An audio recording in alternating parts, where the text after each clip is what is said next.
Howard Bison. Yeah, those Howard Bison are back to playing basketball. They're one of the hottest teams out there also with 5 wins, sitting at straight wins, if you would, 12-10, 4-1. Had a major upset at Norfolk State last week, and they continue to roll. 3 first-place votes, 98. They move up 4 spots from number 5 in terms of what's going on this past weekend. So I wanted to make sure you understood that in terms of what took place there in terms of some of these key matchups. When you look at Morgan State, they lost to Howard that is sitting at number 2. I wanted to make sure people realize that. 88-56.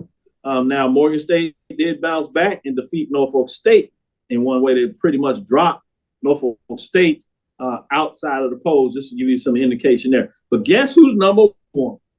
Maryland Eastern Shore Hawks. We had I've been for so long, and they probably rolling quietly getting it done. They're sitting at 10-8, 4-1, and they got 4 first-place votes, not ranked, and jump in the polls all the way to number 1 with 111 points. They take down Central on the road 59-58, and that is after they bounce back and they take down South Carolina State on the road 76-60. Their previous loss in terms in conference play was their first game in conference when they lost to Norfolk State 57-46, but they've run it off since there. They defeated Howard 82-73. Delaware State 68-66. Maryland, South Carolina State 76-70, and just defeated North Carolina Central 59-58. As I said, 4-1 in conference play. That's your new number 1. Take it and leave it. I'm going with you, AD Drew. Woo! I told you I had something fire. I want to see what you say about this one. Get your calculator out. Where's your computer? I'm almost speechless on this one, Dr. Kabir. Almost speechless. First of all, you did pause, so you were speechless for a minute. I got you. Yeah. I like it. Yeah, that was a very pregnant pause. That was a 9-month pregnant pause right there. There was no creamies on that. Yeah. First of all, damn you, Alcorn State. And great run that you have had in the SWAC. But were it not for Alcorn State, Dr. Cavill, do you realize this would have been the first time all season that you would have had every team in your poll not upside down? Alcorn State was the only team in this poll that was upside down. So damn you for Alcorn State for your non-conference record. All you had to do was get one more, and then would have been the first time. Hopefully next week. Now I say this, now next week everybody will be upside down. So you know how that goes. But looking at this, Maryland Eastern Shore. I'm still trying to scratch my head on that one, Dr. Cavill. Four straight. And let me get it straight. Alcorn actually has won 6 straight. I understand your justification for having Maryland Eastern Shore up there, but I'm supposed to get into you like you got into me. Despite the head-to-head with Maryland Eastern Shore over Howard in the conference opener, I still can't see. I guess this. Howard has more sexy victories than Maryland Eastern Shore. They do. So, as a human voter, we all love our sex. So that's the that's why I would have had to go with Howard over Maryland Eastern Shore.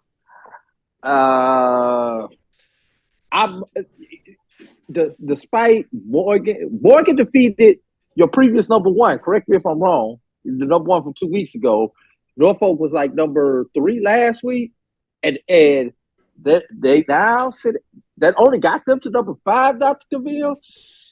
I've got to question that. I think Morgan should have been up ahead of Southern and possibly Alcorn if you consider Morgan's non-conference. Non-conference. All this East Coast bias.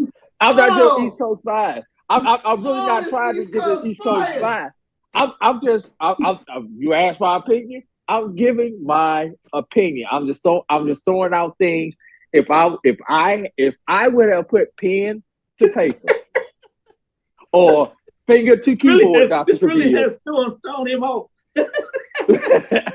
I am glad I did not see this before I put this on the screen. That's all I'm gonna say.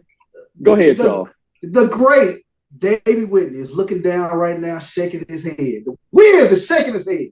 Alcorn has won 6 in a row. 6 in a row since that early elbow to Jackson State. Landon Bussey has not had. Dominic Bruton is somewhere shooting threes right now. I'm telling you, this Alcorn State team, this is a tough team. Landon Bussey got them. He got them in the right direction. They're trending upward. That was a shocker, the way they started off SWAC play with the loss of Jackson State. But I tell you what, we talked about Howard being one of the hottest teams out there. They won 4 in a row, but Alcorn sitting over there, they won 6 straight. This is a good basketball team that will lock you up on the defensive side of the ball. They play tough man-to-man defense. So I really like this Alcorn State basketball team.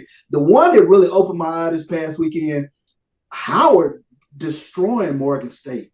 That was, golly, I did not see that coming. Yeah. When you talk about beating a team, and then Morgan State flipping that back around and beating Norfolk State last night on ESPN2, it said a lot to me about this Howard basketball team. But I probably still would have had Alcorn in front of him, despite the upside down overall record.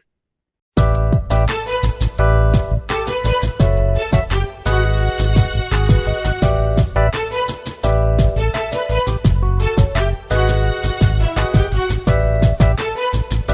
of the questions I always ask, I'm always curious when people work in sports, I always want to know, how did your love for sports begin?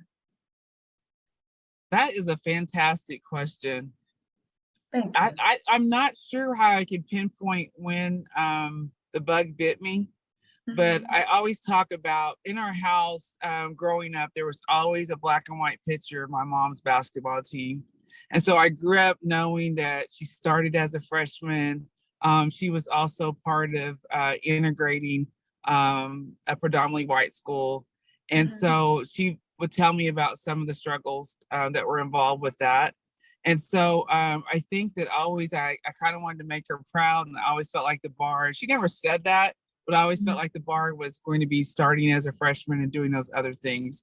Although I played softball in high school as well, basketball was my first love. And ironically, one of those things when you've looked at that, something for so long, I did start as a freshman. And one of my most favorite years of all in sports was that freshman year when I was allowed to play on the junior high team and the high school team. I grew up in a small Class B school, and so absolutely loved that year where I was playing basketball 5 to 6 days a week. Wow, that's amazing. Yeah, and like you said, you just wanted to make her proud, even though she never said it, but you was trying to follow her footsteps, and that's pretty cool. So as I mentioned earlier, you're a Hall of Famer from your alma mater, with such honors as Player of the Week, OIC Scholar Athlete, OIC and District 9 All-Conference teams, and Northwestern Ranger Queen. What amazing accomplishments. How, with basketball classes, possibly campaigning for Ranger Queen, how were you able to juggle all this and keep your GPA up? Well, it's one of those things that I absolutely loved college, and some of my friends from the Baptist Student Union, they were my sponsoring group for Ranger Queen. Okay. They talked me into it, and ironically, it's the first time that I learned that other people other people can see some things in yourself that you may not see at the time. Right. I never ever considered myself Queen material at all, and I wouldn't have had the nerve to do it had some of my friends were like, "Hey, we'll help you with the posters. We'll help you. We'll back you. You can do this. Everybody knows you," but they didn't know me in that realm. And so I don't know. That was a very eye-opening and life-changing time for me as well. So to be voted in by my peers at a PWI meant a whole lot to me. Yeah. So yeah, but I always saw myself just as a jock, an athlete, a scholar. I did see those things as me, but a queen, I never saw that. Well, you're a queen, sister. That's for sure. You are amazing. Just, researching and reading your bio, I was like, wow, she is amazing. And that's why I'm so excited that you're our very first guest. A.D. Rogers, you were inducted in the Hall of Fame in Langston in 1998. I believe 9 years after you graduated, or 8 or 9 years. Is that correct? That's correct. Okay. How was that moment for you to be honored in that way? No one really prepares you. It's like when you're excited about it, and I was honored. My family was there to see me inducted, but I was not prepared for the rush of memories as you're getting ready to thank those that have played a part in your induction. I just saw the hours and hours outside playing on a grass court, the excitement when my dad built my first goal. And it was big because he actually had a welder. I had the metal pole, the everything, still had a grass court. But I mean, I looked at all the hours that were spent in the backyard and that had brought me to that point. The sacrifices that my mom and dad had made. We weren't rich by any means. My mom was a school teacher. And, all of that was full circle. And I just felt grateful to God that he allowed me to experience that moment. That's awesome. That's awesome. So, A.D. Rogers, you served 4 years as an athletic director for women's sports and was selected as AD of the Year for Region 6 in 2003. Now, I never knew there could be separate ADs for women and men's sports. Could you elaborate on that for me? I mean, why was it just for women's sport? So at that point in time, we were at NEI Division I school. And so we split the responsibility. Part of my time, there were 2 years that the other men's AD.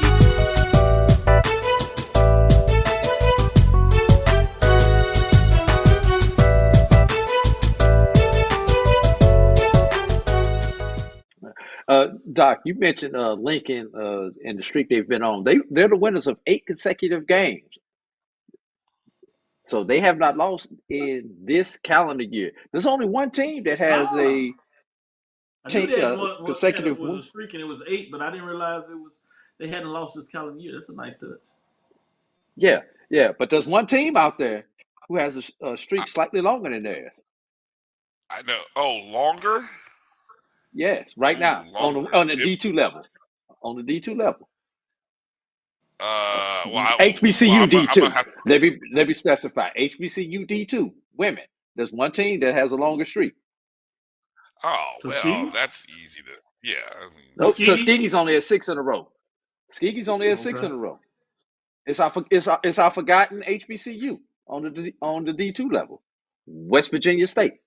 They're the winners of 9 consecutive women. Nice. Good. Okay. Yeah. I see you, Drew. Right. Yeah. All right, keep that computer churning. I like what you're spitting.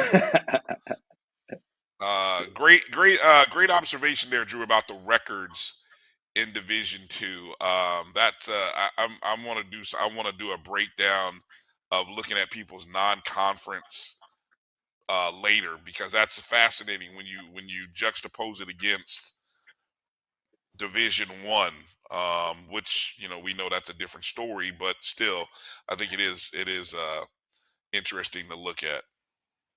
Brian, 11 of the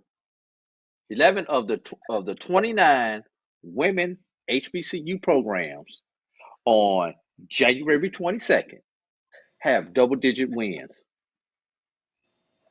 Nice. That's over 1/3 have double-digit wins. No one is winless. Nice. And I still say 20 wins is a mark. I think 20 wins is still an actionable mark that you look at and say, oh yeah. That's I love that 20. I love that 20 win mark. It's still significant, particularly at the Division II level, NIA level. You get to 20. Sometimes at them, they get a chance to get to 25. Really looking good. Right. But at the Division I level, if you can get to 20 wins, you're really doing something. Sometimes that demarcation may need to be closer to 17, 18, but it's something beautiful about that round number when you can put that 20 win mark on there. So I love 2021. that you brought that up. Yeah, I love that you brought that up. And take it one step further, Um, everybody. 15 of the 29 are at 9 wins or better.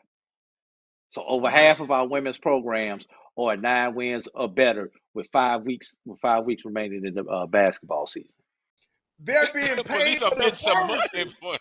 Yeah. Yeah. And I guarantee you, if you went to those players and say, hey, fellas, if we play these 2 games, you will get cost of attendance.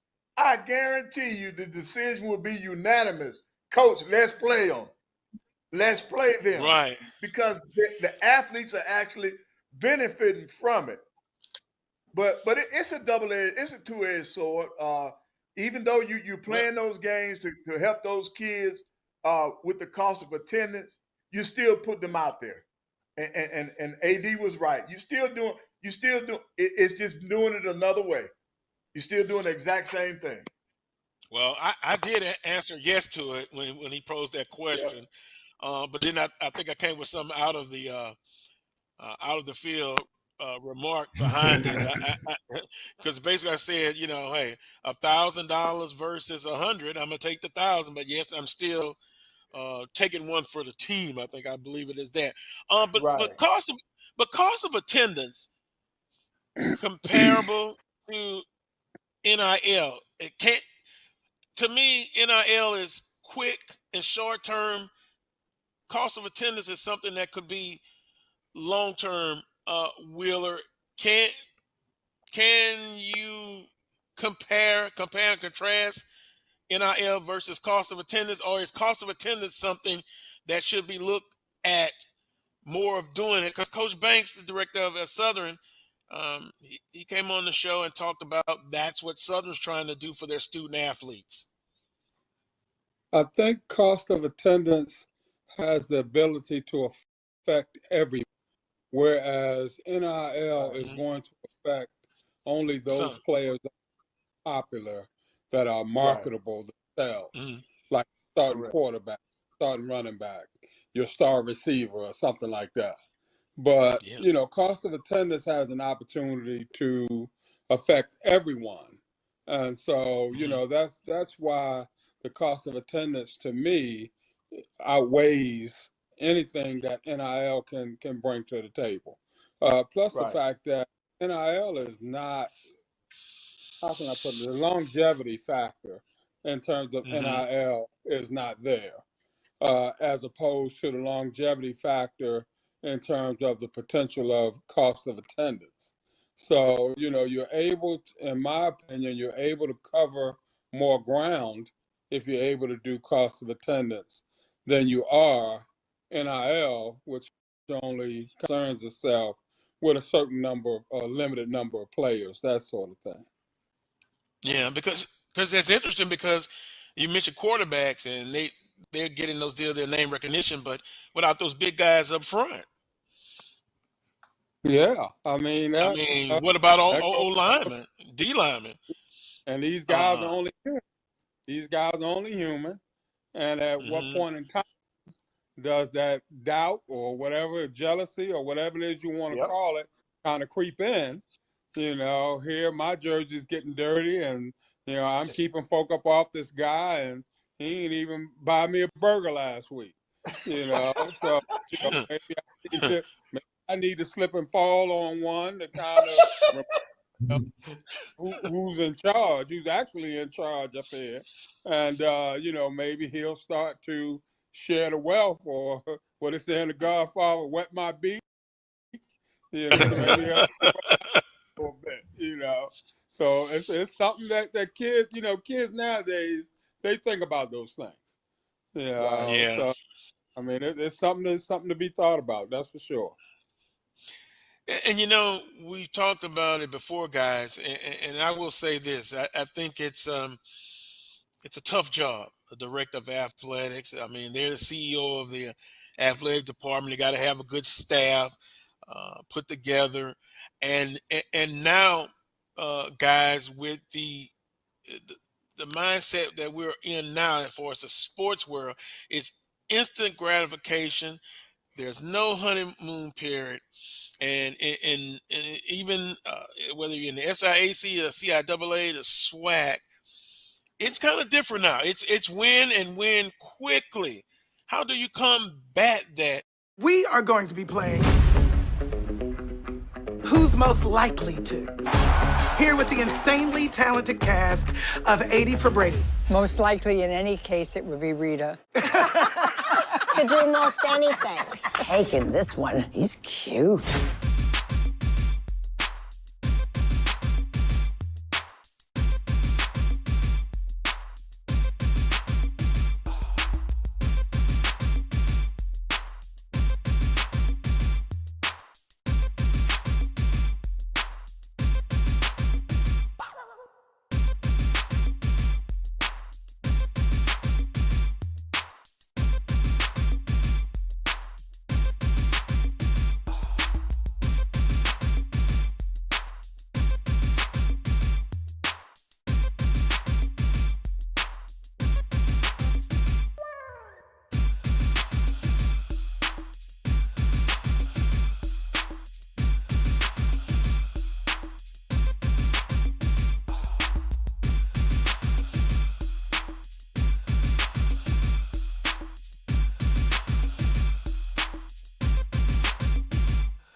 Good morning, everyone, and welcome to the Sheraton Hotel in downtown Birmingham, Alabama for the 2023 SWAC Football Media Day. We are here with the Black College Sports Network's presentation of the BCSN GameTime show. What does that mean? Everybody on the team is in the house. Starting off with Dr. Kenyatta Cavill of inside the HBCU Sports Lab, AD Drew of the BCSN SportsWrap, and of course the man, the myth, and the legend himself, Brian Holbert, with the ONG Strike Zone, and that would be the BCSN SportsWrap. As you saw on the intro, we are beginning to celebrate our 25th anniversary of the podcast that we started in 1998, covering HBCU sports, the first on the internet to do it. And today we are joined by another legend, another myth, and someone who just gets the job done. 80 Brian, but I'm going to let Brian Fulton do our introductions, everybody. Let's go. Well, hey, good morning, everybody. Good morning. Yeah. Good morning, everybody. he gonna make sure we all. Yeah, make sure we are all live and awake, man. It is a blessing to be here in Birmingham, Alabama. The 2023 SWAC football kickoff here for Media Day, and it's a pleasure to be here with my guys, and then already our first special guest, Director of Athletics at Alabama A&M University, Dr. Paul Bryant. Hey, thank Doc, you. Pleasure to be with you. Glad you made the first rounds and first stop over here with us. Glad to be here. Of course, this is going to be the first place we do it, right here. That's right. Alabama A&M Bulldogs at the top of the list. At the top. So we're used to being number one. Makes sense. So as you look at this, and obviously you've seen the SWAC grow, having been here with another institution, and you look at the Media Day and what it's grown. What are your thoughts as you scan the room and scan the different rooms? When I was at another institution, I came in, and I believe we were at the Marriott, and it wasn't anything like this. This has gotten to be one of the biggest events here in Birmingham, and I think what we need to do, we're going to grow more than this. And I think we're going to be the premier Media Day. SWAC Media Day will be the premier event to attend. Especially in the FCS level. I don't think there is another FCS conference that does it like this, that does it this big. They can't. Now, when you have a commissioner like Commissioner, he's going to make sure things are big. Right. Yeah, Dr. McCullen gets it going. He won't do a state of the dress we just talked to him, but he will take questions for anything that you want to know. He said just ask, and he'll provide the information. It's going to be fascinating to see with that. I want to say this, though, and not to break it down because it's really a celebration. I lost my grandfather, Japheth Pitt Cavill Sr., last week. He's an Alpha man. This is Alpha National Week, so I have my jacket on. Ben Cavill with my football award. So I'm doing this show in honor of him, dedicated to him as we get going, because he would love what I was doing on the streaming show and watch the show and things of that nature. So I'm fired up. I'm ready to go. Question. let's get back to Dr. Bryant. Let's go. I like to be able to say doctor. There's something about it. Something about that. Intellectually, yeah. Last time we talked, we had a chance to talk about the committee. Yep. And obviously it had a lot to do with playing home games, finding a different way to generate revenue. Yes. A lot of people were talking about the Magic City Classic. Give us an update, if you would. Where do we stand? It's my understanding the committee has been formed. You know, Yes. I jabbed a little bit, said I wasn't on the committee. I understand. Can't be on everything. That's right. Well, I tell you what we've done. We have the committee, we have the task force, and then we have a working committee. And the task force, we're talking about just getting to reach out nationwide. And so that's exactly what the task force is doing. But the working committee is actually getting in the trenches and getting your sponsors, doing the game day and that sort of thing. So it's moving well. We're getting ready for our first home game, which is the Lewis Cruz Classic. So both the task force and the working group is really focusing on that. One follow-up question, I'll pass it back to Brian, and AD might want to get in here with some follow-up questions. The question I also wanted to have, earlier during the summer, a month ago or so, we had a list of the top ADs in terms of HBCUs, particularly at the FCS level. My question to you is not necessarily about that list, but how would you like to be measured, or how should ADs be measured in regards to the caliber of work that they get done? I think, first of all, how well our student athletes are doing. Okay, I think that's the first and foremost, and not on the playing fields, but just overall. Are we in the community? Are we are we having many APR issues? You know, that means are they doing their academic work? And then the financial piece, of course. Are you bringing in revenue? And you know, we always talk about the championships, but let's look at all the other things that really matter, and that is the education and getting in the community. So I think that's how an AD, I don't know. Honestly, I have to say I didn't see the list. I'm big on just being effective and keeping my thoughts and keeping my decision-making student-centered. And once by doing that, I don't think I can ever make a bad decision. So we had top 6. You were on the list in regards to one to watch. Okay. Because of your time getting to Alabama A&M, it was hard to really provide a measure. Absolutely. You just started less than a year. But people was like, be on the watch for next year because he might crash the party. You know, hey, you know, it is what it is. I don't get caught up in the notoriety and things like that. My goal is to be effective and making sure our student athletes are getting what they deserve. Well, one of the things on this list is not so much to measure people, talk around them, all is good, but it's really a way to effectively get that information out. Yes. Because we do a long framework to say how folks are measured. Right. Which were a lot of the things that you talked about. Yes. We talked about new facility updates.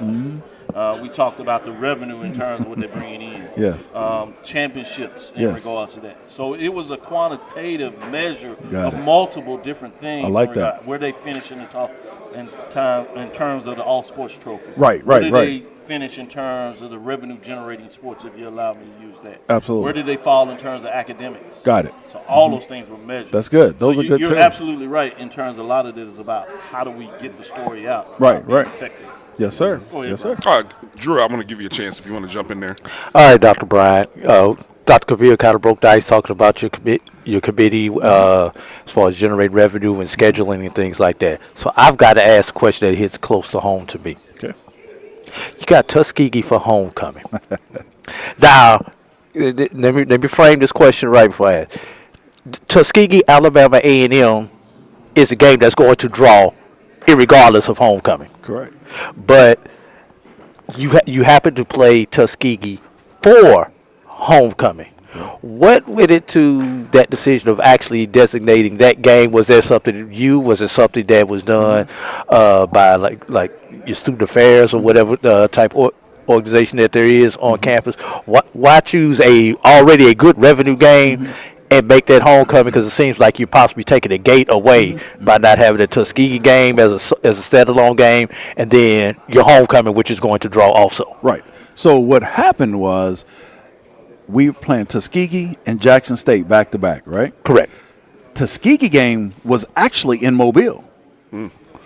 which would have made Jackson State homecoming. Financially, it made sense for Jackson to be in Mobile than it would be Tuskegee in Mobile. People are going to come to Tuskegee on the hill. So we wanted to make sure that one was, we played that game on the hill. So those two games were actually switched. And we switched it back. And then, of course, that's the homecoming time, and we just made it homecoming.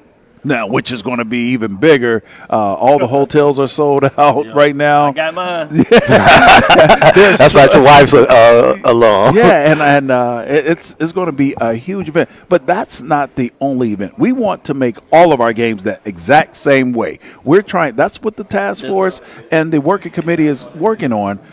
It's going to be an event in everything we do. Love it. And every game we have. You've been very active on social media and almost been a great promoter. Probably the most active athletic director among the HBCU active director, if not number one, at least top three. Quick thought here. I don't know. I'm gonna put Dr. Bryant at number one from what I've seen. I've seen the. I wouldn't argue with. Yeah, I've seen the shows. I've seen the promotions of the dog houses, right. And then the student, or not the student, but the season ticket drive for 55. Yeah, I love the dog. So how are those initiatives going? How have they been received? And I mean, are they reaching their own pace to hit the mark that you expected? So we had 9 dog houses to sell, and as of this morning, we've sold 8. Nice. 8 of the 9. Nice. Somebody better get their check in real soon. Are these full season? You can only full season for the season. Okay. Yep, for the season. Breaking news: there is one dog house left. There's one dog house left. Call me. What's that website they need to go to before we end this broadcast? AAMUsports.com. But yeah, and those things are going well. The drive for 55. One of the things I keep saying, we've only sold 1,300 season tickets. The most we've ever sold was 1,300. And so the president said, why drive for 55? I said, because I know we can get to 5,500. And you know what? We're getting close. Okay. Good. So we've already exceeded what we've done in the past. Now it's time to reach our goal. Yeah. Thank you. All right. Well, Doc, I know, Dr. Bryan, we appreciate you stopping by. I know festivities are about to begin out in the main area. Looks like Roy wanted to jump in and say something here real quick. So, Roy. Well, no, I mean, everybody else had an opportunity to ask A.D. Bryant a question. I want to ask a question. Can I? Sure. You the producer. I mean, go ahead. Yeah. Dr. Bryant, no, really. So one of the things I actually want to talk to you about is the SWAC legacy. We initially met you as the AD at Grambling. We did a live interview with you for you guys being at the Celebration Bowl. Right. Now you're with Alabama A&M. You had a stint somewhere else in between where you helped transition every Warner University into the SIAC. Yes. Talk to us a little bit about what is SWAC football? What is SWAC sports? How intense are you expecting things to be this year? Oh, I think it's good. First of all, I think it's going to be so intense. But I think SWAC football, SWAC sports, SWAC athletics, I think we're the pinnacle of HBCU, and I will stand on that. I think one of the things that we do things that others try to do, and we're setting the standard. And again, Commissioner McClellan has done an exceptional job at leading and giving us his vision for the SWAC, and we as ADs, presidents, we're leading that charge. But I think the intense level that we're going to see this year is going to be unmatched. And if you look at the numbers, our numbers are better than any other FCS, and in some cases, some FBS. So when we say what is SWAC, SWAC is the pinnacle. SWAC is the standard for what others try to do. Well said. All right. We're going to wrap this up, and we appreciate again Dr. Bryant for his time, and we will step away for a short break and see where the next interview discussion will come from, maybe even get a live look at some of the things happening over in the main room. Make sure to okay, maybe not. It's live, so we never know what might happen. But we'll just make sure to stick here with us, and we will have all-day coverage right here on the Black College Sports Network, live from Birmingham, Alabama, 2023 SWAC Football Kickoff and the SWAC Media Day. Go Bulldogs. As I mentioned earlier, John, you're the executive director of the Celebration Bowl. Just curious, how does one become an executive director? I mean, what are the qualifications? That's a good question because I still don't know the answer to that. It wasn't really something that I was pursuing. I was chief executive for 100 Black Women of Atlanta, and we actually ran a game, the Atlanta Football Classic, that featured Florida A&M and Tennessee State. Okay. And when ESPN was looking to launch the bowl game in Atlanta, they reached out to me through the commissioner at that time to have a meeting with them. Okay. And so the conversation sort of led to an offer to join ESPN. And I initially was a little hesitant, but just simply because I was enjoying what I was doing. But I enjoy building things, and I saw this really as a great opportunity to build something institutional for historically Black colleges and universities, HBCUs, okay. And to work at putting us in a space where we aren't as it relates to being with the other bowl games. And although the Celebration Bowl was sort of a legacy of the Heritage Bowl, which was a legacy of the Pelican Bowl, that it was our desire to make sure we were able to institutionalize this in a way that 50 years from now, 100 years from now, that this game would be very, very viable and would certainly be functioning at a level beyond what anyone would imagine today. Absolutely. And so in 2015, that was the first year the Celebration Bowl was correct? Correct. Well, you said ESPN, so who pitched it to ESPN? Did ESPN come to somebody or someone actually pitched it to them? Dr. Dennis Thomas, who was the commissioner of the MEAC at that time, approached ESPN with the idea to get engaged with the bowl game. It wasn't called the Celebration Bowl at the time; they had no name because the Heritage Bowl, which preceded that, had actually gone defunct. I think it was back in 1999, around that time, and so pitched the idea to ESPN, and it actually took 10 years after that for the MEAC chancellors and presidents to vote to approve giving up the automatic qualifier to go to the playoffs and actually go to the bowl game. So initially, again, it was his idea to pitch it to them, but as I tell people, there's a lot of great ideas out there that are in file cabinets and a lot, some in the trash heap, but because it takes three things to actually put something together. It takes an idea, then it takes someone to finance it, then it takes someone to build it. So it's a three-phase. So certainly applaud Dr. Thomas for the idea. And I applaud, ESPN stepping up and saying, hey, we have to finance this. And then, we were fortunate that we were able to come in with our team and actually build it. And so that's why we have what we have today. That's awesome. The first time that I actually came to the Celebration Bowl was in 2019, and She Say Sports was just taking off, and I was working with BJ Jones and Charles Bishop. They were showing me the ropes, and I was trying to get on Radio Row. I couldn't get there. Something was going on that they stopped it or whatever, but I was amazed at how it was just like, for us, I had never seen that before. And it was a beautiful thing. And you guys have done an amazing job, truly an amazing job. Absolutely. So John, how does the Celebration Bowl continue to stay nimble in the era of television market share and ever-changing landscape? Simply put, how do fans define what is the growth of the Celebration Bowl? That's a very good question.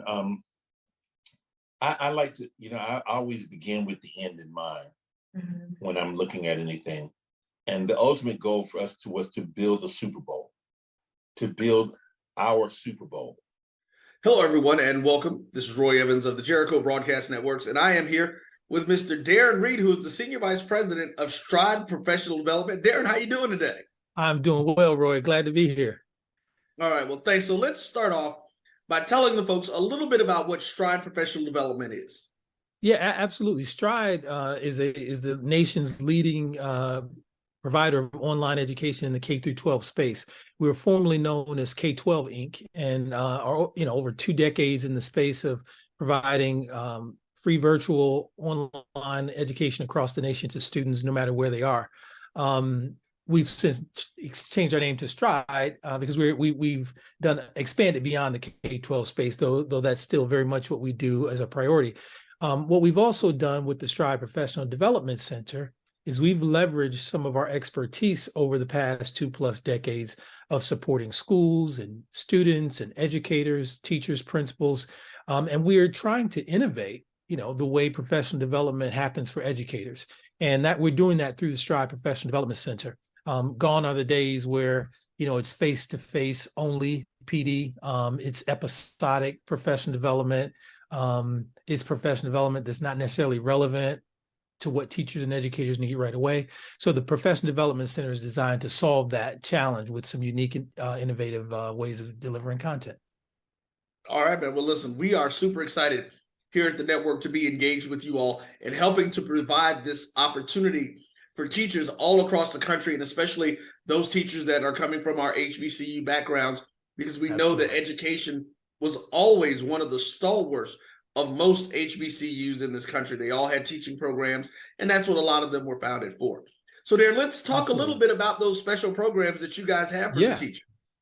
Yeah, absolutely. And I think, Roy, you hit on the very important point. Right now in our country, we're facing probably one of the greatest challenges, of our teaching corps that we have in many, many years. And that's around this teacher shortage. A lot of teachers are exiting the profession. Just based on tenure, they're retiring and moving on, and then you have, our existing teachers who are being taxed and stressed, particularly post-COVID with, increasing demands, challenges that they're facing in the classroom, and a host of other issues that they struggle with. And we need good teachers, and we need to support the teachers that we have. So the two things that we're doing is that we know first-year teachers, among all teachers, are among the first to leave the profession within the first 5 years. I think they do at a 44% rate, which is just scary to think that folks are, graduated, want to go in the classroom and make a difference, but, feel like they need to leave within the first 5 years because it's so challenging. So we want to support them. Obviously, as a new teacher, your school that you work, where you work your first year, the district where you work, there will be some professional development support to assist you. But we want to go a step further. We want to help every teacher in the country get off to a strong start to their first year and have some stick-to-itiveness, to help them get through that first year. So we're offering a year free access to the Stride Professional Development Center. It's a ever-growing online database of courses that will help them in a variety of different ways. Classroom management, targeted instruction, and a host of other things. And the content will continuously grow. Again, it's just another resource that allows them to sharpen their practice, to feel like they're supported, because the research says that teachers are leaving in large part because they don't feel like they get enough professional support. So we really hope that helps new teachers. So again, this is for any new teacher who just graduated in the country. All you have to do is go to our site and sign on using the Teachers Win discount at checkout. Also, we have another campaign where during Teacher Appreciation Week, we gifted all teachers in the country, no matter where you are, 6 months free Professional Development Center access. But we're doing a special thing through our partnership with the BCSN and our HBCU graduates, and also the schools that you work with. We want any teacher in the country who through our partnership gets access to the Professional Development Center, and they get 6 months free using the BCSN 23 passcode at checkout. Again, our goal is to support and get as many teachers on the site feeling supported, to really help them succeed and have some success, not only for them, but obviously for our kids and the communities they serve. So. Most definitely. And Darren, listen, we are super excited again to be a part of this. My mother was a teacher. My aunt was a teacher. I have my best friend is a teacher. Absolutely. So we understand. I've worked in the school system for years. So I understand the resources that are needed. I understand why a lot of these teachers do take the time and they sit there, and after going through college, they're like, you know what, let's do something different. Yeah. So we're happy to be a part of this to help you guys change that. So ladies and gentlemen, here's all you guys need to do. All you need to do is take a look and go to the link that's right below us right now and see what you're going to do. You're going to see 2 links on the page now, just to make sure. The top one takes you to their professional development page, homepage, that'll let you know about some of the things that are happening there and the things that you have access to.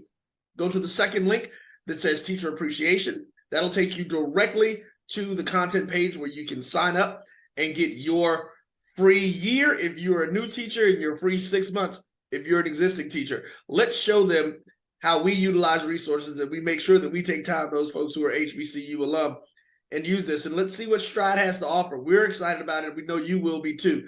Darren, is there anything else that you'd like to say to the folks? No, I mean, just, as a teacher myself, and understanding the need, and of course with the diversity that's needed in our teaching corps across the country, I know our HBCU teacher graduates are just exactly what we need in our community. So I really encourage them, and just glad to be doing this partnership with you all.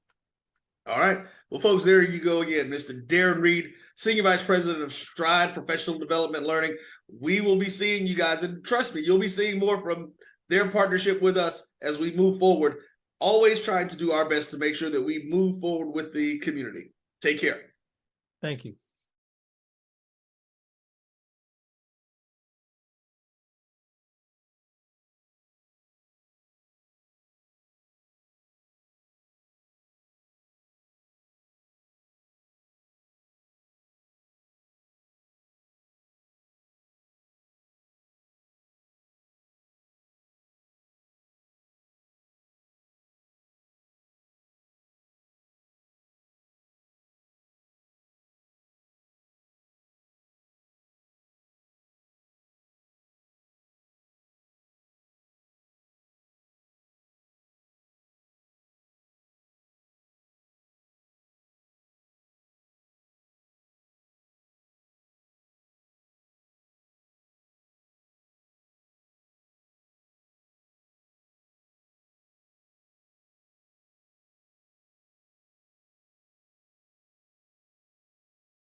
This is Dr. Ville inside the HBCU Sports Lab as we're doing our production here in partnership with GameTime, which means the entire team here. And we like to bring in folks that are getting it done in industry, many of you are surely aware, Mr. Ware, Box Road. How things going? Good, Doc. It's good to see you, man. This is what. Look, I know we saw each other. I think the first time maybe at MEAC going back was it 2018 or 19. That's about right. I've seen you now twice in the last 4 or 5 days. So it's a pleasure to be on. I appreciate being here. Oh, it's good, good. What are some of the projects you got going forward, and what can we expect as things get ready to get kicked off for this football season? Yeah, well, we just came out of our countdown to kickoff back on June 15th in Durham. It was great. Yeah, nine HBCUs that play football in North Carolina. Of those 9 schools, 8 of the head coaches were there. It was our 6th one. So we had just a wonderful time, and we're looking to do something even bigger with that. Box Road just released the coaches poll, media poll. So look, football season is here for us. HBCU Football Daily podcast started yesterday. So just a really busy time, our 18th year doing this. So I want to follow up and do a little cheat code. I know we're talking about SWAC football, but the Celebration Bowl MEAC SWAC Challenge is what it really gets a lot of folks excited, because you got that partnership between the two. So since we just had the MEAC SWAC Challenge, I want to know from your perspective. I know what they said in terms of finish. Who you got coming out of the MEAC? Can I give you a dark horse? I was going to ask both. Howard. I want to know who you got coming out. You got Howard coming out, or Howard as your dark horse? As my dark horse. Okay. Coming out, I mean, it's hard to go against Central. I mean, you got Davius Richard, the quarterback, coming back. It's good. I mean, you could argue that he was the best player in HBCU. All respect to Shador Sanders. I think you make that argument. I mean, this guy can run, right? He can run and throw the football, right? So to me, but I like Central, but in my dark horse, I like Howard. All right, last one before I switch it over to AD to get in here and get some of this. Now we're in the SWAC. They haven't released it yet. Which direction you're going, and then the SWAC is so many teams, we get to have fun. I want to know East, I want to know West, and then obviously the championship game. Who you got coming out of this whole thing to head to the celebration? FAMU. All respects to Jackson. I think a lot of people are sleeping on Jackson State, but I like FAMU this year. I think this is Willie Simmons' year. Just hadn't been able to get over the hump against Jackson State. And I like Southern again. I think Dooley did a tremendous job last year getting to the game, and I know you could. It's any number of teams. I mean, Prairie View A&M. Talking about that matchup for a championship. Yeah, I think FAMU Southern. Yeah. Where the game played? What'd you say? Where's the game played? In the SWAC, whoever has the best overall record gets the host. Yeah. I always like to say who's going to host that game. Yeah. Oh yeah. I FAM. So you got FAM. FAM. So you got Tallahassee. Southern traveling to FAM, because early in the season FAM goes to Southern, so that's a rematch. Yeah. But now they're on different turf. venues. Yeah. Which makes it real interesting. So who you got winning the game? I got Southern. I got Southern this year. I'm going to go with Southern this year. Road. Yes, that's what I'm going. You know the last time FAMU lost at home, right? I just want you to keep that in mind, Donald, when you talk about Southern in the championship game. Understood. It's just something about pre-pandemic. Yeah, but it's just something about Dooley and what he was able to do last year. And the thing about Dooley, what people may not really consider, is that would be his 3rd straight championship. Yep. So the experience is there. Yep. Be obviously the second in a row for Southern. So the momentum would be in place for him at least to have his team prepared to go on the road. They went to Jackson last year. So there are a lot of things that if that comes to fruition, that it makes sense that you could see a potential upset in regards to them being ready. I like that. That's an intriguing one. We'll have to mark that down. We're going to reveal ours later. All right. So one of the things we're doing in that perspective, some of our guest folks come up and we're asking that question. So I appreciate that. Yeah, Go ahead. no problem. Hey, Donald, like I said, you've been doing this for 18 years. Just kind of go back and give everybody a history of how you got into this. I love it. Listen to you on Sirius XM in my car for so many years. Just kind of go through your history, how you wound up on Sirius, and where you will be, where you plan to be in the future. We know where you are today. I don't think people realize how big that is. I don't want us to gloss over that. Yes. Yeah. It took a lot of work. It did. To put that together in Sirius, and to be able the longevity to keep it there. It did. It's significant. So it did. I'm glad that you asked that question. So tell the people. Yeah, I appreciate you all recognizing that. I, started in 2005. In essence, mortgaged my home for this vision, right? And really God ordained, to be honest with you. I mean, people ask me, well, you living your dream and that type of thing. I mean, I guess in some respects, but he had this plan for me, to be honest about it.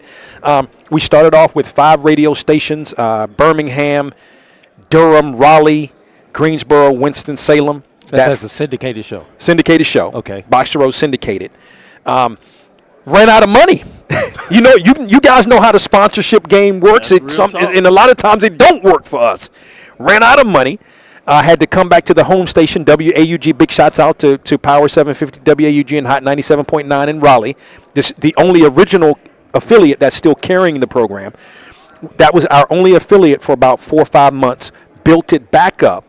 Got a station in A&T station in Greensboro, WELE in Daytona Beach, Florida, and just continued to build it back up. Where Sirius XM came in twofold with Howard University. They have the HBCU channel and also HUR Voices. And so we had a partnership with them. Their HD channel was also carrying our show in D.C. So that partnership started in 11, and then we also had our direct, and that's a third-party partnership. We also, back in 2020, had a direct partnership with SiriusXM to be on then their ESPNU radio on SiriusXM, now College Sports SiriusXM channel. So it's... you make that sound so easy. No, and I'll say this for this reason. Yes, sir. For those that, have a dream, like you said, God ordained in regards to what that dream will reveal. Talk a little bit about how much expertise you came in the game with in regards to doing the syndication. Obviously, trained journalists from that perspective and all the experience you had calling games and prepping yourself to be ready to have interviews and dialogue on the radio to keep it going. But in terms of navigating the space of how to multiply and getting how much of that did you learn on the job and how much did you bring to the table? And if it was on the job, where did you get that information from? Man, that's a great question, Doc. So really, not really learning on the job, just the love for radio and observing how radio worked. That's how. And just being able to talk to people, hey, we got this show, we'd like for you to carry it. It's an hour each week, that type of thing. So it wasn't even that I'm a graduate of Morgan, of course, so I love HBC, love our schools. But to be able to put that together was just studying radio, right? Then I became the general manager of a radio station in Raleigh. Matter of fact, St. Augustine's University radio station, HBCU, one of the only stations that is a commercial station owned by a college. Yeah. So I learned a lot. Not public, commercial. Commercial. Learned a lot. At that time we were carrying Washington Redskins games, and we were doing a lot. We became a top 25 station in the market. So you learn a lot on the job. I wouldn't say I was qualified for that job, but I learned in again observing radio, and so just doing those things and observing. And, the part about interviewing and studying and all that, that's how it all has come together for these 18 years with Box to Row. Show your expertise again, that you just don't talk and do interviews. You know your sports. Who you got on the CIAA side, north and south? How did you play that out? Yeah, I like Union. Yeah. I like Union on the north. I think, I think Bowie State was picked up. I couldn't believe when I saw that. Yeah, Bowie State was picked ahead of Union. All respect, Union. Jada Byers comes back to running back. Right. Union. Okay. I don't know why these coaches are mad at the I'll tell you why. Probably, I noticed one thing when I looked at the crossover schedule, those 3 crossover games. It seems that Bowie State may have an easier crossover schedule, agree, which may be why some of those coaches pick They wasn't looking at Bowie. I agree with that. Right. I'm just trying to give a little help. Right. Union. Right. I'm going to give you another dark horse. Let me give you another. I mean, it'd be easy to say Fayetteville State, 6 straight appearance. Be easy. Love Richard Shaw. Shaw should have done it last year. Been sneaking around that they have. A lot of injuries. I think Adrian Jones and his crew going to be together this year and have it together. I like Shaw coming out of the South. Last one, we remiss if we didn't go to the SIC. 2. Benedict. I mean, you got the Loomis kid coming back. Yeah, man. And the other one, Fort Valley. I like Fort Valley. Okay. I like Keep your eyes on that. I like Fort Valley. I think it's easy to say Tuskegee, but I think Ruffin not being that's going to make a difference. It's easy. Just keep it right there. It's easy to say Tuskegee. No more needs to be said. Says the Tuskegee Grand. Tuskegee is Andrew's territory, so he's gonna love that. No. We'll do this. We'll get ready to take it out of here, take it to the break. But before we do that, we take this break. Any last thing that you want to leave with the people? Yeah, I just listen. It's great to be a part of this HBCU media fraternity. That's the thing. You know what I mean? I hadn't been to one of these, I hadn't been to the SWAC for MEAC. Hadn't been in 4 years. Love coming back. Appreciate the support that the people give to Box to Row, but again, appreciate you guys and what you do and what we do. Because everybody, you can talk about ESPN. No. We're on boots on the ground. That's right. We are the ones in terms of HBCU media that have the love for this. So that's just my message, and I would say we appreciate all of the support. You want to give some quick shout-outs before we let? Sure. A couple shout-outs today. Thank you, Tabitha T, for joining in. First one on the YouTube feed today. Craig Hall, Berry 305, Shaco, David Garner. Please discuss if media members should be included in the preseason voting. That's one comment we're going to have to put a pin in and come back to at some point. We certainly will discuss it. That needs to be discussed. At some point in time. I can answer real quick, yes. Jamie Walker's tuning in. Could be with us today. Shout out to Jamie. Shout out. New 9 to 5. On my road trip to MEAC last year, he was able to join us, but new job, new opportunities. New responsibilities, as they say. Yeah. Jeremiah Clark, Israel Carey, E.A. is here. Stephen Campbell, super producer, Melody Lucas Edwards is in the house. Ed Meredith. Hello, everybody. And with that, Dr. Cavill and Donald, thank you once again for joining us. You are watching the BCSN Game Time show right here on the Black College Sports Network. And as soon as my producer turns around, we'll be back right after this quick break. Nope. Come on, him. Ooh, I like him.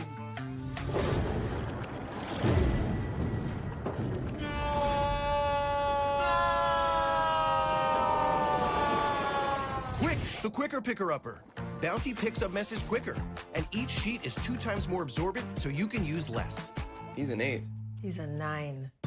Bounty, the quicker picker-upper. From novice to aficionado, find yourself here.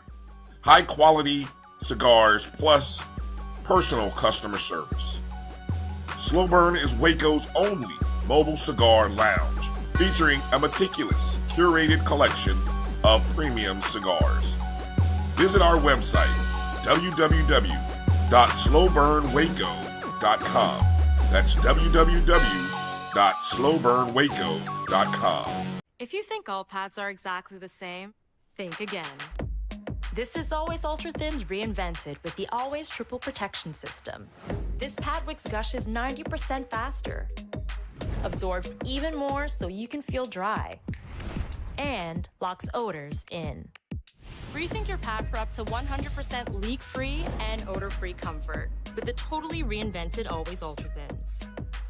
This is always like never before. Since 2002, Empowerment Resources, Inc., a nonprofit organization, has empowered more than 1,500 youth and adults in Duval and surrounding counties through its programs Journey into Womanhood, Girls Mentoring, Life Skills for Teens, and Parenting Education Coaching. To get involved with programs, volunteer, or donate, visit www.empowermentresourcesinc.org. Follow us on social media, facebook.com/empowerment.resources and instagram.com/empowermentJAX. Stride K-12 powered schools are ready to put over 20 years of being a leader in online education to work for you. Dive into curriculum design for the online classroom. Team up with state-certified teachers trained in virtual instruction. Take control of your child's education journey.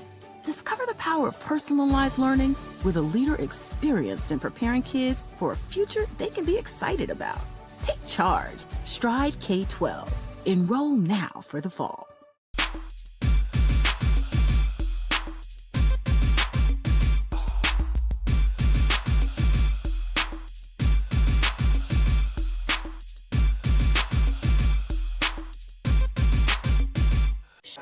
Hello, everyone, and welcome back to the BCSN Game Time Show. I am Roy Evans. Of course, on screen from your left to right, Brian Fulford, A.D. Drew, Dr. Kenyatta Cavill. But before that, we have a special guest joining us, Mr. Kelvin Carter of K-12 Learning. Yes. Who is a partner, and we've got some great things going on with some students happening. But he's also an Alcornite, and so we're going to get in and talk a little bit of SWAC. Gentlemen, I throw it to you. Yeah, you better let him talk about them Braves. We're going to be all in trouble. Oh, yeah. You know, we're here. Well, first of all, we're here with K-12 Learning, which is really right now our focus is with our digital media internship that you guys have graciously decided to mentor these young students. And it's going to be, I think it's going to be a great time for them to come out and be able to see the HBCU and culture and experience those game days. But also they get a chance to learn from people that have been in this digital media content area for 20 plus years. So I'm looking forward to that. And our first coverage school will be Alabama State and Tuskegee, which are two great spaces here in the state of Alabama. But Stride and K-12 are dedicated towards providing the best possible opportunities for our students to be in this space and learn about this space and move forward in this space. So for us, it's a great partnership, and thanks to Roy and AD and Dr. Cavill and Brian, you guys do a great job setting the bar really, really high for what the expectations are in this space. You know, and with that being said, the bar is high for the Alcorn State University Braves this season. Going to take, you know, we're supposed to run away with the division, so I think that's going to be a great thing for us. New quarterback and Coach Fred. Yeah, runaway. You're not playing. Runaway. Agent Zero. So you have them predicted first, huh? Predicted first, yes. All right. Nice. With that being said, I know a lot of that is the transfer quarterback. Yes. Talk a little bit about him and why you believe that he will be the answer in regards to the success that the Braves will have. I believe Tyler Macon, as a transfer coming from the University of Missouri, really was a three-star kid. Went to the University of Missouri, back up, and really fought for time there. But when it was time for him to find a place to where he could truly compete at a high level and show what he could do, he chose Alcorn State University, which I think was a really good choice for him. That coupled with a wide receiver we have that transferred out of Rutgers, and along with a rock-solid running game, I think Javian showed last year that our running game is really potent, so we get back to what we want to be in the SWAC, which is we're going to run it, we're going to do a little play action, get you downfield. So we've got the guy that can spin the ball out there and get us where we're supposed to be. Oh, that's fascinating. Yes. Let's turn it back to you a little bit from this perspective. Have you been part of the SWAC Media Day before? Is this your first one? First one here. So what are your thoughts then? Well, it definitely has a really great look to it. The big room is amazing with Jay Walker and the group from ESPN, and then just to see all the different outlets and the different mechanical features around it, from HBCU Game Day to the SWAC Media Group to the HBCU Huddle to all of the different groups here. I think the next level or the next layer is in really good hands, and I think as these groups, as we collaborate and that collaborative spirit comes about, I think we can only get better at this coverage piece. And we have a dynamic product as well. I just think it's such an untapped market. I think the coming and going of Coach Sanders at Jackson State really showed us something that even in leaving, the appetite is so strong that it just took somebody just to open the oven to say, here's the pie. It's amazing. I like that. The example I like to give is a classic car. You know, it's old, whatever, but when you paint it, all of a sudden people are like, oh, that looks really nice. Put some rims on it. But really the difference makes is when somebody goes under the hood and they see a new engine. Yeah. Then all of a sudden they like, oh, wow, this really is nice. You turn it on. You can close it now, but you've seen it. You don't forget it. Right. You're like, oh, I like that. Yes, sir. That's the same thing I think with the SWAC when you talk about Coach Prime, to his credit. He opened that front hood. Everybody now sees the engine, and they can't look away. Exactly. Follow up with your question. Kelvin, we know. Let's go back 2 years to the pandemic. Alcorn didn't play during the pandemic. They had all those home games that they had to pay back in 21 and in 22. So for the first time since pre-pandemic, Alcorn has a full slate of home games. They even have 6 home games this season. That's a good point. What type of difference do you think that's going to make when it comes to not only the Alcorn State Braves on the field, but as far as the fan base goes, knowing that they actually have their full home schedule back? I think that had been a hot topic of conversation. I believe as a university, we did the right thing in not playing during that period, but we also suffered the consequences of not playing. So the home games, I believe they are what they are, and I think that like any school, that we actually have a defined home advantage, being on the reservation, because people have to get down there, and there's a commitment to being there. And so when people come down to Alcorn State University, we get up early, 3 o'clock in the morning, get to campus, have breakfast, and you're there. It's a whole day experience. So when you're there, that's the type of advantage that we enjoy at being at Alcorn State University. And the hospitality is second to none. Second to none. I think the tailgate menus are being planned right now. Shrimp and grits. Before you get in yours, I want to drop a dime on this schedule. What they're talking about in terms of those home games. You got McNeese State at home. You got Prairie View A&M at home. You got Grambling State at home. Wow. You got Mississippi Valley State, rival right there, at home. Right. You got Southern at home. Wow. So, some of those tougher schedule. teams in your West, not only is it solid, but you have those big games at home. So a lot of things work out in the favor when you just talk about from a scheduling perspective. Yes. Go ahead, Brian. Because it's really challenging when you're on the road with that, too. Like Brian, we were talking about last night. We played Southern at Southern, I think, almost 3 years in a row. So that's a tall. They're a good team already. Right. So I got to come to your house in your backyard every single day. So that's one of those After things. you done whooped them a couple of years from the championship game, and they already ticked off, man. Right, they're a little salty behind the situation that the barrier to getting to that SWAC championship was right there. So that's the thing that's very challenging. Before we Mike's not hot. Go ahead. Okay. Before we wrap up here, has the preseason All SWAC team been released yet? It's supposed to be 10 o'clock. So I don't want to say anything if it has not been released yet. It said it was encumbered to 10:30. So It's 10:30. It's 10:38. So can I ask my question regarding Mr. Howard? I think you can. Jarvion Howard. Yes. Is he the best running back in the league? Should he be the preseason SWAC Offensive Player of the Year? Running back? Okay, see, you just haven't you been watching the NFL? Look, it's funny that you just said that because I had a great conversation with someone who does a great job of covering FCS and athletics overall, but he thought that was sort of a I want to use the right word. Says something about it. Says the fact that it says something about this voting process that the best player, offensive player. This is why I asked. Remember, I came back to the question about is he the best offensive player in the league? I think you can make that argument. Not the preseason offensive player of the year. Because the running back position is not the sexy position. Let's be frank with you. Okay, but the quarterback position is sexy. Okay, so anyway, but that receivers even sexier than the running back. True. I want to talk about that because I think that is possibly an issue with the voting process or the voters or the mindset. It's not an issue. It's just a mindset.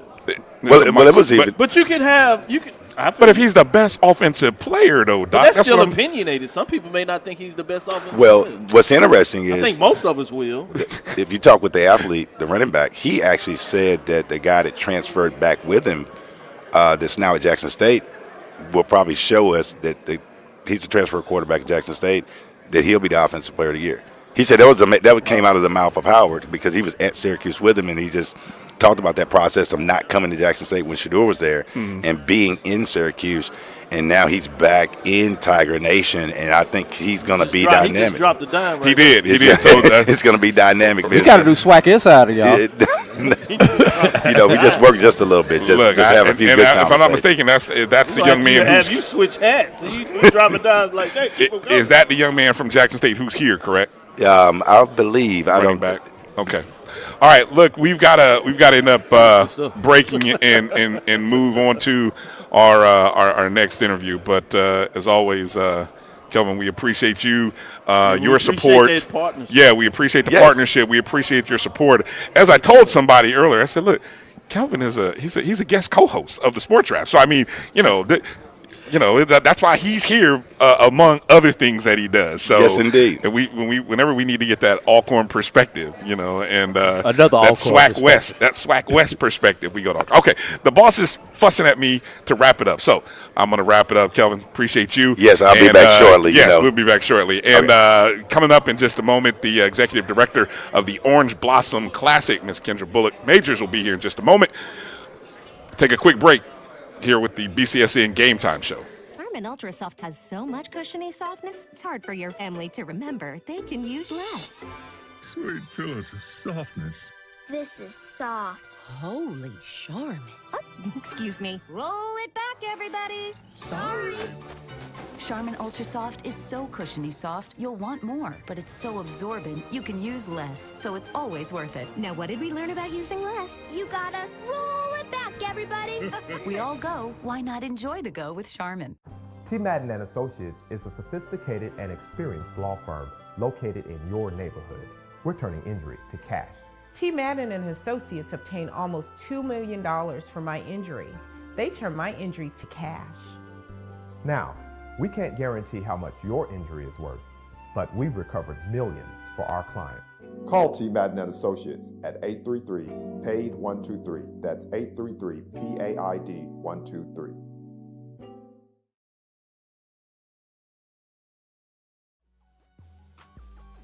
This is the Dean of the College of HBCU Sports, Kenyatta Cavill of Dr. Cavill's Inside the HBCU Sports Lab with Mike Washington and Charles Bishop.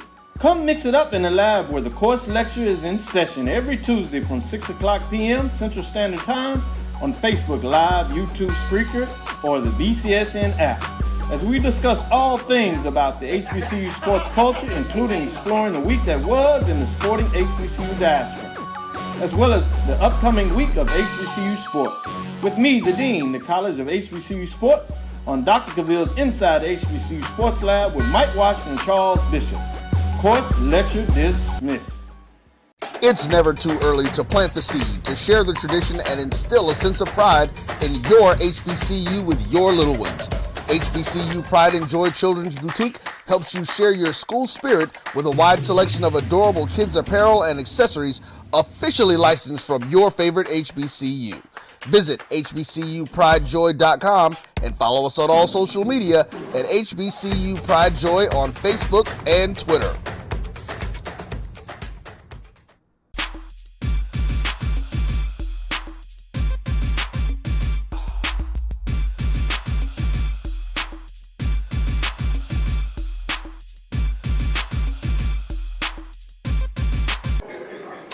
All right, good morning, welcome back. BCSN Game Time, Black College Sports Network's live coverage here at SWAC Media Day.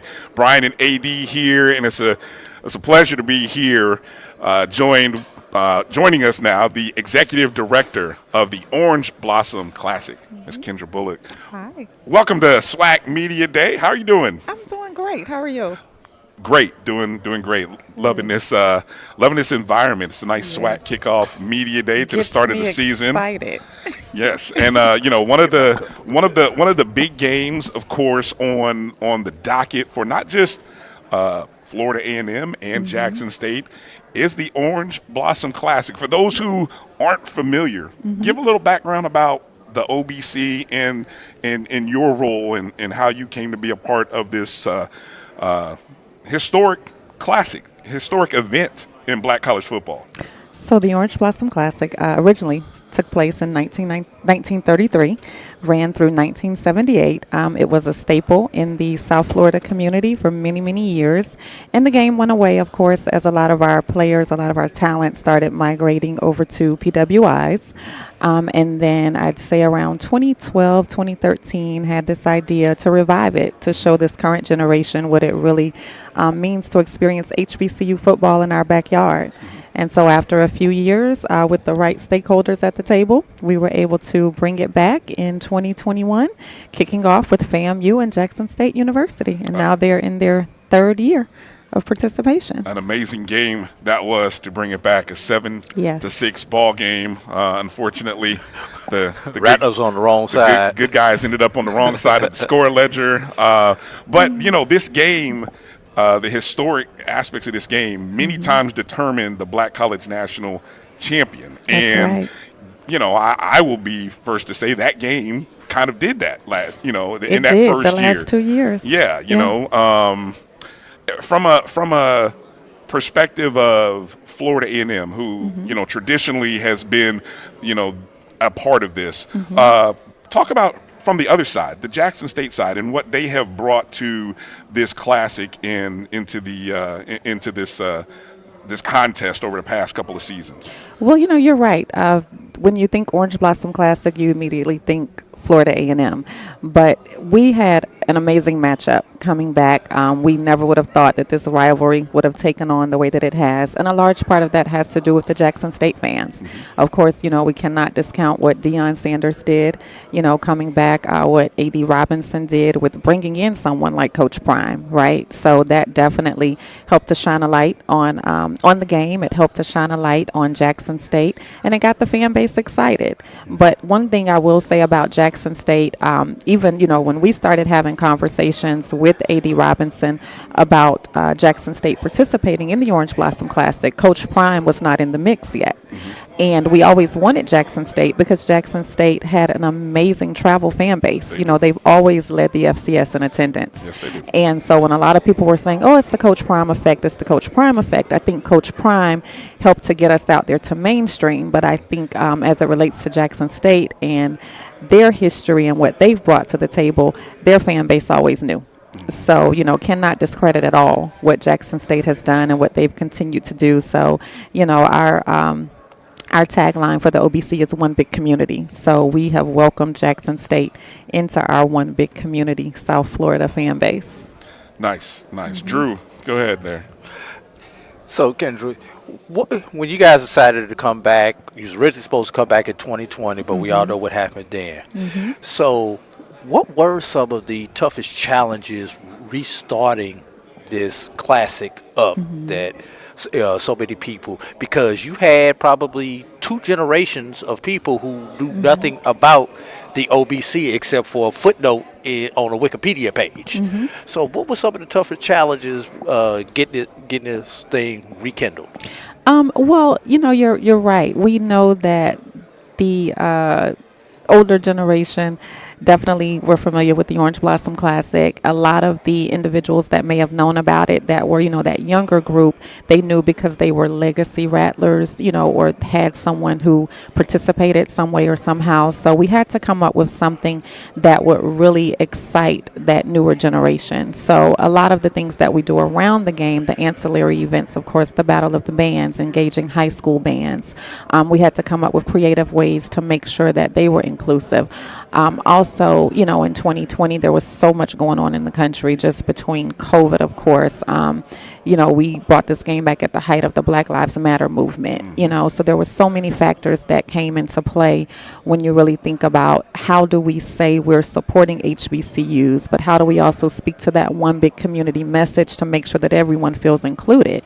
And I think those were our greatest challenges, but I definitely will say that we rose to the occasion. You know, our partners, our sponsors, wonderful partners, wonderful sponsors, they really embraced the one big community message.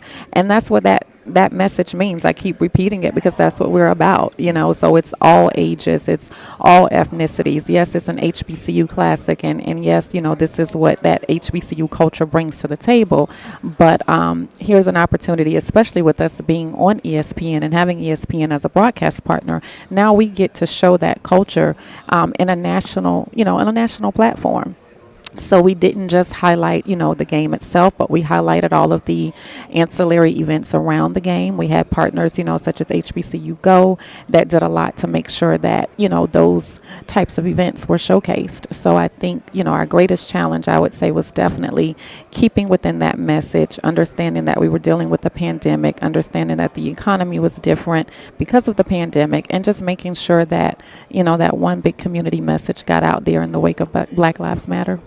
Now, you mentioned ESPN. This is one of a handful of games, a very small handful of games that are on, that were non-streaming platforms. We'll just say it like that. You know, we've got the BX Challenge and the Celebration Bowl. We've got the OBC. I believe the Red Tails is on. Red Tail Classic Is on the use.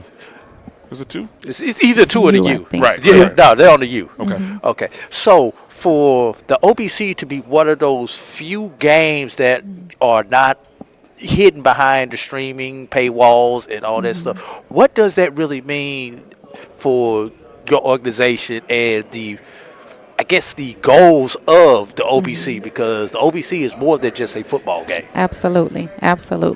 We're grateful for our partnership with ESPN. And, a lot of people thought that, of course, again, I go back to that Dion effect, right? Like, okay, well, the first year we were on ESPN2. The second year we were on ESPN2. So everyone thought that, it must be because of Coach Prime. And Jackson State, they, of course, had other games that were televised. I don't think that FAM had any other nationally televised games on ESPN2 or the ESPN network, except for our game. So a lot of people did think that it had something to do with Coach Prime. But what I loved about, love about our partnership with ESPN was even after Coach Prime announced his departure to Colorado, ESPN came back and said, we want to extend this partnership. We like what you guys are doing. And I think for us it's important because, again, our kids are playing in an NFL stadium. They are on a major network. And with ESPN extending our partnership, that took us this year to the main ESPN network. And that means that, again, our kids will have an opportunity for a national stage. Our partners will have an opportunity for a national stage. And we, anticipate that whether it's FAMU, Jackson State, whomever, participates in this game in the future, that ESPN will continue to be a partner and a supporter. Nice. You mentioned a little bit the exposure aspect, but I want you to talk just before we break here.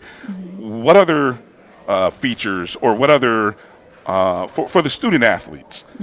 This is a great experience, and I've heard from them. We've heard from them what a first-class event this is. Talk a little bit about what all they experience and the things that you've heard from those student athletes and coaches, which, look, on a long season where you're traveling to some non-major cities. I was trying to be nice about saying it. I like how you put that. Well, see, okay. But yeah, talk a little bit about what that experience is for the student athlete, because I think that is a major point for this event and this game going future. And, as you said, whoever is playing in it, they're going to get a great, almost a bowl-like experience at the beginning of the year. Yep, you're right. So we do make sure that, the student athlete experience is at the top of our priority list. So our student athletes, they come in typically on a Thursday or a Friday. We have a welcome reception and a team dinner for them. We have an opportunity with them to allow people to come in and speak to them. So over the last couple of years, we've had Hall of Famer Emmitt Smith. We've had Hall of Famer Edgerrin James. So they get to hear, we've had Chad Ochocinco, of course, who reps Miami in the Marching 100. So we've had an opportunity to bring these type of individuals in to really pour into our students. Our partners do a really good job with providing them with gifts. So we make sure that we have swag bags for them. And they're in Miami, on the water. Now, of course, the coaches will say, wait, calm down. They can't have too much fun. We still have a game to play. So we give them a team outing, whether it be, I think they've gone to Top Golf. I think they've done bowling, just different things like that. But, then we reassure our coaches that, at a certain point, they shut down and focus and the game in. is on Sunday, so it's like if you get in on Thursday, and it's a holiday on Monday. When you get a chance to get a beach day in, at least one of those days, right? That's right. So they get a beach day in. Their hotel is actually really close to the beach. So, but trust me, our coaches tell us, all right, Friday night, early Saturday morning. Hard to beat that running around the rest of the conference. I'm just saying, hard to beat that. Yeah, but they love it. We had one of the student athletes. Our camera crew just happened to catch him on camera just talking to one of his other friends, and he said, hey, I'm from Monticello, Florida. I've never been this close to water. Like, this is great. So those type of things reinforce why you do the things that you do. Nice. Go ahead. I know you had a couple of thoughts there. Comments from our YouTube chat. Berry 305 says, my parents went to the OBC game back in the 70s. And Tamara T says, my parents, grandparents, and great-grandparents used to go to the OBC back in the day. The legacy. Yes, those are those legacy people that you were talking about. Absolutely. And again, that's what it's for. When you really understand the history of this game and why this game was started. That's why I was so intrigued and wanted to bring it back. So again, it's one big community. That's what we do it for. Let people know how they can purchase tickets, how they can make this event a great Labor Day weekend vacation. Those in Mississippi, those in Florida, like those in SWAC country. You want to get away from wherever you're going. Hey, they take BAC money too, Brian. Okay, Yes, I'm we sorry. do. Yes, I'm sorry. Yes. SIAC, CIAA money. Okay, well said. Well said. That's right. Give the plug. Let people know how they can purchase tickets. And how even they if can you aren't affiliated with any of those, but just want to experience the HBCU reunion weekend, right? Yes, we take it. So, but our website is www.orangeblossomclassic.com, and you can get all the information about all of the weekend of events. With us, this year our theme is the HBCU reunion experience. So again, we're embracing all HBCUs, regardless of your conference affiliation, regardless of what school you went to, or if you didn't go to a school, you can come and experience it. So we have events that have, we have a luncheon this year with Lynn Whitfield, who's she's a fourth generation Bison, so she's going to be our keynote. We just had an event about 2 weeks ago with Yandy Smith and Wendy Raquel Robinson. Wendy Raquel Robinson, she is a member of Sigma Gamma Rho. She and Yandy both attended Howard, so we are really embrasing all Got a lot HBCUs. of Bison in there. Watching. Yeah. I bet you somebody in the other room would love to hear that. Who's going to be on that broadcast probably? Look, yes, exactly. He'll be there. He's experienced it. So, again, Kendra, thank you. Thank you. Looking forward to being there, covering the game. Looking forward to being there to cover it in the future. And I know it will be successful because you're running it. And Orange Blossom Classic, Labor Day weekend, Miami Gardens, Florida, Jackson State, Florida A&M. It will be the SWAC game of the year, at least on the eastern side. There's a bold prediction right there, and the score will be a lot closer than it was last year. No, it won't. Bet that. No, it won't. It's going to be flipped the other way. Well, there you go. We'll take that. We'll be back with more coverage live here at 2023 SWAC Media Day right here at the BCSN GameTime show. We'll be back in just a moment. You're looking for the latest information on Southern University sports, the Southwestern Athletic Conference, and HBCU athletics. There's only one place to go. Tune in to the Carlos Brown Show, exclusively on the Black College Sports Network. Oh, that spin class was brutal. Well, you can try using the Buick's massaging seat. Ooh, yeah, that's nice. Can I use Apple CarPlay to put some music on? Sure, it's wireless. Pick something we all like. Okay, hold on. What's your Buick's Wi-Fi password? Buick Envision 2021. Oh, you should pick something stronger. That's really predictable. That's a really tight spot. Don't worry, I used to hate parallel parking. Me too. Hey. Really outdid yourself. Yes, we did. The all-new Buick Envision, an SUV built around you, all of you. Thank you guys for what you do for HBCU athletics. This is a fantastic avenue for all of us. This is our ESPN, so we love what you guys do. Brian, AD, Roy, all you guys at BCSN. We really appreciate what it is that you guys do for us.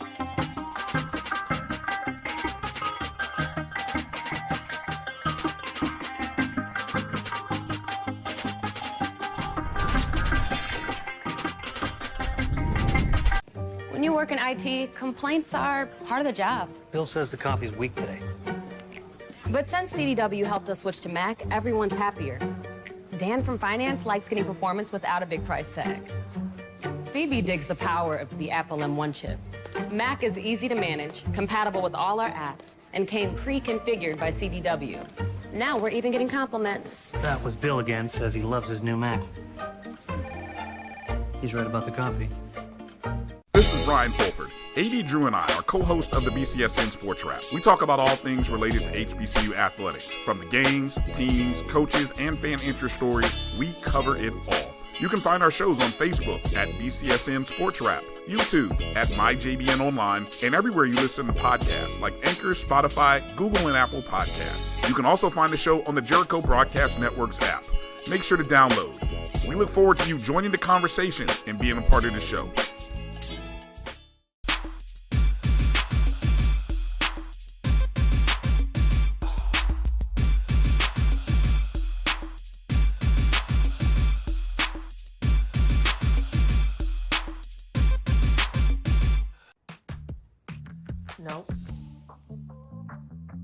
Nope. Come on, him? Ooh, I like him.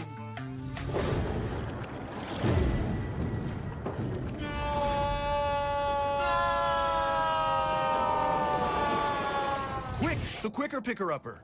Bounty picks up message quicker, and each sheet is 2 times more absorbent, so you can use less. He's an 8. He's a 9. Bounty, the quicker picker-upper. From novice to aficionado, find yourself here. High quality cigars plus personal customer service. Slow Burn is Waco's only mobile cigar lounge, featuring a meticulous, curated collection of premium cigars. Visit our website, www.slowburnwaco.com. That's www.slowburnwaco.com. If you think all pads are exactly the same, think again. This is Always Ultra Thins reinvented with the Always Triple Protection System. This pad wicks gushes 90% faster, absorbs even more so you can feel dry, and locks odors in. Rethink your pad for up to 100% leak-free and odor-free comfort with the totally reinvented Always Ultra Thins. This is always like never before. Since 2002, Empowerment Resources, Inc., a nonprofit organization, has empowered more than 1,500 youth and adults in Duval and surrounding counties through its programs Journey into Womanhood, Girls Mentoring, Life Skills for Teens, and Parenting Education Coaching. To get involved with programs, volunteer, or donate, visit www.empowermentresourcesinc.org. Follow us on social media, facebook.com/empowerment.resources and instagram.com/empowermentJAX. Stride K-12 powered schools are ready to put over 20 years of being a leader in online education to work for you. Dive into curriculum design for the online classroom. Team up with state-certified teachers trained in virtual instruction. Take control of your child's education journey. Discover the power of personalized learning with a leader experienced in preparing kids for a future they can be excited about. Take charge. Stride K-12. Enroll now for the fall.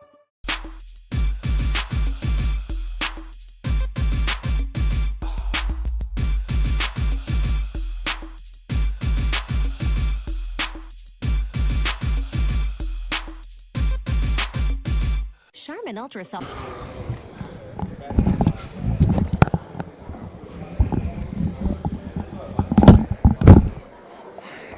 All right. This is Dr. Ville inside the HBCU Sports Lab as we're priming with BCSN with the Game Time show, man. That means all the fellas are here, but right now this is going to be Brian and AD. We're going to get into it. You know how we do. I love mixing up with Brian because he's like one of those thinkers to a different level and always has a question and retort for me. But did you think about it like this? Maybe not, but that's a good one. So let's break down the official preseason all-SWAC predicted order of finish. Okay, we're going to start. Oh, predicted order of finish. Okay, we're going to start with that. I want to start with the predicted order of finish. We'll get into some of these preseason players stuff, and players because we can have a little more time with that. But I want to stick with this. Right, I'm going to start with the SWAC East. We'll start with number 6 and send upwards. I love that. Start from the bottom and work our way to the top. You got it. Bethune-Cookman, 34 points. At number 5, Mississippi Valley State with 35 points. But check this out. Yes. 2 first-place votes. Wow. Who did that? Wow. Well, look, it couldn't have been.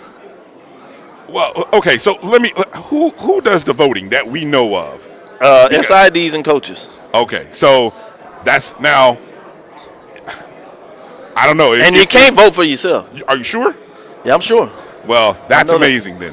That's amazing then. If you can't vote for yourself in your school, then I want to make sure I make that clear because I know what everybody was thinking. And that's why I asked. So let's proceed. Number 4. That's breaking news right there, ladies and gentlemen. Alabama A&M 73 points, 2 first place votes. Number 3 is Alabama State 80 points, 2 first place votes. Jackson State 94 points, just 2 first place votes. You can't tell me, Doc. I know you're not supposed to be voting. Somebody's voting for themselves here. No, I'm just kidding. Go ahead, keep going. Number 1, go ahead. The Rattlers, Florida A&M, 116 points, 16 first place votes. A lot of folks believe in the Rattlers this year. That's an overwhelming majority for those who need to do the math on that. That's correct. That's correct. I like that majority. SWAC West, starting from the bottom to the top. At number 6, Arkansas Pine Bluff, 33 points.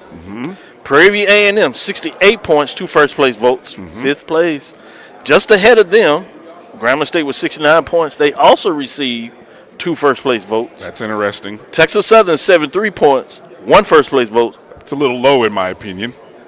Interesting. No, I'm just surprised. Go ahead. Well, it's just the 1 first-place vote that was interesting. Yeah, that's what I'm saying. So, yeah, exactly. according to you, even one of their own people didn't vote for it. Stop.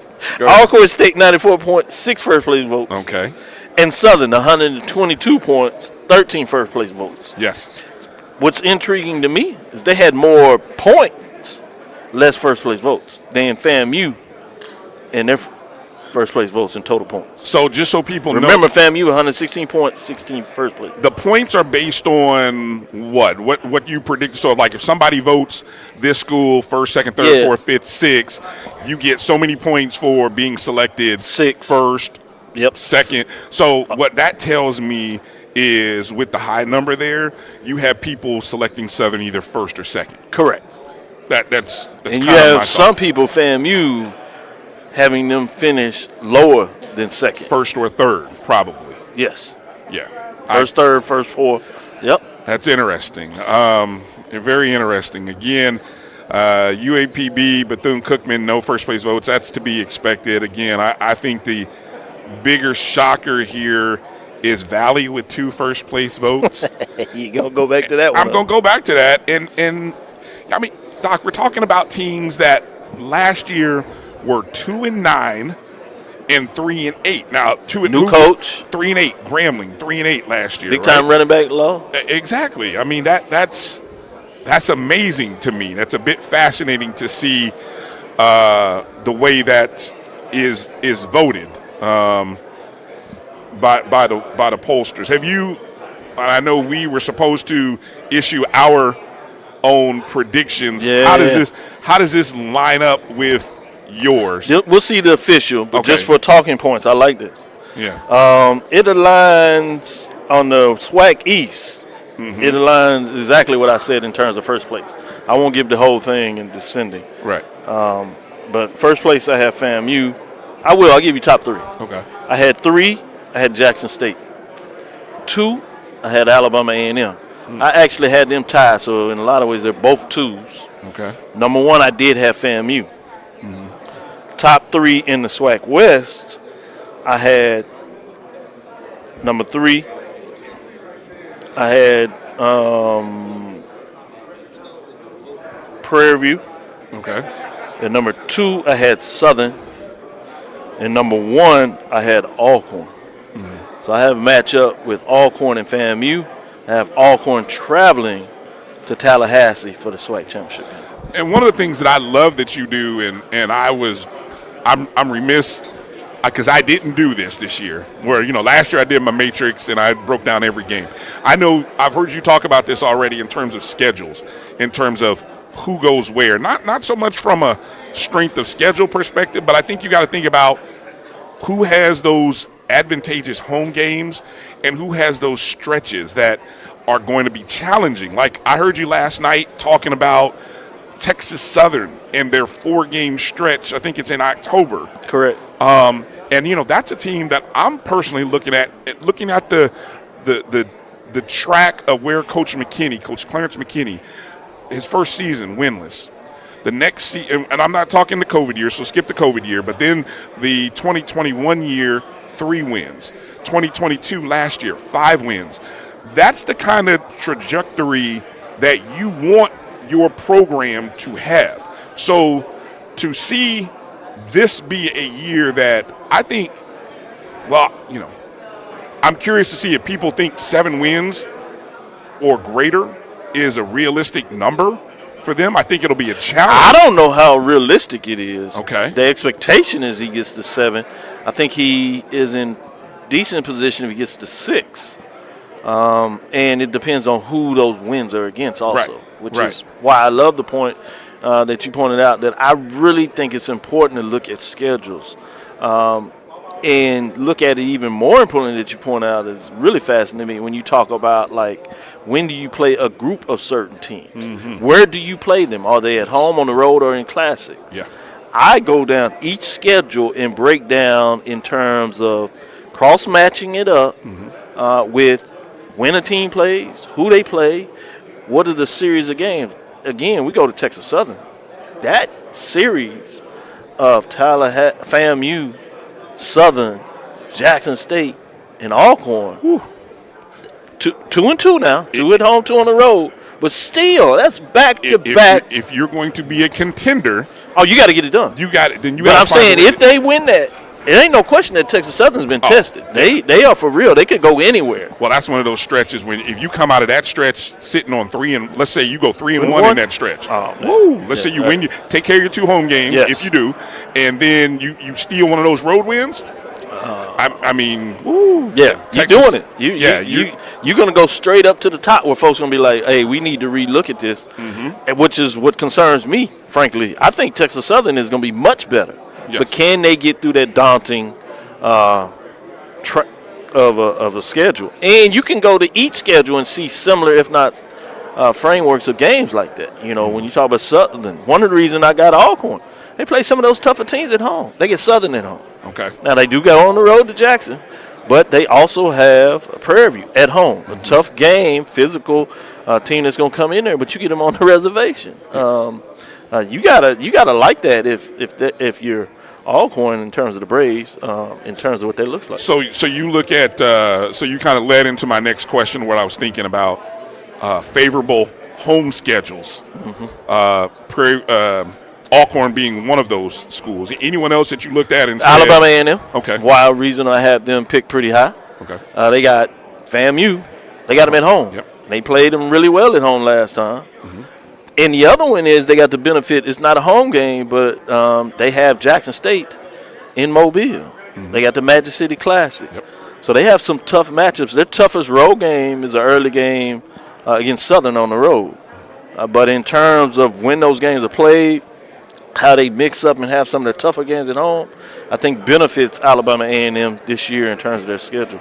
So I'm looking to see what they're doing. One of the concerns I have with Prairie View, I think they're going to be really good, really solid. But the problem is they got some tough games on the road. Yeah. They got to go to Southern.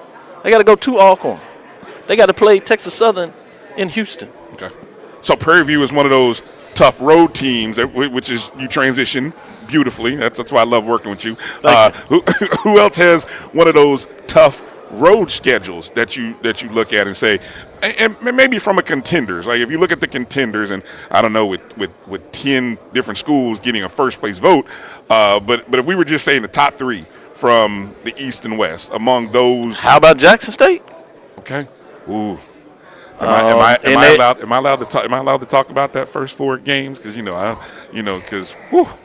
that is brutal. Yeah, it's a tough schedule. They got, and a lot of their games is not just that they're not necessarily on the road in terms of going to a home field, but they're classic games, big games on the road, but they're tough. And then the series they got. And it's going to be fascinating because it may not hurt them necessarily in the conference race in terms of where they're standing, but will hurt them in terms of their mentality. As you know, SWAC Challenge Week 0, they got South Carolina State. That's going to be a physical game. It's going to be an emotional game in terms of what that looks like. So if you can get the win, you're really looking good. If not, then it becomes really tough. Then you got to turn around. You got to lick your wounds or be on that high and level everybody off, and then you got to go to Miami to play FAMU, the favorite at this point, right? Who doesn't need any extra motivation. No extra motivation. No extra motivation for that game. Can you level off your players to make sure that they're not overconfident in that game, right? This is a team that has dealt with FAMU pre-prime, post-prime. They get a chance to make that statement. Then they got Alabama A&M. It's in Mobile. Yeah. One of the games they got home is Alabama State in regards to homecoming. They got Alcorn at home, so that's pretty good. But they got some pretty tough road games. That first 4 included in that is Southern. It doesn't count in the conference schedule, but anybody knows that rivalry game, that's going to be an emotional, physical game in terms of what they look like. And that's game 3 in terms of their open up the season, which is impactful in terms of we'll find out pretty early what Jackson State will be. Coming up here in just a moment, joining us will be Dr. Charles McClellan. Perfect timing, as we are going to have Dr. McClellan come in here and join us here. And, of course, we got A.D. Drew. You know, if I could do this, LaDon, can you bring me my Pepsi, sir? Thank you. I'm a little thirsty. Gotta make sure it's the right. Make sure it's the right drink. That's marketing right there. That's what you call product placement. Hold on. Thank you. Thank you, sir. That's what you call product placement. Good product businessman, undergraduate degree at Prairie View A&M University in the School of Business over there, College of Business, I should say. And with that being said, congratulations on a great 2022-2023. I want to start this off for all those who don't know. Obviously, this is our commissioners, Southwestern Athletic Conference, and I'm personalizing it there, taking a little liberty, Dr. Charles McClellan, that making his rounds in terms of that. And no official state of the address, because you said, hey, y'all have questions, let's ask questions and answer them. Absolutely. So let's get started right there in terms of moving forward. What makes you excited about this football season? You know, there's a lot of intrigue coming in. We have brand new coaches. We have a lot of new talent from a student athlete's perspective. People were wondering, well, what is the Southwestern Athletic Conference going to do now that Coach Prime is gone? Well, just look around. The largest media day that we've had to date. The excitement is there. When we looked at our numbers from an ESPN perspective, when we looked at our numbers from a HBCU Go perspective, a television perspective, they were off the charts. And as you know, the revenue that's generated is based upon eyeballs on your conference. And we are at one of the highest levels. You know, I've said this, 3, 4, 5 years ago, there used to be this debate, linear TV, digital TV. Right. When we looked at the numbers, we actually outdrew on Plus, ESPN Plus, some of our linear games that were on national television. So people have changed the way that they watch sports. They're viewing it. They want live sports. And over 80% of our football games are going to be on either ESPN, Family Networks, or HBCU Go. And quite a few of those are going to be primetime live. So however you want it, we're going to be able to deliver it to you. And I think for me, that is significant. Dion had additional people that did not know what SWAC was all about to take a look at us. Mm-hmm. What we've seen through the numbers is that they are still looking at us. Mm-hmm. And how we know that, we looked at the basketball numbers, we looked at the softball numbers, we looked at the baseball numbers. All of those numbers were significantly higher. So it's our job to continue to put a quality product out on the field. And how do you do that? And that's by what these outstanding coaches have done, bringing in top talent, having great games, being able to showcase those games, and playing on these networks. And that's why we've been elevated, you know, from ESPNU to 2 to ESPN to ABC. You're right. Because of the product. And we're going to continue to put out a quality product. I talked about this earlier as this conversation came up in terms of Dion's ability to get through this was similar to an antique car. You see great painted, it looks new, everybody's excited about it, but once you open the engine and you see it's a new engine, pristine, you get excited about it. You can close it, but everybody is still excited about that car because now they got to see the inside of it. Example what you're talking about. Let's get into some of the revenue in regards to HBCU Go. So he really is asking. You said ask, Doc. You said ask away, right? All right, go ahead. Like you said, you choose what you want and we'll answer. But I was going to fix it in a way that you can get to it. But HBCU Go, in all seriousness, was excited in terms of last year was the buzz that they were coming on board. Correct. So at the end of the year, what did that look like in terms of the benefits of the institution in regards to having HBCU Go, not just visually in terms of the numbers, but also financially supporting the institution? Significant. Okay. And I use that word in the strongest form that I could possibly use it. And it just wasn't the deal that we signed. It was the national platform that they put us under. Now, I could be wrong, but I'm going to take credit for it. We were on CW. Now I see the ACC is on CW, right? So they saw that was I was angry. I was like, they taking my spot. Now I got to go up against the ACC. So what HBCU Go did for us was put us primetime television nationally on Saturdays. And now you see that ESPN has picked up a couple of extra primetime Saturday football games, and that is supported by the numbers. So when you see us, it helps us sell that package to our corporate partners. Okay. It helps the schools to have increased attendance. When you have increased attendance, then you're increasing enrollment. So it's all interconnected. And to be able to have that platform week in, week out, like I said, over 80% of our football games this year is going to be on. It just increases the value of your brand. I went to the softball tournament. Magnificent tournament. Everything was immaculately done. Then I went to baseball. We were in Atlanta. You know, some of the coaches didn't want to go there. Baseball, actually, in my opinion, turned out to be one of the best championships that we've had. I loved it. Period. 100. But I walked into the dugout, and we had SWAC in the dugout, and they kind of cut off the SWAC, right, because of the way that the banner was done. And I was like, no, you can't do that. That's disrespectful to the brand. Right. You wouldn't cut off your brand. You wouldn't cut off anybody's brand. And that is how significant that S, that W, that A, and that C is. That when you see that, it means a whole lot. It means history. It means tradition. It means corporate partners. It means television. It means education. It means significantly affecting the lives of individuals that did not have the opportunity to get an education. We always talk about, I don't want to preach right now. That's right. But we always talk about lack of donations to our black colleges. Yes, sir.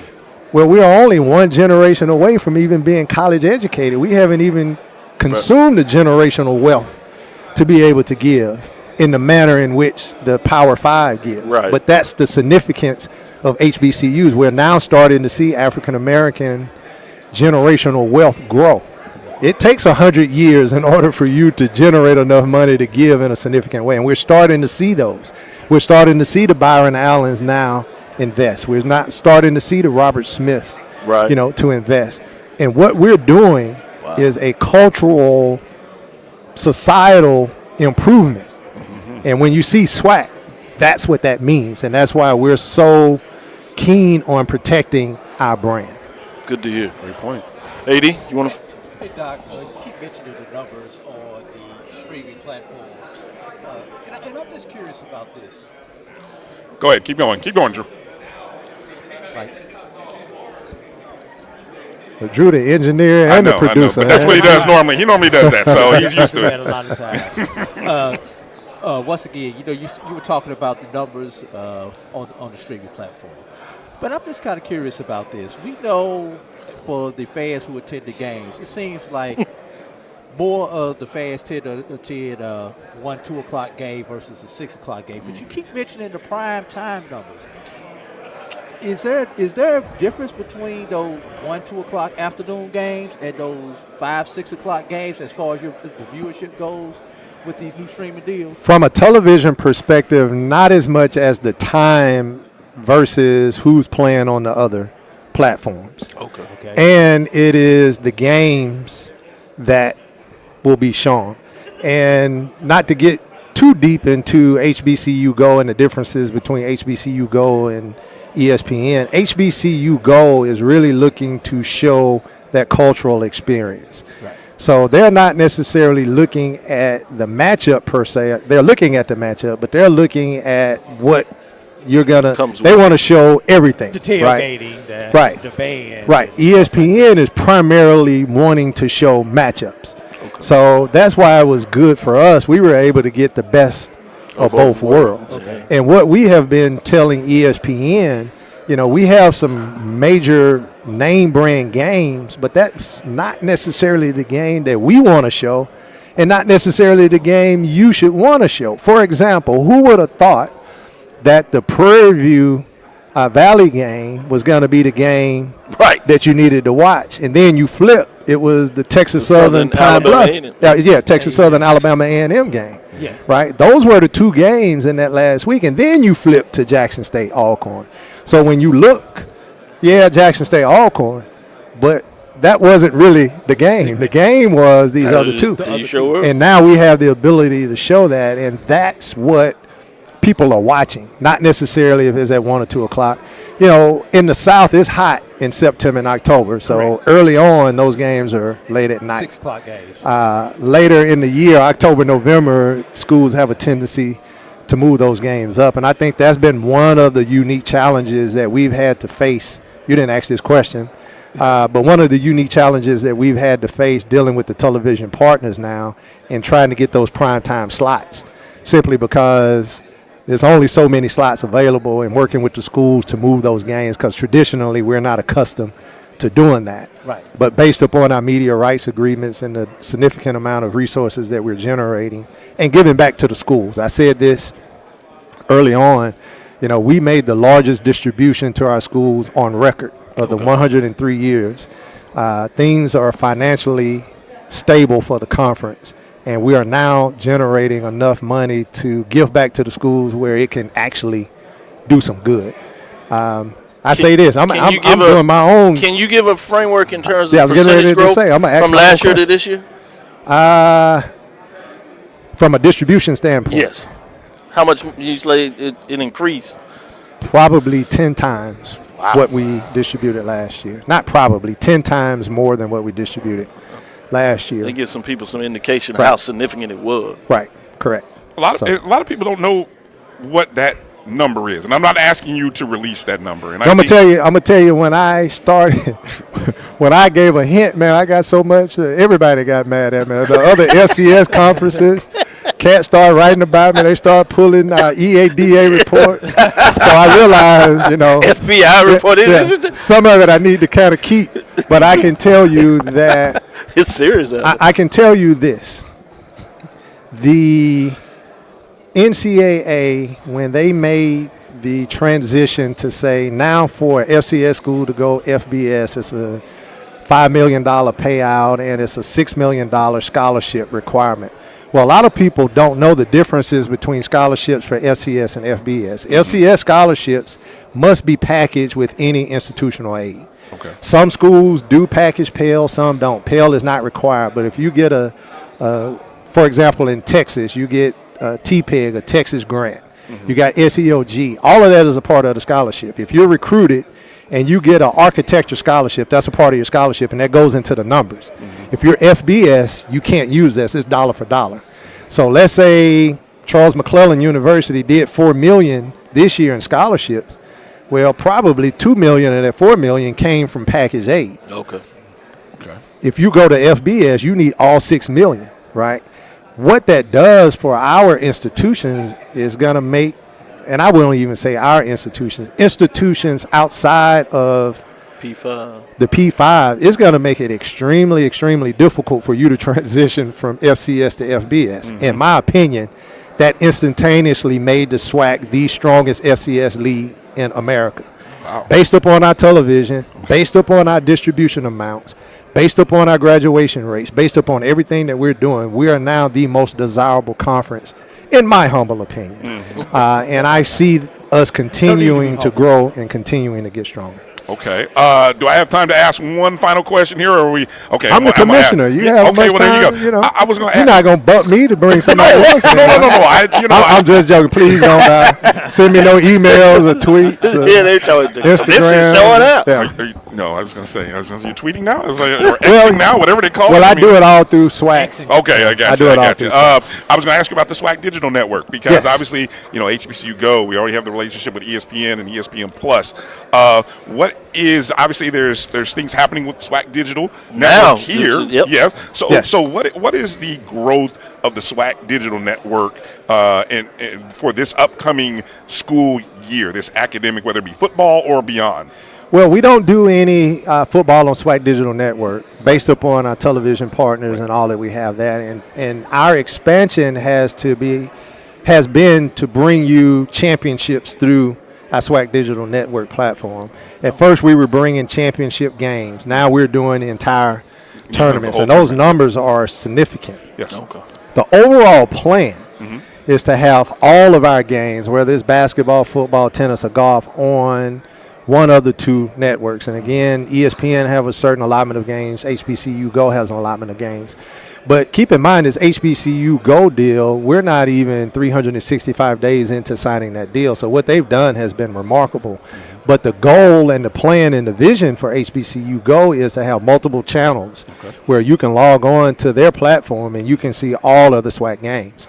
So part of our vision and strategy is we're investing in artificial intelligence. This is AI coming up again, where SWAC is going to take revenue, put it into the schools where they have AI at the baseball stadiums and the soccer stadiums and the volleyballs, where they can flick a button and then that instantaneous high definition content goes to our television partners, where you can log on and you can see all things, everything Southwestern Athletic Conference. So that's the goal, that's the vision. But we're going to utilize SWAC Digital Network to fill the void of those games that we want to show that's not necessarily going to be able to show up on Plus or HBCU Go. To add on to that, some of the challenges that some schools have are infrastructure related in terms of whether it be technology or whether it be the type of facility the facilities, that can carry those streams. Is it a hope goal for the conference to be able to help those institutions so that they can meet that goal of broadcasting those games? Yeah, short answer is yes, and that's what I was alluding to about the artificial intelligence technology. And I'm pretty sure you guys know this, but as technology advances, it makes it a lot easier to transmit those videos. They can compress those files now, and you don't need as big of these supercomputers to do it. So we're working on that. It's expensive. We realize that we need a 5-year plan, and we have a 5-year plan to do so, but that is the goal.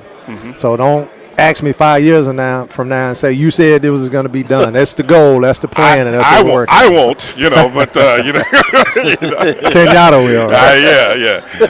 Any final words or final thoughts you want to share with us, with our audience watching online? Right. Okay. All right. Sounds good. None for me. Thank you for the opportunity. Thank you for always being here. Thank you for covering black college sports. What you do is significant. And the Southwestern Athletic Conference is deeply indebted to all that you do. We watch you, and we thank you, and congratulations for your continued success. Thank you. Thank you for all the access. Thank you for everything. Again, ladies and gentlemen, Dr. Charles McClellan, the Commissioner of the Southwestern Athletic Conference. Let's go Thank you, Doc. All right, let's take a short break. Come back with more live here from Birmingham, Alabama, 2023 SWAC Media Day. We'll be back in just a moment. Has so much cushiony softness, it's hard for your family to remember they can use less. Sweet pillows of softness. This is soft. Holy Charmin. Oh, excuse me. Roll it back, everybody. Sorry.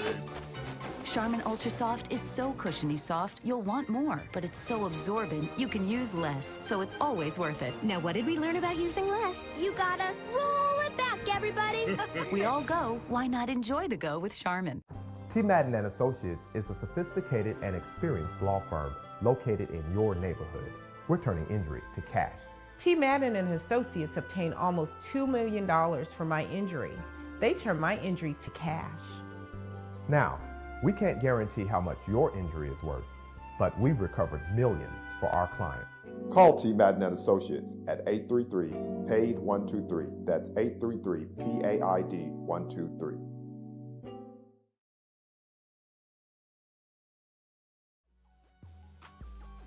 This is the Dean of the College of HBCU Sports, Kenyatta Cavill of Dr. Cavill's Inside the HBCU Sports Lab with Mike Washington and Charles Bishop. Come mix it up in the lab where the course lecture is in session every Tuesday from 6 o'clock p.m. Central Standard Time on Facebook Live, YouTube Spreaker, or the BCSN app, as we discuss all things about the HBCU sports culture, including exploring the week that was in the sporting HBCU diaspora, as well as the upcoming week of HBCU sports. With me, the Dean, the College of HBCU Sports, on Dr. Cavill's Inside the HBCU Sports Lab with Mike Washington and Charles Bishop. Course lecture dismissed. It's never too early to plant the seed, to share the tradition and instill a sense of pride in your HBCU with your little ones. HBCU Pride and Joy Children's Boutique helps you share your school spirit with a wide selection of adorable kids apparel and accessories, officially licensed from your favorite HBCU. Visit hbcupridejoy.com and follow us on all social media at HBCU Pride Joy on Facebook and Twitter.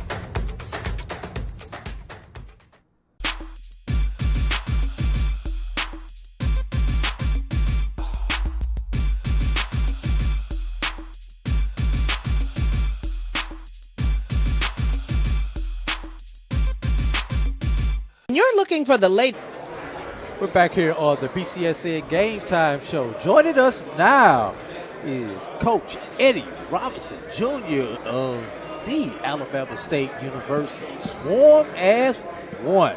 How you doing, Coach Rob? I'm doing great, man. Just enjoying the media out here, being with the other coaches and the players, and you guys. Appreciate you coming out and covering us. All right, all right. Man, I'm still fired up and excited from when you did your introductory speech. Oh, yeah. You think I forgot? No, I was driving home and I said, "Oh, he read it." Yeah. I mean, being a head coach at your alma mater is just it's special. I mean, yeah, I think being a college football coach is a big deal, and I think people don't realize that. There's not a lot of head football coaches of a D1 program, but when it's your alma mater, the spot, the place that gave you so much, and I tell people, if not for Alabama State, then where would I be? You know? Yeah, because I think a lot of folks read that wrong when, and it ended up being pretty cool in terms of just how big the SWAC is. When you talked about I'm SWAC, he's SWAC, and all those kind of conversations, a lot of that is about what it means to you, how much it means more. You hear that language out there. So last time we had a chance to really sit down and do this, we were watching the baseball team win a championship the year before last. Mm-hmm. And the energy and excitement I saw you have with a lot of alumni in that area upper deck, and I appreciate y'all just letting me sit in there and be a part of that. It was like 14 innings or something? Yeah, that was a great game. Great game. But the excitement that you had also, I think, was special. Talk a little bit about what gets you excited about this football season. I think this football season we have to start with defense, and I think overall we have a lot of good young players. I think our depth will be a lot better, so special teams should improve. I still think special teams and defense wins championships. Offensive-wise, I think we had a bad average starting position offensively, which made the offense have to work a whole lot. I don't care how good your offense is. You're starting on your own 10 or inside the 5. It's just tough to go that many plays and not have a mistake. So I think special teams playing better, defense creating more turnovers. That's things that we're really focusing on. And offensively, you got to run the football and just play good, efficient offense. You know. Staying with the defense before I pass it over back to you, maybe to talk a little bit of offense or what direction. I know we need to get Kelvin in here to talk about the relationship that is growing here. But who are some of those key components of that defensive side? That defense last year was special. Second ranked in the SWAC. A lot of people may not realize it. And a lot of pieces coming back. Give me some of those key folks. Yeah, I think you have to start with Bubba Adams. I mean, he led all of FCS in tackles. You know, my challenge to him is to get his hands on the ball more. Now I want him to do more in the pass coverage, get a couple interceptions to go with those tackles. Okay. Adrian Maddox, who was a freshman All-American, he's the guy that just came out of nowhere and started his very first game and got an interception against Howard and then got another one against UCLA. And now he's bigger and stronger, so expecting a lot out of him. And I think probably Michael Victor would be the next guy, cornerback who played a lot last year because of injury. But now he's really stepping up and just is working at a really high level. Super guy, 6'3" basketball guy who's really best football still ahead of him. I want to follow up again in regards to Bubba in terms of transitioning, get his hands on the ball. How do you teach and coach that? Yeah, that's what we've been working on all summer. So last year, I was just telling the AD Cable, I felt more like an administrator. I was going to more meetings, and I was saying, we got a game in a couple of days. But now it's like I'm kind of really getting into the expectations of knowing Coach Sims from Bethune-Cookman.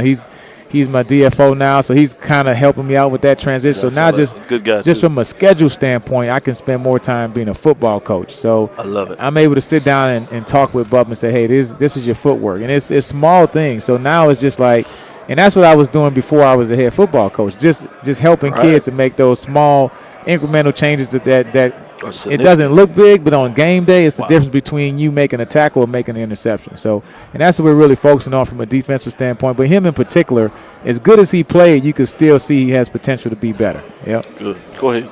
All right, Coach, I want to focus on your schedule. And when I ask you about your schedule, I want to kind of focus on the recruiting as it relates to your schedule. You guys just happen to play the other 3 HBCUs in the state of Alabama this year. Alabama A&M, Tuskegee, and Miles on your schedule this year. When it comes, because all you guys were recruiting primarily the same athletes. Yeah. So having those other 3 on your schedule, what does it mean for you to, number one, play those other 3 Alabama institutions, and then should you beat all those other 3 Alabama institutions, what does that really mean as far as recruiting comes within this state? Yeah, I mean, for me, we recruit within the 4-hour drive. I tell coaches, if you can't get there in 300 miles, then what are we doing? Except for Houston. That's probably our exception. We go out to Houston just because I wonder why. I still have a house there, right? But nah, so really, I mean, we recruit a lot in state. And so you got to go in our backyard. Come on, coach. So, hey, D. Davis, what can I say? But we will talk about that one off the record. That was a good one. But Miles College, I mean, they're in Birmingham, and they come to us this year. We played them last year, and they play us tough. I mean, 2 years ago, the game went to overtime, and last year we went down to the last drive. So, I mean, Sam Shade is doing a great job with that program, and then the Magic City Classic. That's all I got to say. So we know with Coach Maynard, that's always a great game. Other people who can tell you about Magic City. Right. And then Tuskegee, we played them for the Turkey Day Classic, which is the oldest HBCU Classic. Most people don't know that. So to get them back on the schedule, we haven't played them in a couple years. And the traditional, the old Bama State Spirit fans, the older generation of fans that's older than me, I mean, that Turkey Day Classic, that's just a thing that the people in Montgomery, you just wake up, you go to the parade, you go to the Turkey Day Classic. So, I mean, bringing that game back is huge for us also, and we're looking forward to all 3 of those in-state games. Let's bring it in. I know you want to talk about this special opportunity that is for us. Give us a little more about what that is about. I come here as an Alcorn State University graduate, but a proud member of Alpha Phi Alpha, so I do love the colors, and I need one of those ties. I'm gonna I got an extra one I can give you. Yeah, that's what I need. For both of y'all. Yes. So I come here with the company K-12 Learning, and we provide full-blown online schools for students all across the country. And then particularly in the state of Alabama, we have 4,700 students, and we've partnered with the Black College Sports Network to have you a dedicated content creator that's a high school senior. So we're going to let them see these opportunities, SWAC Media Day and other media opportunities, the ability to see your school, but not only see your school, but for those students to lend the lens of a high school senior, what did I see at Alabama State on game day? From the trainers to the drum majors to the band to the football team. So it's going to be an impressive feat to see what they come back with. Our eyes as adults, we see things the way we see it. But from that lens, now you might get another 1,000 students to say, I want to come to Alabama State. And I'm so proud that I live in St. Louis, Missouri, so the Alabama State staff comes there for a combine that we host, and you said not 300 miles, but it's just a little over. Oh, yeah. But they have an opportunity. The kids in the Midwest are thirsty for that opportunity because we have limited HBCUs in Missouri.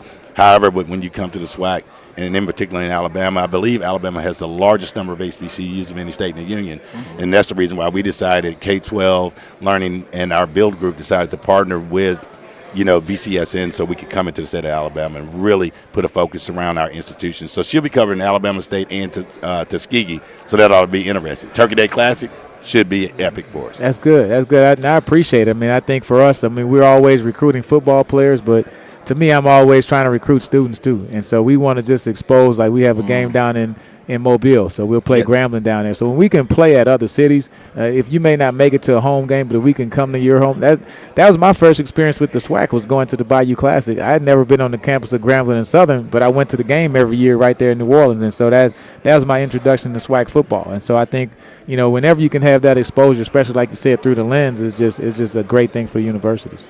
You're fair, and we talked about defense. Let's talk about the offense. I know the offense wasn't quite to where you would like it to be. What changes have been made, if any, and what are some key players that are going to help in terms of putting the offense in a different direction? Well, I think, besides the offensive line, obviously the offensive line play has to get better. And I think the guys have been working really hard. You got more depth on that offensive line? Yeah, more depth now, and I think we'll probably play more guys. And so I think that'll help us out. I think from a quarterback receiver standpoint, Keyshawn Johnson is a guy that, I mean, he has a Jerry Rice work ethic, and I don't toss those compliments around lightly. He's right. He's the kid that I'm like, hey man, take a day off. You know what I'm saying? So I got to tell this kid to take a day off. But he was our leading receiver last year. I'm expecting him to have a big year. I think AJ Lewis is a transfer guy from Troy, tight end, who should come in and really help. Blocked a lot there, but he can do some things in the passing game, and we have to start by running the football consistently. And so we have Juwan Howell here. We have a young kid. We have freshman kids. So we have some guys that we think who can run it really good. But if we can run the football consistently, it'll just help everything out in the passing game. I know you got a big one to open things up. You want to give away too many trade secrets. Nah. Can we get any information on the quarterback?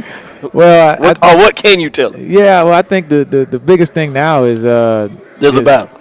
Yeah, it's a battle. It's always going to be. I always say my coach. Yeah. So we got to open a game where everybody's asking the quarterback on both sides. Right. It's a battle. Yeah, so I think to me, I think what I like about the team this year is that last year I felt great about our starting lineup. But when I looked at the second and the third guy, I was like, so I think now we're going to have so much more competition. Okay. And it's really not the depth. The depth is one thing, but the next thing is the competition. Okay. And so the competition says that, hey, man, if you're not competing and playing hard and being disciplined off the field, meaning going to class, going to breakfast check, doing all of those type of things, and then it's like, hey, you may not play. And if you lose your starting job, you may not get it back. And that's what make you a really good team at any level, whether it's college or NFL. If you know that the guy behind you is just as good as you probably not going to miss too many practices. You're going to be out there playing at a little bit higher level, and I think that's what I really like about our team. You didn't have that problem, did you?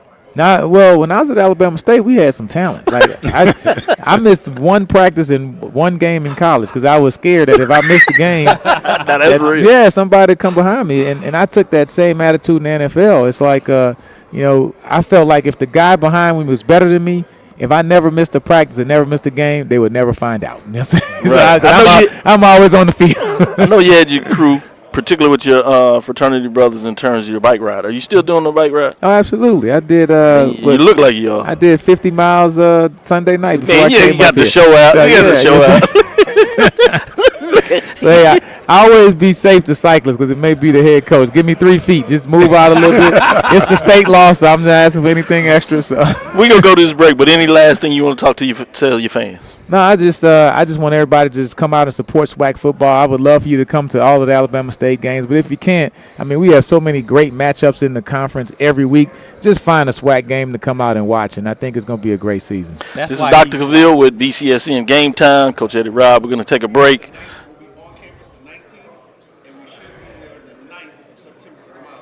So BCSN will be there on the 19th and in BuzzFest. So make sure you catch us. We'll be there live, and you get an inside look at Alabama State Hornets. You want to take us in that nice locker room? Oh, man, we show you everything. Oh. We got some good stuff in there, man. So. No doubt. We'll go to this break, and we'll come back on the other side and have more interviews for you as we are here in Birmingham for the SWAC Football Media Day. Thank you, Coach. This information on Southern University sports, the Southwestern Athletic Conference, and HBCU athletics. There's only one place to go. Tune in to the Carlos Brown Show, exclusively on the Black College Sports Network. Oh, that spin class was brutal. Well, you can try using the Buick's massaging seat. Ooh, yeah, that's nice. Can I use Apple CarPlay to put some music on? Sure, it's wireless. Pick something we all like. Okay, hold on. What's your Buick's Wi-Fi password? Buick Envision 2021. Oh, you should pick something stronger. That's really predictable. That's a really tight spot. Don't worry, I used to hate parallel parking. Me too. Hey. Really outdid yourself. Yes, we did. The all-new Buick Envision, an SUV built around you. All of you. Thank you guys for what you do for HBCU athletics. This is a fantastic avenue for all of us. This is our ESPN, so we love what you guys do. Brian, AD, Roy, all you guys at BCSN. We really appreciate what it is that you guys do for us.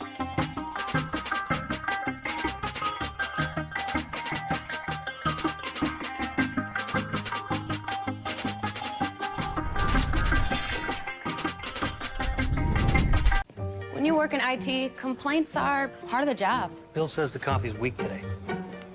But since CDW helped us switch to Mac, everyone's happier. Dan from finance likes getting performance without a big price tag. Phoebe digs the power of the Apple M1 chip. Mac is easy to manage, compatible with all our apps, and came pre-configured by CDW. Now we're even getting compliments. That was Bill again, says he loves his new Mac. He's right about the coffee. This is Brian Fulford. AD Drew and I are co-hosts of the BCSN SportsWrap. We talk about all things related to HBCU athletics. From the games, teams, coaches, and fan interest stories, we cover it all. You can find our shows on Facebook at BCSN SportsWrap, YouTube at MyJBN Online, and everywhere you listen to podcasts like Anchor, Spotify, Google, and Apple Podcasts. You can also find the show on the Jericho Broadcast Network's app. Make sure to download. We look forward to you joining the conversation and being a part of the show.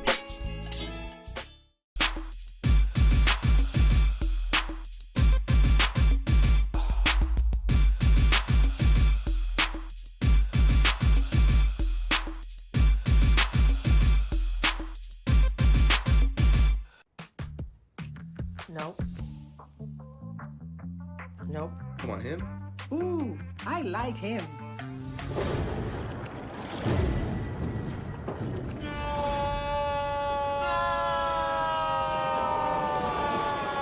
Quick, the quicker picker-upper. Bounty picks up messes quicker, and each sheet is 2 times more absorbent, so you can use less. He's an 8. He's a 9. Bounty, the quicker picker-upper. From novice to aficionado, find yourself here. High quality cigars plus personal customer service. Slow Burn is Waco's only mobile cigar lounge, featuring a meticulous, curated collection of premium cigars. Visit our website, www.slowburnwaco.com. That's www.slowburnwaco.com.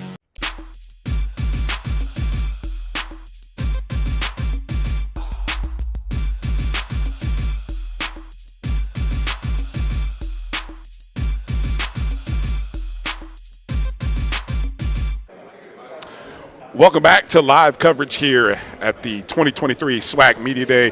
Brian Fulford, Dr. Kenyatta Cavill. Pleasure to be joined by Coach Hugh Jackson of the Grambling State Tigers.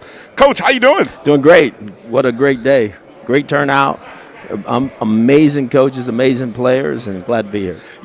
You are ready to get going. We kind of bumped into in the elevator. You are ready to get going. I am. Talk a little bit about the off season, the spring and the summer. What has you so excited to get ready for fall camp? It was called recruiting. Okay. And then my first year being in a conference against these really good coaches and players and understanding where our program needed to get to. Mm-hmm. Talk a little bit about that, if you would, in terms of evaluating things in that first year. Is that really what a lot of that first year was for you? You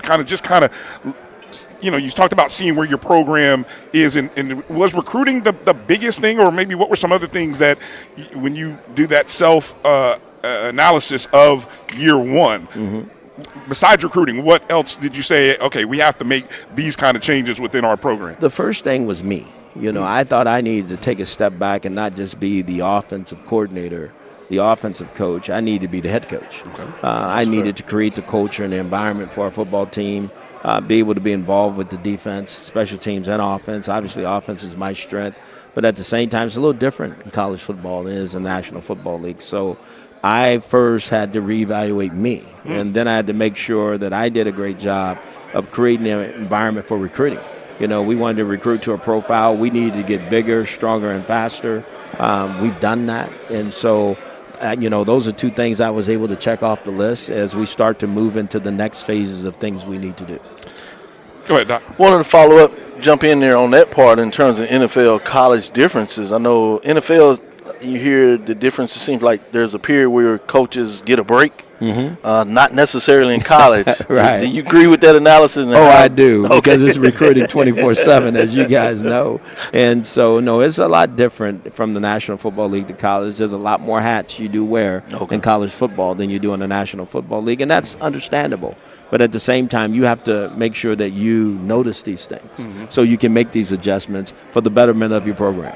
It sounds like you're having more fun with it at the college level, though. I am. It's a beautiful thing. Oh, no doubt. I mean, it's a different type type of pressure. Okay. But also, I mean, at the end of the day, it still comes down to winning football games, right? There's nothing more, nothing less. At the end of the day, you got to put a product out there that everybody wants to see, and a product that has a chance to win. Well, let's talk about that product on the field, starting with Mr. Anderson, preseason Defensive Player of the Year. Congratulations, and I like the way you applaud that. Tell us what makes him special, and then who are some other pieces on the defensive side that's going to make the defense even better than it was last year? Well, first, Sonny's special is because of the way he approaches the game. He's determined to dominate in the game. You know, obviously, he's put on 20 pounds. No, he's 230 pounds, and now he's 250 pounds. And so he understood and understands what it takes to become the type of dominant player that he needs to become, and he's working at it each and every day. The young man that's here with him, Lewis Matthews, is our linebacker. He's another one of those. You know, he's preseason, you know, SWAC Defensive Player of the Year, talking about Sonny. Trust me, Lewis is right there because he plays the game. He was one of the leading tacklers in the conference this past year. Yes. He's an all-SWAC player, so they'll be competing week in and week out for honors. There's no question in my mind about that. And then we have some corners. We feel like we have 7 corners this year. The depths there. That we think can play. Nice. And so it's going to be, you know, this going into training camp is a little bit different. Like last year, guys had positions, right? This year, you got to earn the right. Do they have the versatility in terms of speed, size? Are they all different? Oh, yeah. We got some long ones. I see the gleam in his eyes. I'm getting nervous. We don't want anybody to be nervous. We just want people to know we're coming in hot. Yes, sir. Yes, sir. We're showing up. Jumping over to the offensive side of the ball, you know, that's your specialty. That's where we've come to know Coach Jackson from the offensive side, right? So what does the offense look like? And I mean, obviously, starting at the quarterback position. Well, you just said it. The quarterback position, that's where it all starts. And obviously, we have 2 guys that's going to compete to earn that job. Okay. The returning and Julian Calvez, the freshman kid out of Orlando. You know, he played a lot of football for us last year. Young player, tenacious, grit, tough. You know, he knows he needs to improve completing the ball better. And then it comes Miles Crawley, big kid, 6'4", can throw it all. Yeah, transfer from Alabama State, great program. Can throw the ball all over the place, determined, tough. And I think that's where it started. But, you know, in order to have Batman, you got to have Robin, right? So you got to have some guys to throw it to. Yeah, the wide receivers. Oh, my gosh. And we needed, I mean, if you know my history, it's Al Davis, right? Yes, so yes. you got guys that can run, you know, and I'm just being very honest with you. Pick it up, put it there. Yeah, we didn't have a lot of guys that could run last year, and that's no fault of theirs. That's a fault of mine. You know, I think we needed to recruit more speed. And I like that self-assessment. Oh, yeah. We got some guys that can rock. And I'm just being very transparent about that. And we needed to do that because you have to make special plays in the SWAC, you know. And quarterback, when he puts it up, you got to have guys that can catch it and score the ball. So we worked at that, and then you got to protect the quarterback better. And so our offensive line, there's not a position, whether it's offensively, defensively, or special teams, where there's not competition this year. Okay. I could not have told you that last year, and that's from recruiting. You said special, and then you got into special teams, and that was the question I was going to ask. What are you looking like in terms of your special teams, particular field goal, punters, those kind of things? How do you feel about that? Well, you know, obviously we lost Garrett Urban, so we got to improve there. But Jimmy Alves is an all-conference player this year, so we feel good about our punter, you know. But at the same time, the other guy scores points, you know. So we got to make sure that Luca Doherty, you have a young man that's returning. We just got to make sure that he's up to the challenge, you know. But I feel better about it. But I think the improving of our speed and our size is going to help our special teams be even better. Let's have a little fun about it. What was your favorite place to go play last year? Oh, my God. My favorite place to go play last year, probably the Bayou Classic was my favorite environment. I can see just because it was special. It is. It's electric. You know, it's almost like being in a playoff game. You know, that's what I kind of liken it to. Good, good. Brian, any last thing? I did want to go back just to the selecting of day one starter for the quarterback position. I'm just intrigued. I'm always fascinated by the evaluation process and what do coaches look for? Everything. Literally everything. So I mean, it could be work. You just said it. I mean, but how he leads. But we're talking. Wow. Are we talking external stuff you see versus internal stuff you see? Like even things in the locker room, in the meetings. All that goes into the evaluation. You know, I think talent stacks itself, and I think people follow people that they believe in, right? And both those guys have some of that in them. There'll be something that separates them, but we all know if you're going to play quarterback, you got to be able to do what? Complete the ball. Yeah, you got. At the end of the day, you can't play the position if you can't complete the ball, and so some of those things will separate those guys. But at the same time, there'll be some other things that they're real close on, just like you're saying. Whether it's leadership or whether it's tenacity, grit, toughness, those things that I think you got to demonstrate as well. Well, Coach, we appreciate having your energy in the league, your expertise, and we want to appreciate your time and value your time. With that, we're going to go to the break coming out of here. As we get into it, the producer's around, so let's follow up with another question. Hold you just a second, Coach. Yes, as you say, this live, so let's go. Let's go. In terms of some of that first matchup in the Classic with Hampton, how do you get prepared coming into the season with such a game that has the opportunity with the bright lights, traveling with your team? I really believe it's probably a fascinating opportunity to get kids out of there, get them up to the East Coast there. What are your thoughts on that matchup? It's really amazing because this is what Coach Robinson used to do, right? He used to get these teams playing the Classic, go down in New Jersey and play against Morgan State. So there it is, right? So I'm excited about following in those footsteps that way. I think our team's excited about it. It's a big game for us because it's the first game for us, and it's a game that's on our schedule. It's a chance for us to hit the ground running the right way and go showcase who we are and show our improvement. So our guys are excited about being in this game. I'm excited about coaching in this game, and I can't wait to get there and play. And then to sort of go into that next game, that LSU game. Absolutely. I mean, that is a historic matchup opportunity there. What do I know you coaches are looking at game one and what's in front of you, but with that and all the hype surrounding, what do you hope to get out of that game and experience outside of a W, of course? What do you expect to get and learn about your team from week 1 to week 2? Because that's an interesting travel mix and setup. No, it is. No, you just said it. I mean, I think the most important thing is that we go play the way the G-men play. We got to go compete our tails off and play. We understand it's LSU. We understand the difference, but they don't. So we got to go show up and show out, and go play the way we play. And as the game unfolds, we'll make decisions based on what I think is best for our football team. Great. But at the same time, we're going there to win. There's not a game on our schedule we're not going to win. So I know that's right. That's what this is all about. Amen. Well, Coach, again, thank you for your time. Looking forward to seeing what the G-men bring to the West Side. I mean, it's going to be tough. I mean, the West Side will be interesting to watch. West Side, the best side. West Side is the best side. That's what they say. It's the most interesting side. I'll tell you that. Hey, he sound like he's from the East Side. Side. You can tell Hey, get on. He understands that Grambling does win championships, right? 26 of them, if I'm to be correct. The only team that's won the Celebration Bowl in the SWAC. Am I right? That's accurate. That's a mic drop. That's a mic drop. That's accurate. That's why I was about to go to break. Okay. There's nothing else I can say after that. I got to say it. You got to say it. There it is. There it is. Again. Clean, too. Yes, sir. Shoes. Again, thank you, Coach Hugh Jackson. Good luck this season. Good health to your team. And we'll be back right after these words. Charmin Ultra Soft has so much cushiony softness, it's hard for your family to remember they can use less. Sweet pillows of softness. This is soft. Holy Charmin. Oh, excuse me. Roll it back, everybody. Sorry. Charmin Ultra Soft is so cushiony soft, you'll want more. But it's so absorbent, you can use less, so it's always worth it. Now, what did we learn about using less? You gotta roll it back, everybody. We all go. Why not enjoy the go with Charmin? T. Madden & Associates is a sophisticated and experienced law firm located in your neighborhood. We're turning injury to cash. T. Madden and his associates obtained almost $2 million for my injury. They turned my injury to cash. Now, we can't guarantee how much your injury is worth, but we've recovered millions for our clients. Call T. Madden & Associates at 833-PAID-123. That's 833-PAID-123.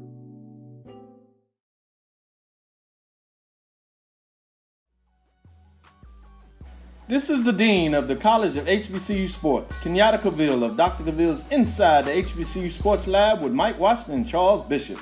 Come mix it up in the lab where the course lecture is in session every Tuesday from 6 o'clock p.m. Central Standard Time on Facebook Live, YouTube Spreaker, or the BCSN app, as we discuss all things about the HBCU sports culture, including exploring the week that was in the sporting HBCU diaspora. as well as the upcoming week of HBCU sports. With me, the Dean, the College of HBCU Sports, on Dr. Cavill's Inside HBCU Sports Lab with Mike Watts and Charles Bishop.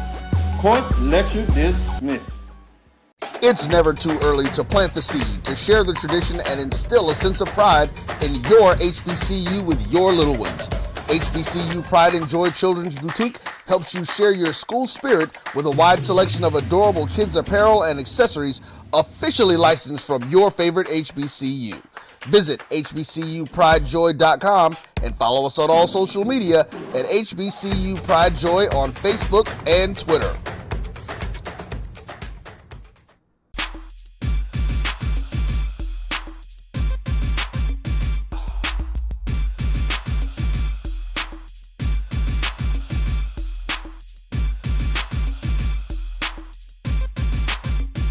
You're looking for the latest information on Southern University sports, the Southwestern Athletic Conference, and HBCU athletics. There's only one place to go. Tune in to the Carlos Brown Show, exclusively on the Black College Sports Network. Oh, that spin class was brutal. Well, you can try using the Buick's massaging seat. Ooh, yeah, that's nice. Can I use Apple CarPlay to put some music on? Sure. It's wireless. Pick something we all like. Okay, hold on. What's your Buick's Wi-Fi password? Buick Envision 2021. Oh, you should pick something stronger. That's really predictable. That's a really tight spot. Don't worry, I used to hate parallel parking. Me too. Hey. Really outdid yourself. Yes, we did. The all-new Buick Envision, an SUV built around you. All of you. Thank you guys for what you do for HBCU athletics. This is a fantastic avenue for all of us. This is our ESPN, so we love what you guys do. Brian, AD, Roy, all you guys at BCSN. We really appreciate what it is that you guys do for us.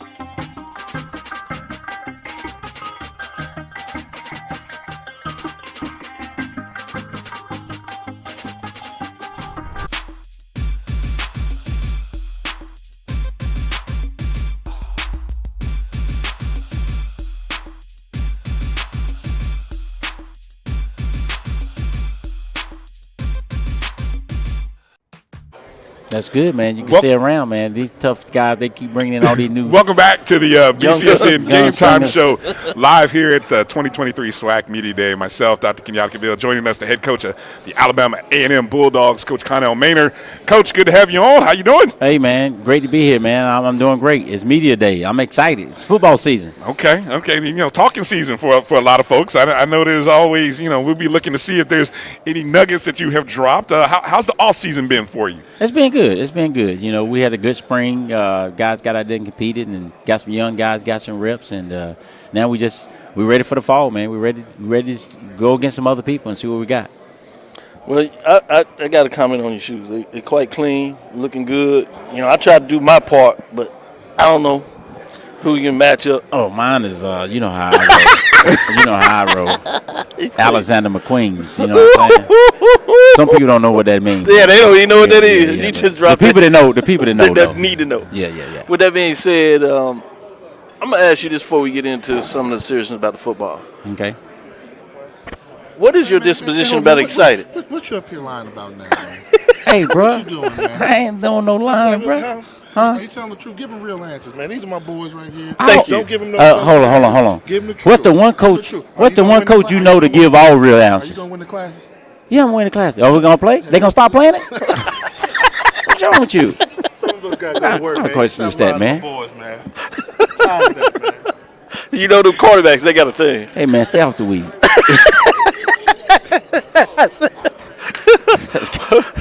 That was part of the question I was going to ask is, what is your disposition about, obviously this is work. You take it serious, but you are able to have fun at this.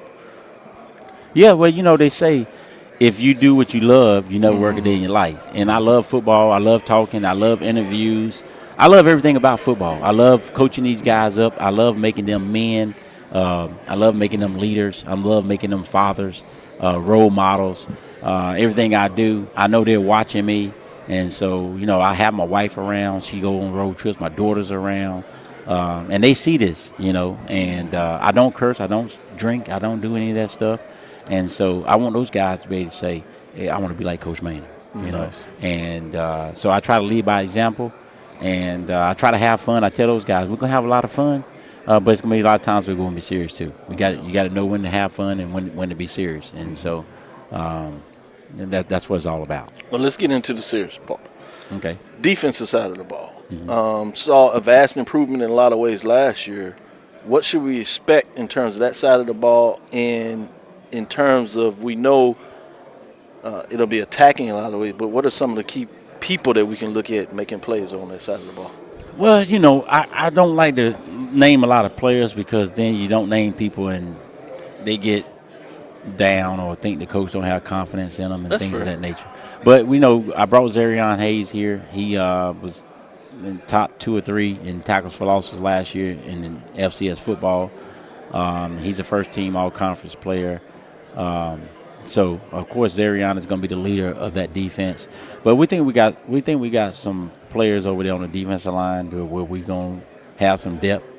And if that defensive line can play as good as we expect them to, that's going to make everybody else better. That's going to make the linebackers better. That's going to free them up to make tackles.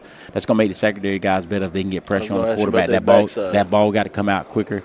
And so now that'll make them better. So if we can get that D-line rolling and Zarion Hayes rolling, that's only going to make that defense that was improving last year even better this year. Go ahead. Obviously, last season, I think in terms of your tenure at Alabama A&M, was the first time you didn't have a team go or finish the season above 500. When you look at the evaluation of your team last year and what you have to put together for this year, what does that look like for you? And what did you discover about your team in some of those games last year where you came up a little bit short? Well, first of all, we look at the conference record.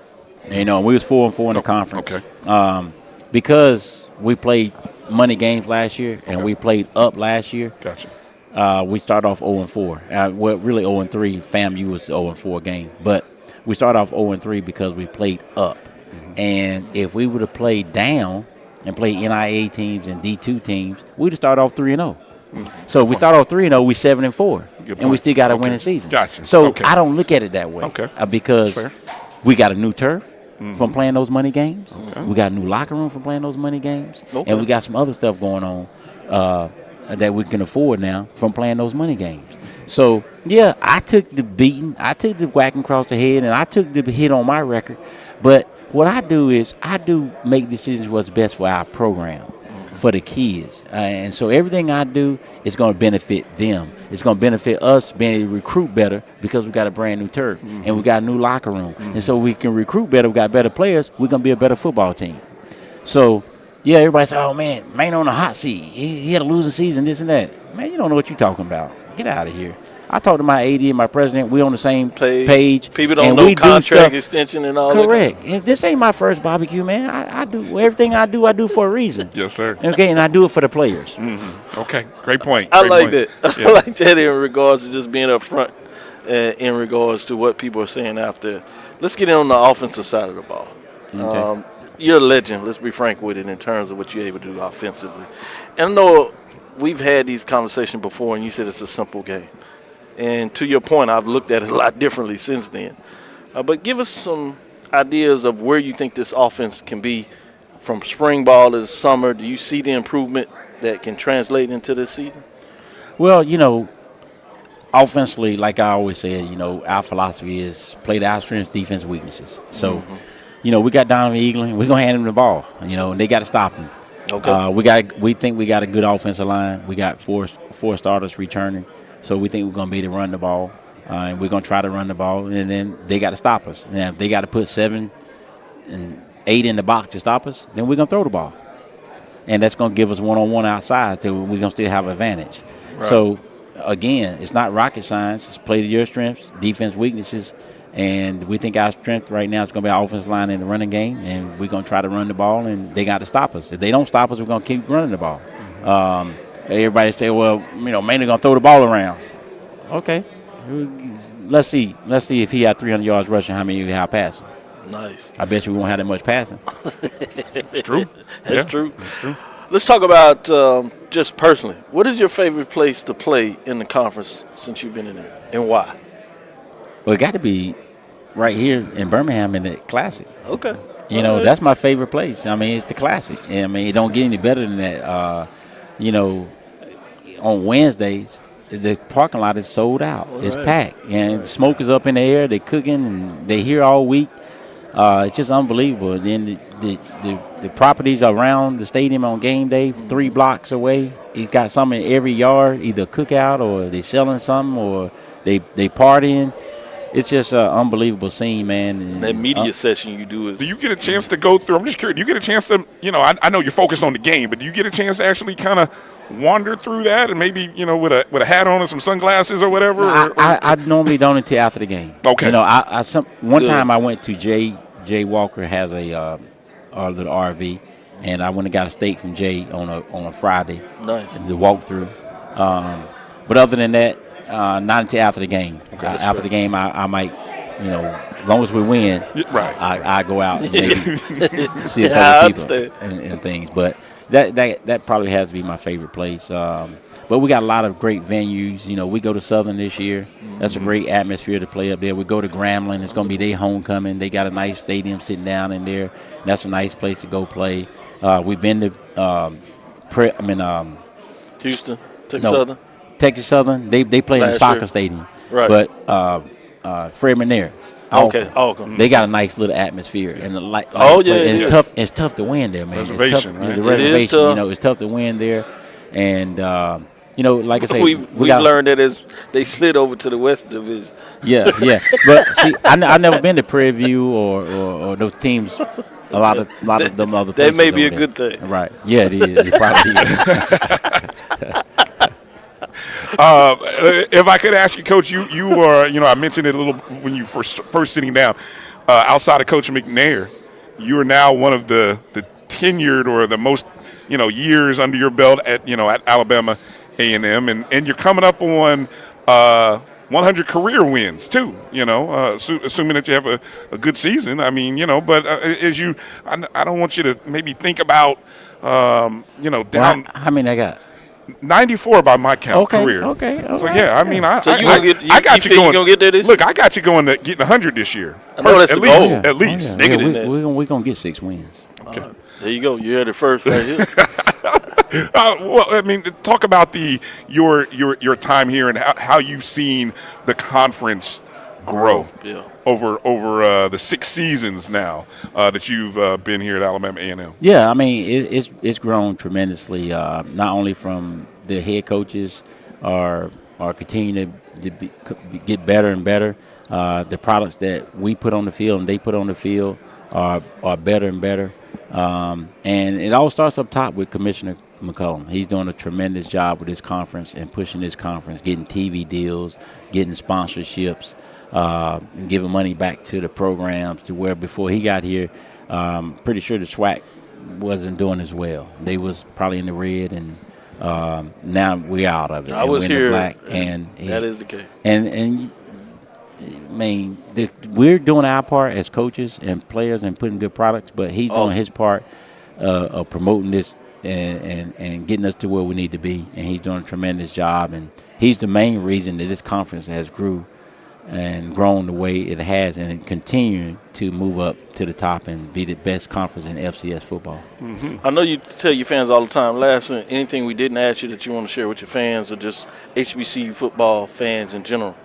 No, SWAC football is where it's at. We know the MEAC won 5 of the last 6 Celebration Bowls, but A&M going to stop that this year. Okay?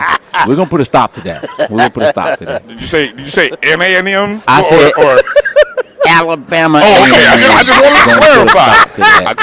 I just had to clarify. Yeah. No doubt. This is BCS Game Time, and you hear it from Dr. Gabriel Bryant and Coach Maynard that's going to shoot it to you straight. We're going to get to this break, and we'll come back on the other side with some more interviews. Thank you.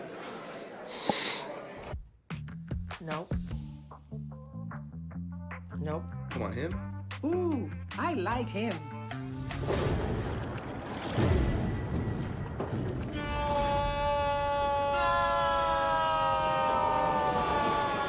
Quick, the quicker picker-upper. Bounty picks up messes quicker, and each sheet is 2 times more absorbent, so you can use less. He's an 8. He's a 9. Bounty, the quicker picker-upper. From novice to aficionado, find yourself here. High quality cigars plus personal customer service. Slow Burn is Waco's only mobile cigar lounge, featuring a meticulous, curated collection of premium cigars. Visit our website, www.slowburnwaco.com. That's www.slowburnwaco.com. Hello, everyone, and welcome. This is Roy Evans of the Jericho Broadcast Networks, and I am here with Mr. Darren Reed, who is the Senior Vice President of Stride Professional Development. Darren, how you doing today? I'm doing well, Roy. Glad to be here. All right, well, thanks. So let's start off by telling the folks a little bit about what Stride Professional Development is. Yeah, absolutely. Stride is the nation's leading provider of online education in the K through 12 space. We were formerly known as K-12 Inc. and are over 2 decades in the space of providing free virtual online education across the nation to students, no matter where they are. We've since changed our name to Stride because we've expanded beyond the K-12 space, though that's still very much what we do as a priority.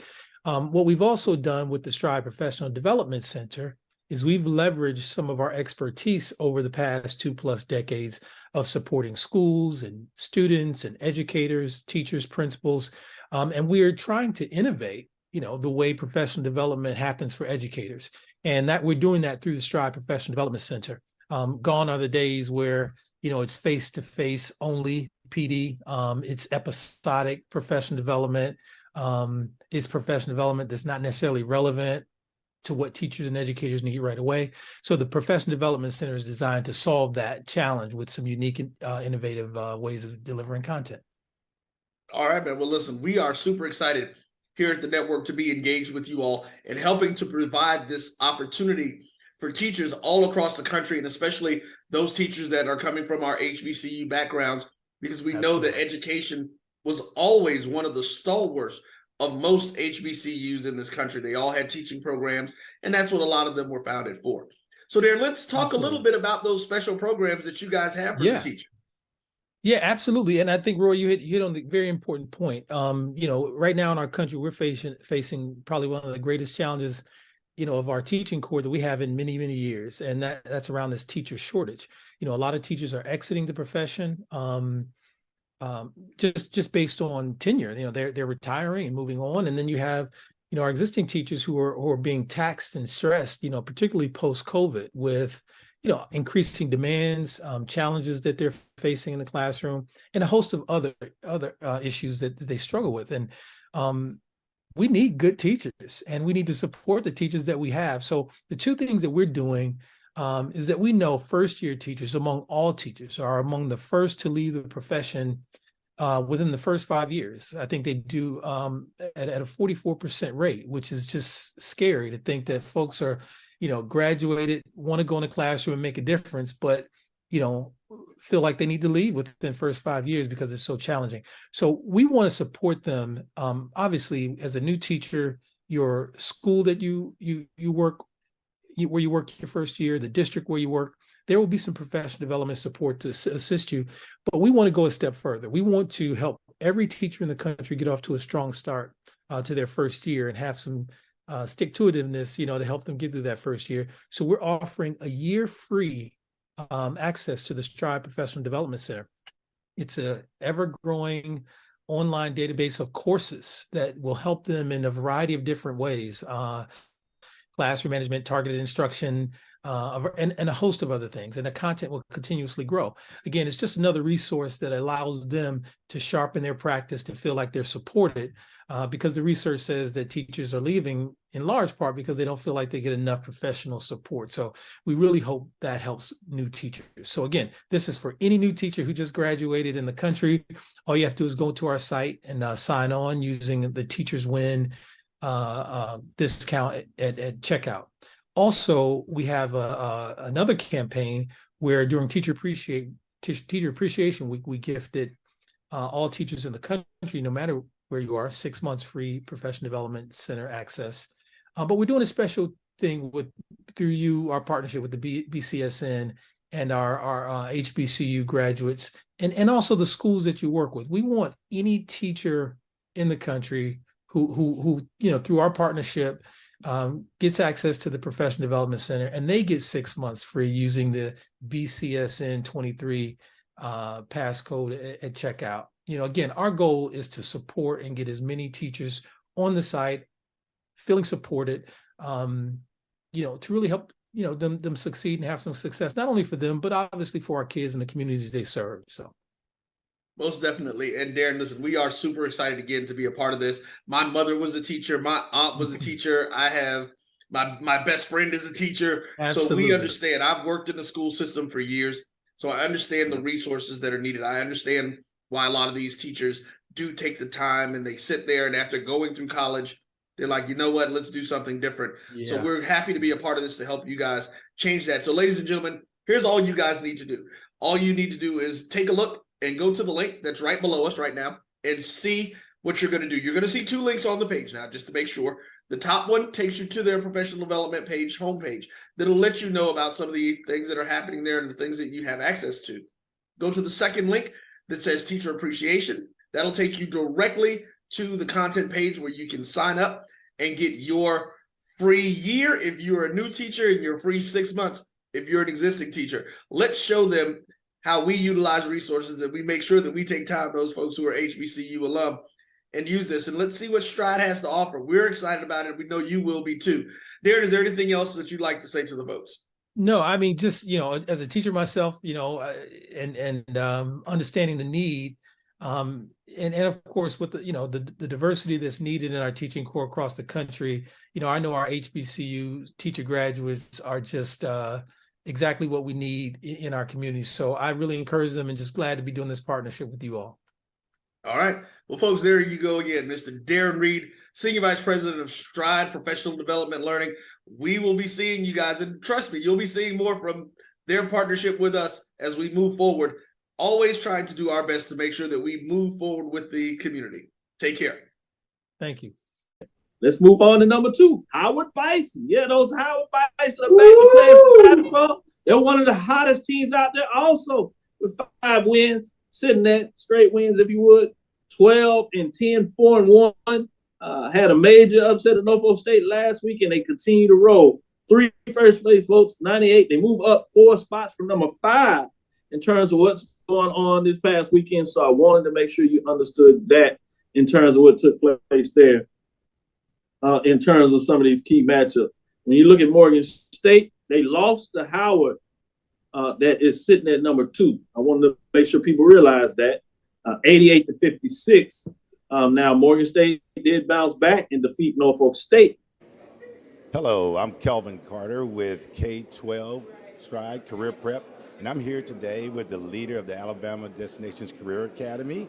And Dr. Tolbert is going to do a great job introducing herself, but we're here today to talk about a unique partnership between K-12 Career Prep and our schools, in which the Black College Sports Network provides 15 paid internships for students that wish to desire to do digital media content creation and go out and cover HBCU sports. So we're glad to be here in Birmingham, Alabama today at the SWAC Media Days, which, as you can see as we're here, behind us are all the members of the Southwestern Athletic Conference. So Dr. Tolbert, if you could introduce yourself and tell us about your school and who your school supports here in the state of Alabama. Yeah, absolutely. So I'm Dr. Keisha Tolbert. I'm the Executive Director of Alabama Destinations Career Academy. We are a school of Chickasaw City Schools in Mobile County, Alabama.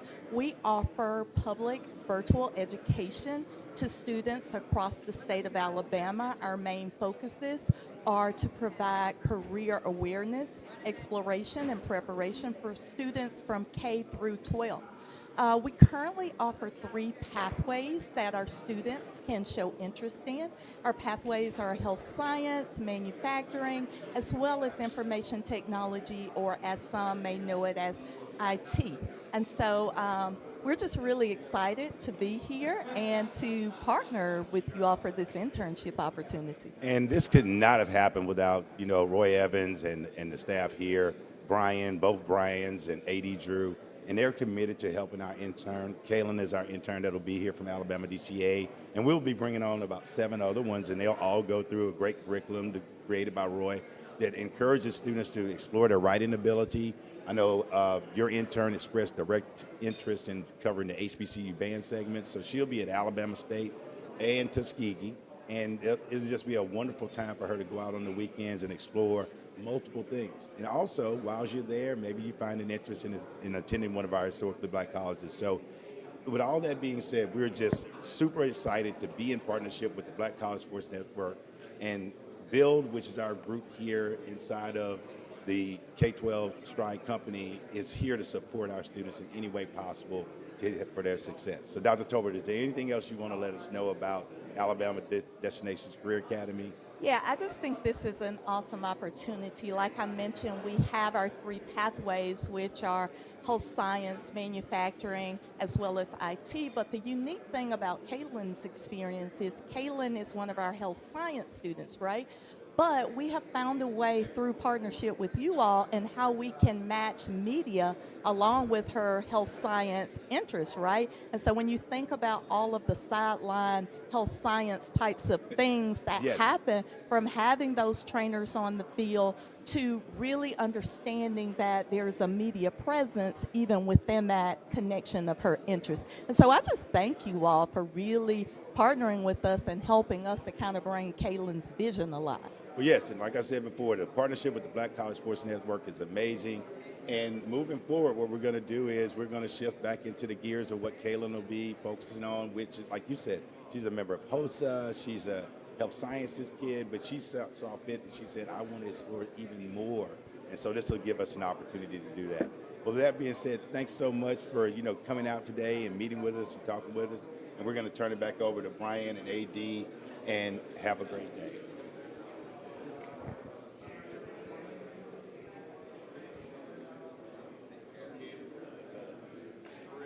Yes.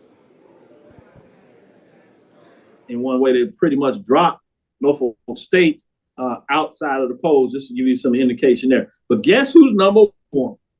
Maryland Eastern Shore Hawks. We had what in the this program so long, and they probably rolling quietly getting it done. They're sitting at 10-8, 4-1, and they got 4 first place votes, not ranked, and jump in the polls all the way to number 1 with 111 points. They take down Central on the road 59-58, and that is after they bounce back and they take down South Carolina State on the road 76-60. Their previous loss in terms in conference play was their first game in conference when they lost to Norfolk State 57-46, but they've run it off since there. They defeated Howard 82-73. Delaware State 68-66. Maryland, South Carolina State 76-70, and just defeated North Carolina Central 59-58. As I said, 4-1 in conference play.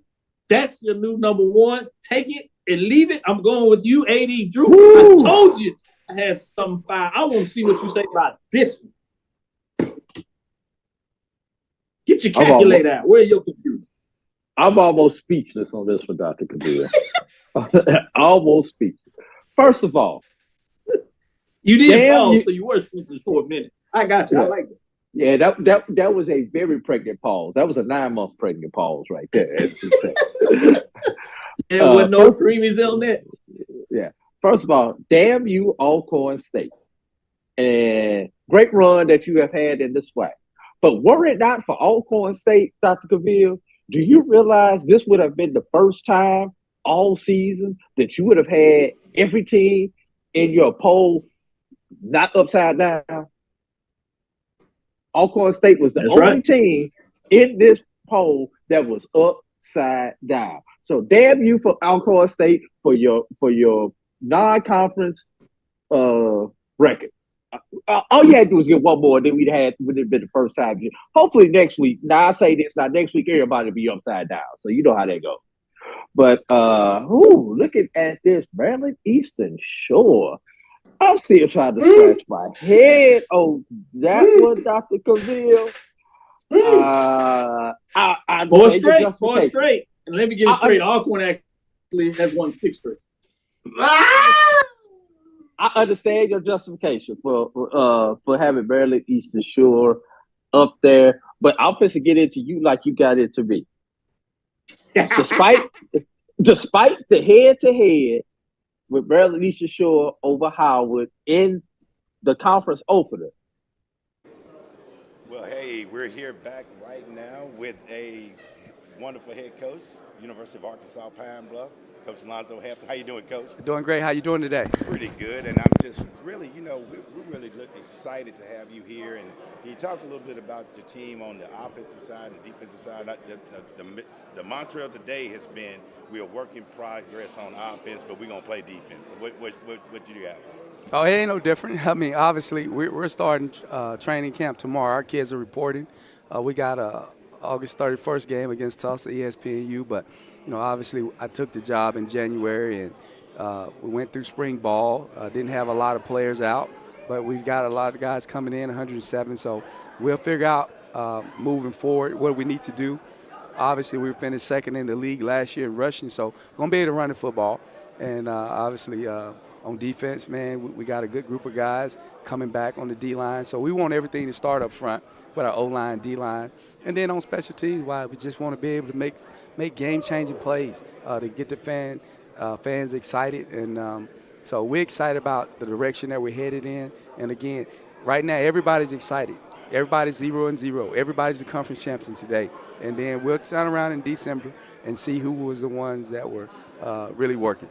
Well, I got a question for you. With you coming in January, how did you make the pivot or the transition to get kids in? Or what was your sales pitch when you went out in January when all the other schools had already came? What was your sales pitch about being there in Pine Bluff that would make a kid want to come and be coached by Coach Hampton? Well, obviously for me, my mantra was this. I wanted to go out and recruit high school players. Everybody else was going portal, so I did the opposite. I went out and signed 7 high school players. And then I said I'll go back and evaluate my roster in spring practice. And now we started adding pieces from the portal because I just don't think it's fair to kids when new coaches come in and you just start cutting them right away. I mean, maybe you have a better idea. I mean, every coach is different. Every place is different. But for me as a first-time head coach, getting a late start, I was not going to just start running kids out of my building. And so what I saw is this. I got a good group of mixture of high school players, and we've added some guys from the portal that are really good. And then we'll start building that brotherhood, that unity tomorrow as we start our camp. So how do you feel about this piece? There's been a lot of talk around the money games and playing the teams. How do you actually feel about the game against Tulsa? How do you feel? What will you look to gain from that game? What do you look to see from your team in that game? Well, I just want our guys to play hard. And let's be honest, at HBCU, we need those money games. And obviously, some places, their fans go into the stadium and without staying outside the stadium. So they're actually buying tickets to the game. Okay. And so now those money games allow us to kind of pay down some debt, things of that nature. I mean, I'm fine with playing a money game. At the end of the day, I want all my players to want to be able to think that they're a group of 5 Power 5 players. Okay, so now we get a chance to play them. Now you get a chance to compare yourself to them. And so, no, I'm not disappointed that we're playing them. But obviously, man, it's nothing like playing those rivalry games and playing guys that you're on the same level then. I mean, let's be honest. Tulsa got a new coaching staff as well. So it ain't like they're top group of 5 guys. Right. So I mean, our players are excited about it. But, again, we're worried about us right now, building what we can do, and we got to get better every day. Well, I heard you allude to the fact that you have a really good running game. Your running game is super strong. That'll allow you to spin the ball. So who's going to be back there spinning the ball for the Tigers? Right now, we don't know. And I'll be honest, for us, for the Golden Lions, what we're worried about is this. We're going to give everybody reps, and then we're going to evaluate them every day, and then we're going to determine who's the best player to lead our football team. And that's where the quarterback position, it's an honor to be the starting quarterback at the University of Arkansas at Pine Bluff. You got to do all the right things on the field and off the field. When your teammates are getting out of line, do they look to you to get them back in line? If you're not that guy, then I don't want you to lead my program. My program is going to be a player-led program. All right. When they come see me, okay, I hope it's something good. Only thing I tell them is don't embarrass the program. And so I want my players, I want to give them guided practice on how to build up each other and how to help their teammates when they're feeling down. When those young freshmen, we start fall camp and they're going to be talking, I'm going home. No, man, go to them and tell them, man, you went through it too. I did too. And so that's what we're trying to build here. We're trying to break a cycle of losing. We're trying to build a foundation of success to be able to compete year in and year out, not every 4 to 5 years. And so that's where our older guys got about 17 seniors, and they've done a good job, man. And so we're excited about it. We got a good group of coaches. I got a former head coach on my staff. I got a former high school national champion on my staff, coordinating the offense. Awesome. Yeah, so, man, I feel good about my staff. I feel good about the players. But at the end of the day, we can't talk about it. We got to be about it, too. We got to go out and earn it. Well, that's one thing about the Golden Lions. You guys actually play solid football, and I believe you have an opportunity to actually elevate your platform moving in. So as you think about that and you think about moving forward, where do you think you kind of really, from a competitive spirit, you just came in January, where do you genuinely feel like you really fall in right there in the SWAC? I think they picked us right. They should have picked us dead last. We got a new coaching staff coming in. They don't know us. We don't know them. So I appreciate them picking us dead last. But at the end of the day, I get a chance, me and my coaches and our players, every day we get to say, they say we're last. How are we going to move up? My motto is this: we're on a never-ending journey to getting better today than we were yesterday. And that's all we're doing. We're trying to win today. We ain't trying to win the SWAC championship tomorrow because you can't do it in one day. It's consistency work over a period of time. And our kids have been consistent in the way they work this summer. And then when we start on tomorrow, they're going to be with us all the time. And it's going to be consistent work and work and work and walkthroughs. Just understanding what it requires to win. It's hard to win a game.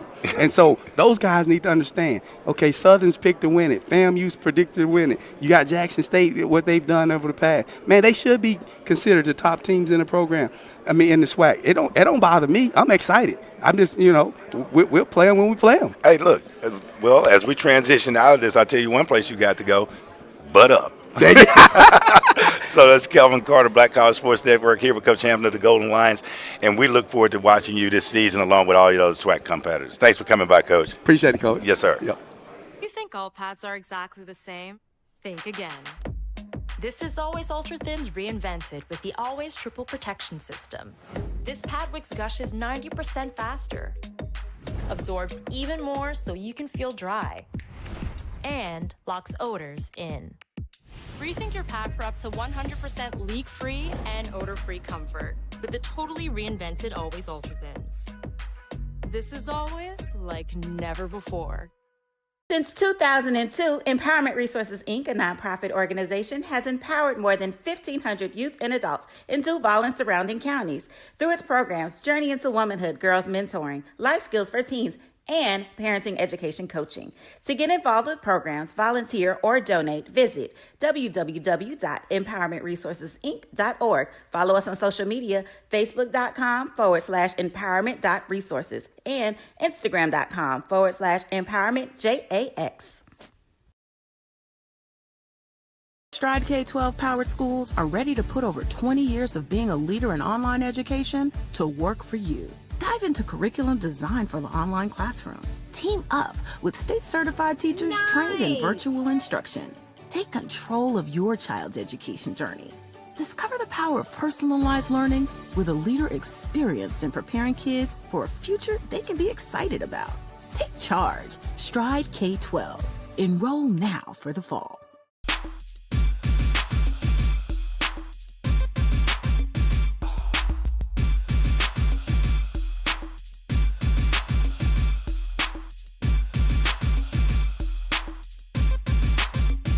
Charmin Ultra Soft has so much cushiony softness, it's hard for your family to remember they can use less. Sweet pillows of softness. This is soft. Holy Charmin. Oh, excuse me. Roll it back, everybody. Sorry. Charmin Ultra Soft is so cushiony soft, you'll want more. But it's so absorbent, you can use less. So it's always worth it. Now, what did we learn about using less? You gotta roll it back, everybody. We all go. Why not enjoy the go with Charmin? T. Madden & Associates is a sophisticated and experienced law firm located in your neighborhood. We're turning injury to cash. T. Madden and Associates obtained almost $2 million for my injury. They turned my injury to cash. Now, We can't guarantee how much your injury is worth, but we've recovered millions for our clients. Call T. Madden and Associates at 833-PAID-123. That's 833-PAID-123.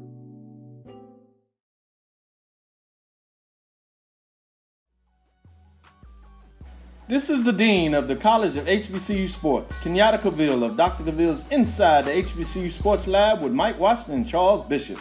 Come mix it up in the lab where the course lecture is in session every Tuesday from 6 o'clock p.m. Central Standard Time on Facebook Live, YouTube Spreaker, or the BCSN app, as we discuss all things about the HBCU sports culture, including exploring the week that was in the sporting HBCU diaspora, as well as the upcoming week of HBCU sports. With me, the Dean, the College of HBCU Sports, on Dr. Cavill's Inside the HBCU Sports Lab with Mike Washington and Charles Bishop. Course lecture dismissed. It's never too early to plant the seed, to share the tradition, and instill a sense of pride in your HBCU with your little ones. HBCU Pride and Joy Children's Boutique helps you share your school spirit with a wide selection of adorable kids' apparel and accessories officially licensed from your favorite HBCU. Visit hbcupridejoy.com and follow us on all social media at HBCU Pride Joy on Facebook and Twitter.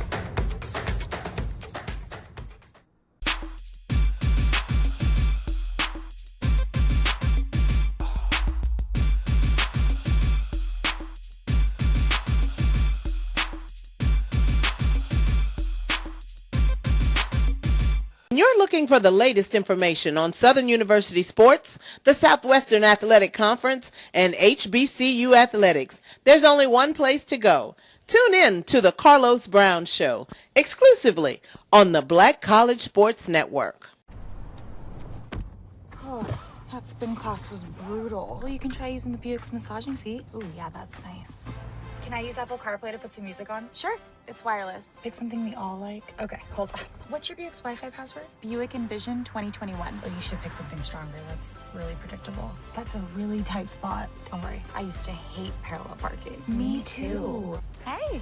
Really outdid yourself. Yes, we did. The all-new Buick Envision, an SUV built around you, all of you. Thank you guys for what you do for HBCU athletics. This is a fantastic avenue for all of us. This is our ESPN, so we love what you guys do. Brian, AD, Roy, all you guys at BCSN. We really appreciate what it is that you guys do for us.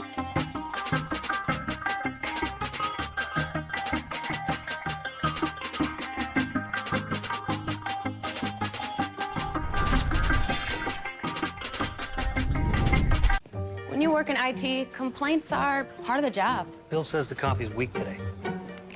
But since CDW helped us switch to Mac, everyone's happier. Dan from finance likes getting performance without a big price tag. Phoebe digs the power of the Apple M1 chip. Mac is easy to manage, compatible with all our apps, and came pre-configured by CDW. Now we're even getting compliments. That was Bill again, says he loves his new Mac. He's right about the coffee. This is Ryan Fulford. AD Drew and I are co-hosts of the BCSN SportsWrap. We talk about all things related to HBCU athletics. From the games, teams, coaches, and fan interest stories, we cover it all. You can find our shows on Facebook at BCSN SportsWrap, YouTube at MyJBN Online, and everywhere you listen to podcasts like Anchor, Spotify, Google, and Apple Podcasts. You can also find the show on the Jericho Broadcast Network's app. Make sure to download. We look forward to you joining the conversation and being a part of the show.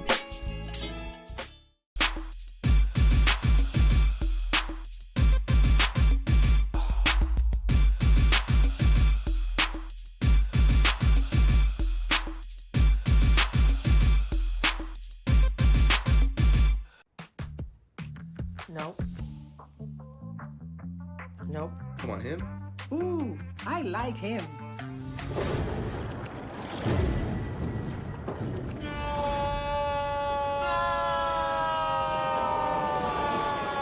Quick, the quicker picker-upper. Bounty picks up messes quicker, and each sheet is 2 times more absorbent, so you can use less. He's an 8. He's a 9. Bounty, the quicker picker-upper. From novice to aficionado, find yourself here. High quality cigars plus personal customer service. Slow Burn is Waco's only mobile cigar lounge featuring a meticulous, curated collection of premium cigars. Visit our website, www.slowburnwaco.com. That's www.slowburnwaco.com. If you think all pads are exactly the same, think again. This is Always Ultra Thins reinvented with the Always Triple Protection System. This pad wicks gushes 90% faster, absorbs even more so you can feel dry, and locks odors in. Rethink your pad for up to 100% leak-free and odor-free comfort with the totally reinvented Always Ultra Thins. This is always like never before. Since 2002, Empowerment Resources, Inc., a nonprofit organization, has empowered more than 1,500 youth and adults in Duval and surrounding counties through its programs Journey into Womanhood, Girls Mentoring, Life Skills for Teens, and Parenting Education Coaching. To get involved with programs, volunteer, or donate, visit www.empowermentresourcesinc.org. Follow us on social media, facebook.com/empowerment.resources and instagram.com/empowermentJAX. Stride K-12 powered schools are ready to put over 20 years of being a leader in online education to work for you. Dive into curriculum design for the online classroom. Team up with state-certified teachers trained in virtual instruction. Take control of your child's education journey. Discover the power of personalized learning with a leader experienced in preparing kids for a future they can be excited about. Take charge. Stride K-12. Enroll now for the fall.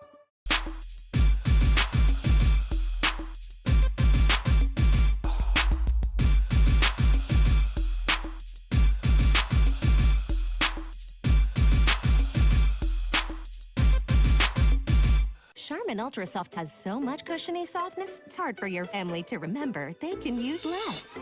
Sweet pillows of softness. This is soft. Holy Charmin. Oh, excuse me. Roll it back, everybody. Sorry. Charmin Ultra Soft is so cushiony soft, you'll want more. But it's so absorbent, you can use less, so it's always worth it. Now, what did we learn about using less? You gotta roll it back, everybody. We all go. Why not enjoy the go with Charmin? T. Madden and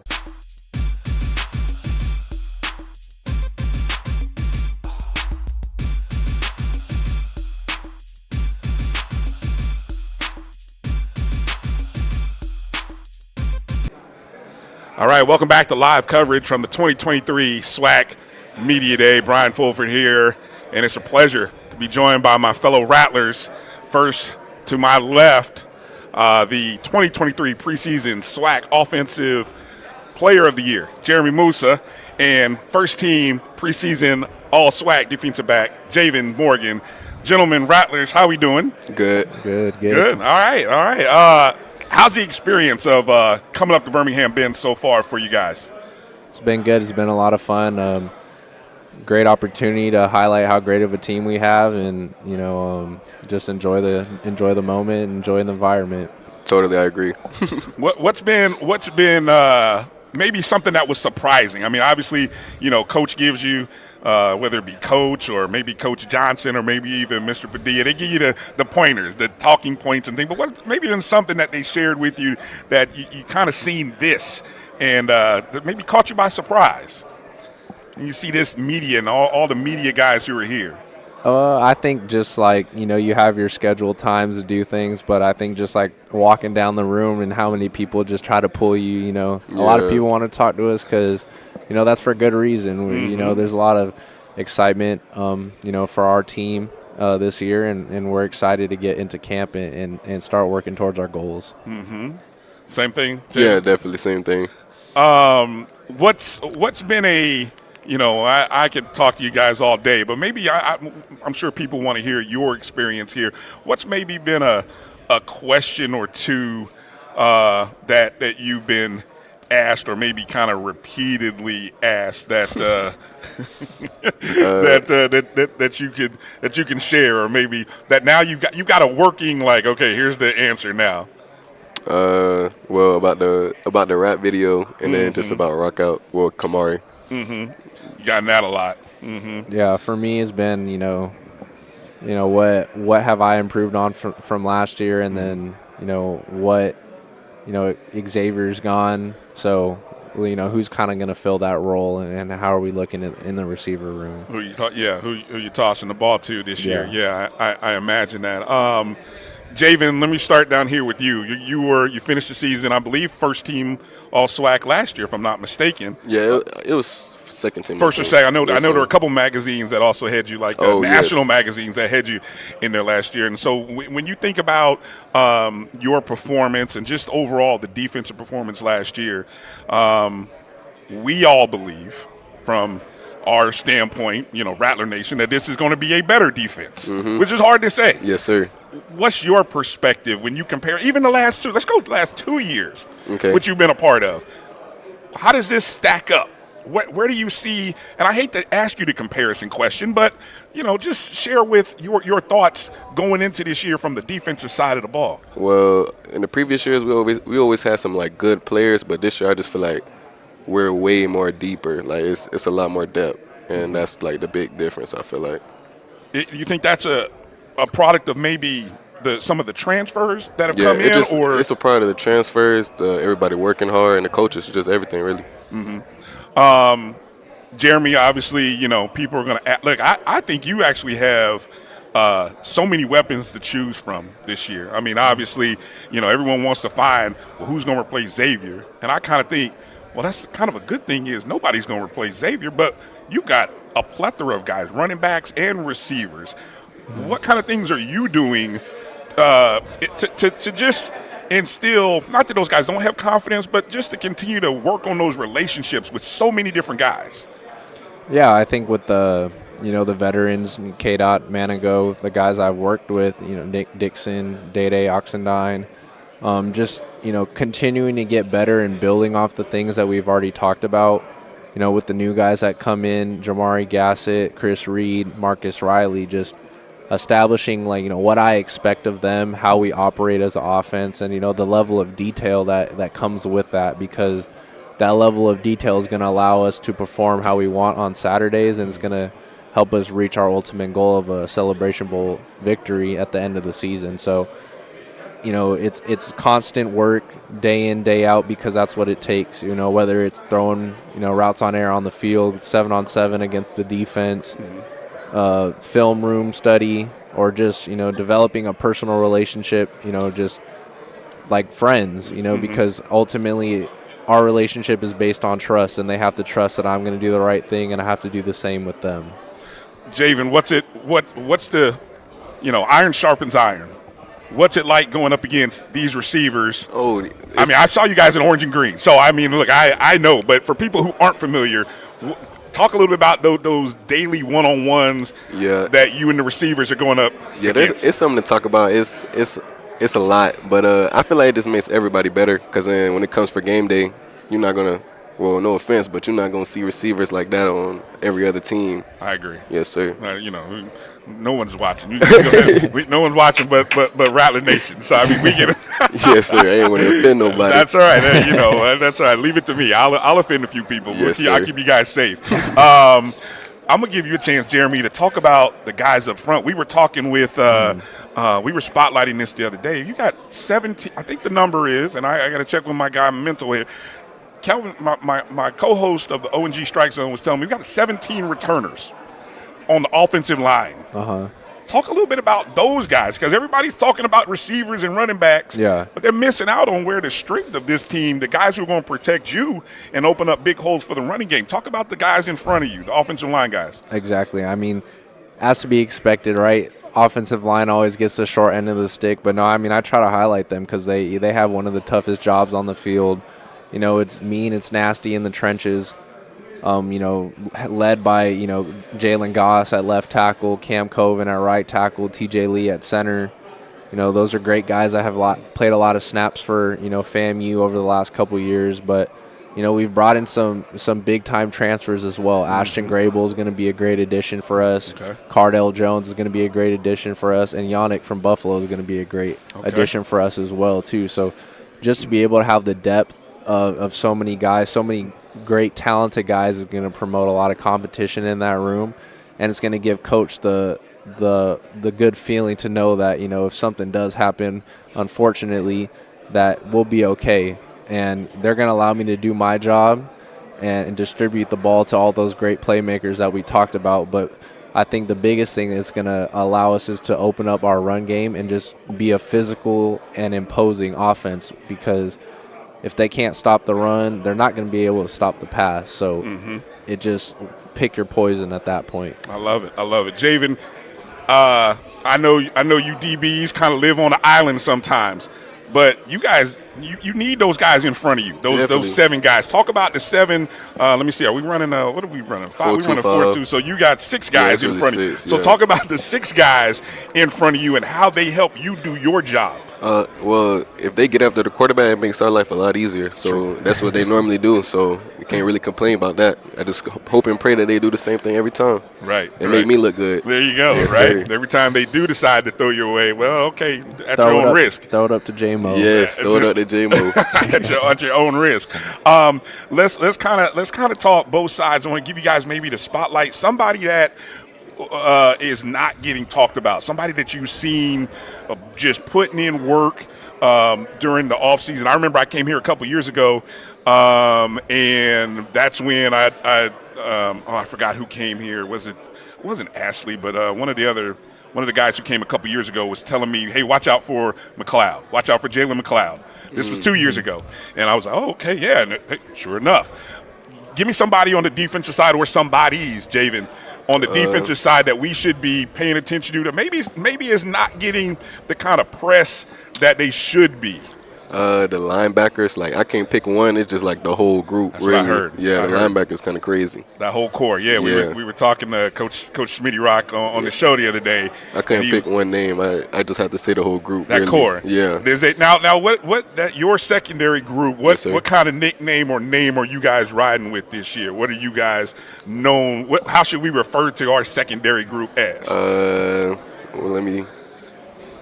We don't got no name right now. I have one for you later, though. Okay, well, now, last year we was Clamp Crew. We can keep that. Okay, Clamp Crew? Yeah, Clamp Crew. Okay, got it. And so when you think about those linebackers, you got a name for those linebackers in front of you? Nah, not right now. Not we yet. just going to find a name for everybody. Okay, got one. Okay, and on your side of the ball, Jeremy, give me a name of somebody who, or somebody's, like I said, that's really working, that's put in the work that, hey, we need to pay attention for this guy.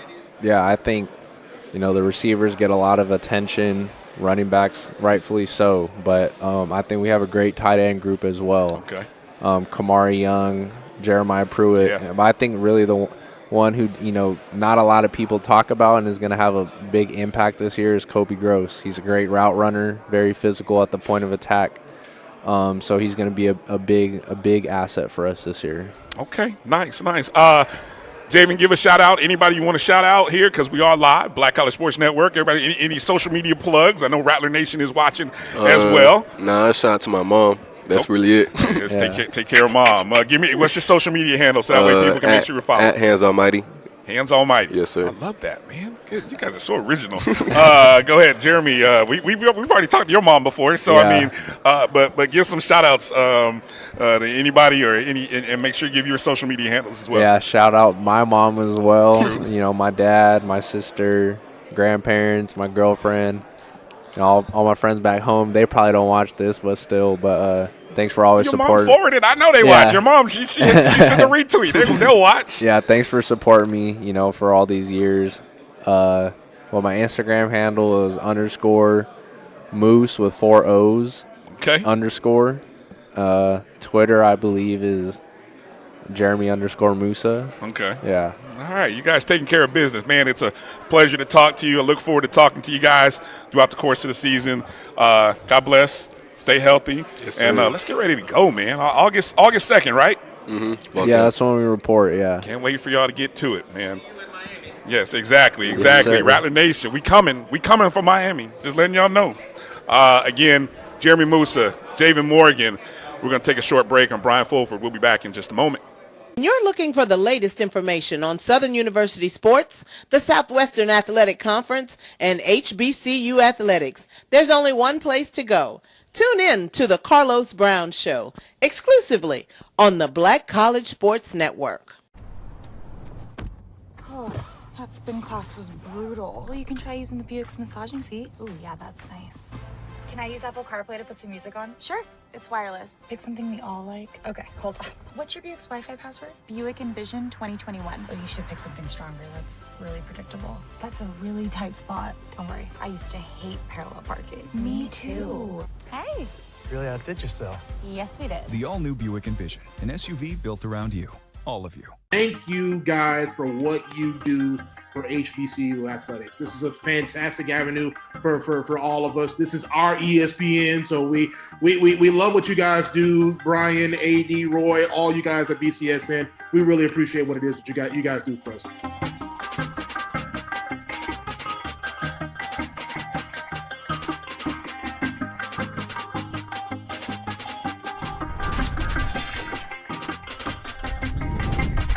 When you work in IT, complaints are part of the job. Bill says the coffee's weak today. But since CDW helped us switch to Mac, everyone's happier. Dan from finance likes getting performance without a big price tag. Phoebe digs the power of the Apple M1 chip. Mac is easy to manage, compatible with all our apps, and came pre-configured by CDW. Now we're even getting compliments. That was Bill again, says he loves his new Mac. He's right about the coffee. This is Brian Fulford. AD Drew and I are co-hosts of the BCSN SportsWrap. We talk about all things related to HBCU athletics. From the games, teams, coaches, and fan interest stories, we cover it all. You can find our shows on Facebook at BCSN SportsWrap, YouTube at MyJBN Online, and everywhere you listen to podcasts like Anchor, Spotify, Google, and Apple Podcasts. You can also find the show on the Jericho Broadcast Network's app. Make sure to download. We look forward to you joining the conversation and being a part of the show.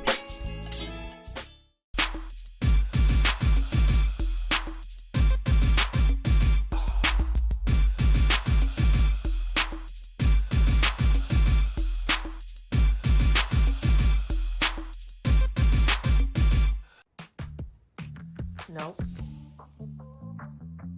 Nope. Come on, him? Ooh, I like him.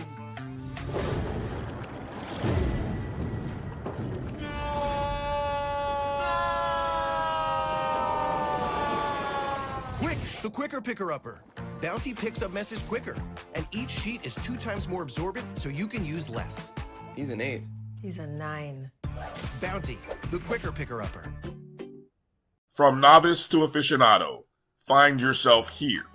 High quality cigars plus personal customer service. Slow Burn is Waco's only mobile cigar lounge, featuring a meticulous, curated collection of premium cigars. Visit our website, www.slowburnwaco.com. That's www.slowburnwaco.com.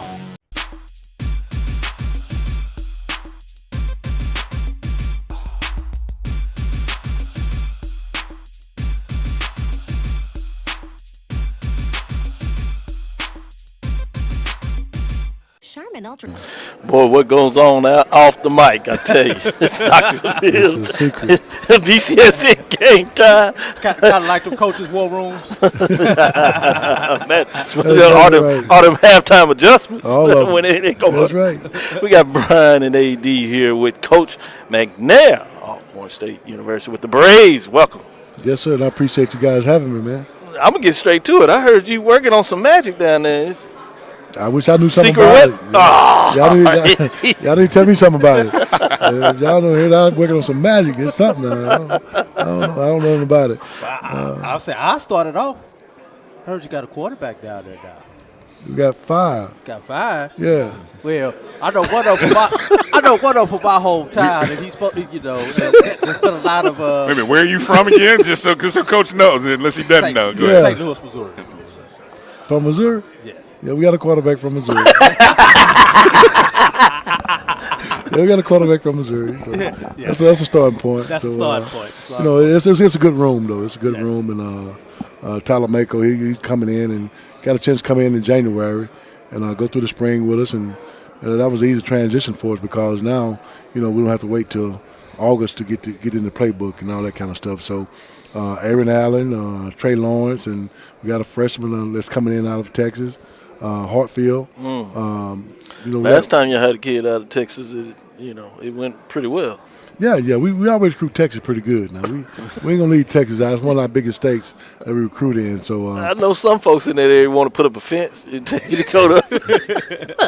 But I tell you, Texas has been good to us in terms of recruiting, and the coach they does a good job going out recruiting these guys, and even Tyler Mako when he left the University of Missouri and decided he wanted to transfer, and so we reached out and got him, and done some great things during the course of spring. Excited about seeing him play, but that room is at ease, is humble. Coach Phillips doing a great job with those guys, is keeping them at bay. It's not a distraction in that room. And that's what I like about it. Everybody there to help each other, and that's the only way each other get better as quarterback. You got to help each other, and more eyes on that position is better. I don't see everything when I'm on the field, but can you help me when I come off? That's the thing I need from no other guys that's not going to be the starter, whether it's Trey Lawrence or whoever going to start the ball game. So we need that second guy need to be better. He need to be better than the first guy. I'm always about the number 2 guy. He's not the number 1. And you saw that happen last year when you came to Prairie View with a backup plan and finding a way to get it done. To your credit, obviously you know a lot about the quarterback position. But you have a stable of running backs when you talk about that backfield. But the only way that either one of those get going is the offensive line. Talk a little bit about what you have in the backfield with the running backs and why your offense may allow them to be effective, whether it's the quarterback or the running back. That's about that position every time you turn around. What you do in the trenches, you're going to be on as good in the back end. Okay. That's whether you're on defense or offense. If you can't rush the pass on defense, you're not going to be as good on the back end on defense. So just like the offensive line, if you can't protect the quarterback, you're not going to be good in the passing game. And that's one thing that we addressed during the course of the offseason where the offensive line on position. We got some guys coming back. We got some guys that's going to take a whole lot of slack off some of those guys that's been playing. So just how deep we're going to get for our depth on the offensive line is going to be really key. We get to play a whole lot of kids on the offensive line, we'll be a whole lot better. In the backfield, with you got Agent Zero, they call him, Jarvion Howard, Nico Duffy. You got Leatherwood. You got some guys that can really run the football. So I'm excited about that. That sounds backfield. painful as you talk about it. Just those guys run hard and very effective. Why I say that? The thing is, that, and people really don't know, it's no secret. Nico loves to run between the tackle. He's not an outside running guy. He run between the tackle. And Jarvion, you know him, he's a power runner. He's straight downhill guy. So we just going to have to do some stuff up front to tweak it a little bit, to get those guys able to make up some more holes and get those guys some more running room. I know we talk about the defense before there, and I'll let these guys get in here and talk about that. You get Southern at home. I know you take one game at a time. Does it make sense in terms of that rivalry that now you finally get a chance to get them back at home based on how things worked out with the schedule the last couple of years?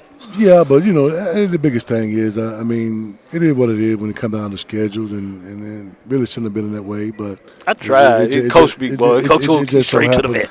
It's a veteran right here. It just so happened that it played out that way. But you play each and every Saturday where you're home on the road. A lot of teams play good on the road. A lot of teams don't. That's true. And a lot of teams play better at home. But you got to balance it out. You got to be able to play both ways, whether you're on the road or because that kind of determines what are you going to finish in this conference anyway. So you got to be good at each and every Saturday now. So every team has got more competitive and got more guys playing and all that kind of stuff. So it's going to have to be good every Saturday you come out. Yes, sir. Go ahead, I'm curious, Coach.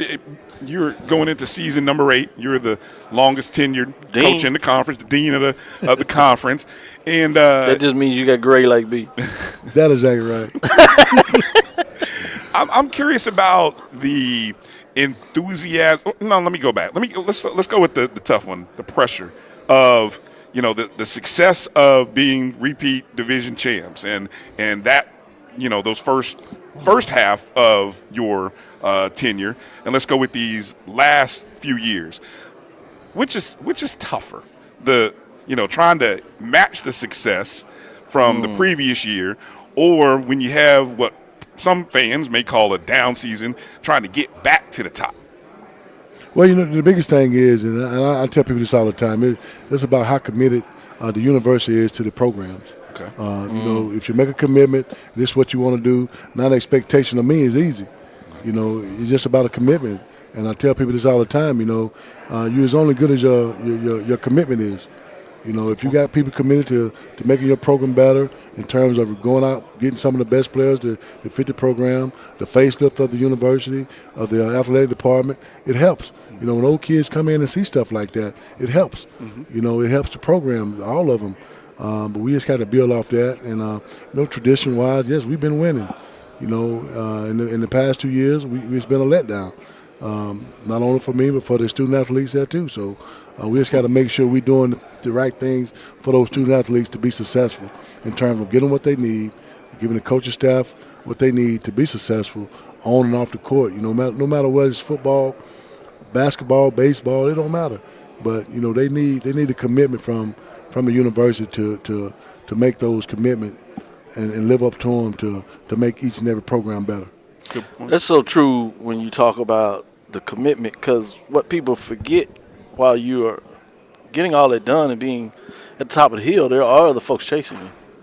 So oftentimes it means they are forced to make a commitment if they want to catch you. And so if you stand still, that's not a good thing. So I really like the analysis you brought there. Drew, you want to follow up with it? Go ahead. I was just talking to one of my colleagues, coaches, and he made basically the same thing. He's a coach. Everybody got better. Right. We have to make some improvement to get better. To get these good recruits to come in and stay. If you got the facilities and you got the place that you can say, okay, wow, this is it. These kids got to see this coming in, and I've been saying it for a long time. And if you can't show these kids something, they're not coming. Right. And by the face of everything, and in the past, by my coaching staff being committed to go out and talk to these parents about letting these kids come to Alcorn State University. That's kudos to them because they did an outstanding job. Getting kids to come to Alcorn State University. And now it's time for us to ante up and make it better for the kids that are coming in where they can see this and say, okay, this is a great place to be. I know it's a great place. I got 2 degrees from it. There you go. I know what it is. Right. Exactly. And but those guys coming in, there's so much mature stuff that these kids look for. Right. And to get them there so they can find is a different thing whether than you already there or haven't been there. That's two different things. Alcorn is a beautiful university, got a beautiful campus. Yes, sir. And I speak volume of that, not just because I got 2 degrees from there, but just because you didn't see others I done seen other ones. So and it's great time home field advantage. Exactly right. Coach, last year the SWAC West, for lack of a better word, was known for its parity. Any given Saturday, anybody seemed like they could beat anybody last year in the SWAC West. What about that parity? What makes that SWAC West so competitive where it seems like even when you guys were in the East, you would have 1, 2 teams that kind of separated themselves from the pack in the East, but the West seems like it's always the competitive division.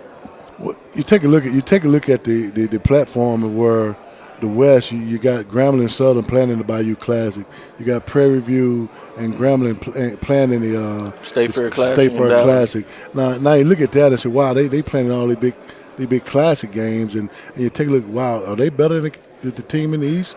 No, they're not better, but they just playing these big classics, and it's being promoted, and it makes it a whole lot different. Even when I was over in the East, it was no big classic in the East. Yeah, it was no big classic in the East, but you still had the Bayou Classic. Other than the Magic City Classic, but that's one. Yeah, it's just one. But now you're thinking of all that kind of stuff, and I think the commission is doing an outstanding job of promoting the conference as a whole, and it's getting better each and every year. I take a look at where this place was now. I didn't see all these rooms. No, we've been back there last couple of years, but 10 years. I didn't see all these rooms open like it is now, man. And he's doing an outstanding job with his staff and getting this place prompt to TV, radio, whatever it may be. Media is big time now in the SWAC. In terms of media day, it feels so good to be at media day because you get a chance to commute, you get a chance to talk to each and everybody that's a part of it, So that's one of the things that I always look forward to when I come here, man. Beautiful. How big it's going to be this year, and it's gotten bigger. Last thing here is let's go on the other side of the ball, defense. What do you see in your defense? Always a tough defensive team. I imagine that's the same thing. Do you have the depth there, or is there any particular position that stands out from the rest in terms of a couple of key players? I feel good now when I look over there and I'm at practice and I see all these guys, defensive linemen we have, and the linebacker core that we have. I feel good because we got more depth. Yeah. And the front seven, man, I tell you, they will get after you. And Coach Thomas got those guys ready to eat right now. And that's what I like about it. He's a very energetic coach and did a great job. In transition, we just got 3 new coaches. We lost 2 last year. We got another safety coach. We got another corner coach. Okay. And we got another D-line coach. So wow. He got those guys all clued in and in terms of what he's going to do on defense. And, got some good corners coming back that played a lot last year. And the safety position, it's going to be fun to see those guys on the football field. I'm very excited about coming up practice in August 4th. No, you have to be scheduling. You got to get around. So last one here. Anything we didn't ask you that you want to share, fans? Just trust this conference, trust our commissioner that he's going to get everything done the right way, and we're going to be one of the premier conference ever come through as a conference overall. So I'm looking forward to seeing this thing big and better next year, and look forward to this whole season and some of these coaches and everybody prevailing to what they're trying to do to get to the SWAC championship. So I'm excited about it, man, and I think that if we just do all of the things right, this upcoming season we'll be part of that. Well, I'm a West guy, so I like what you're doing, Coach, over there. I'm a little nervous when you come Texas, whether it's recruiting to play these teams. So I don't know, we have to find a way to push you back over to the east or something. With that being said, but all jokes aside, thank you, Coach McNair. You're doing a great job. We look forward to the season. I know it's going to be some big-time plays coming up here. BCSN game time with Dr. Cavell, Brian, and AD. We'll be right back after this break. Stick with us. All right, thank you, guys. Thank you, Coach. Thank you. Yep. Soft has so much cushiony softness, it's hard for your family to remember they can use less. Sweet pillows of softness. This is soft. Holy Charmin. Oh, excuse me. Roll it back, everybody. Sorry. Charmin Ultra Soft is so cushiony soft, you'll want more. But it's so absorbent, you can use less, so it's always worth it. Now, what did we learn about using less? You gotta roll it back, everybody. We all go. Why not enjoy the go with Charmin? T. Madden & Associates is a sophisticated and experienced law firm located in your neighborhood. We're turning injury to cash. T. Madden and Associates obtained almost $2 million for my injury. They turned my injury to cash. Now, we can't guarantee how much your injury is worth, but we've recovered millions for our clients. Call T. Madden and Associates at 833-PAID-123. That's 833-PAID-123.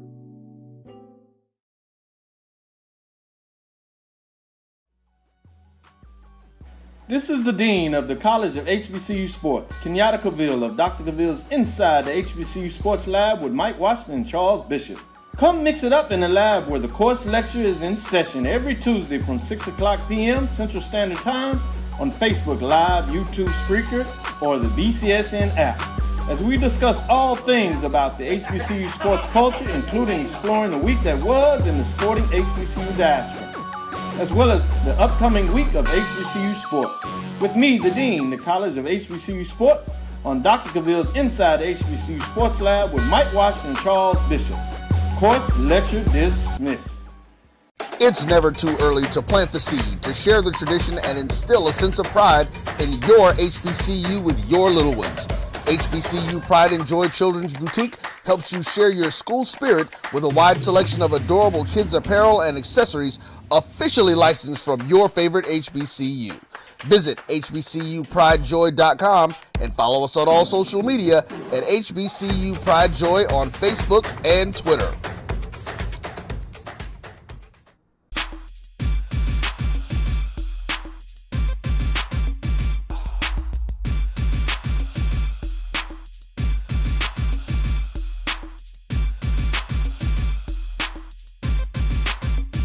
You're looking for the latest.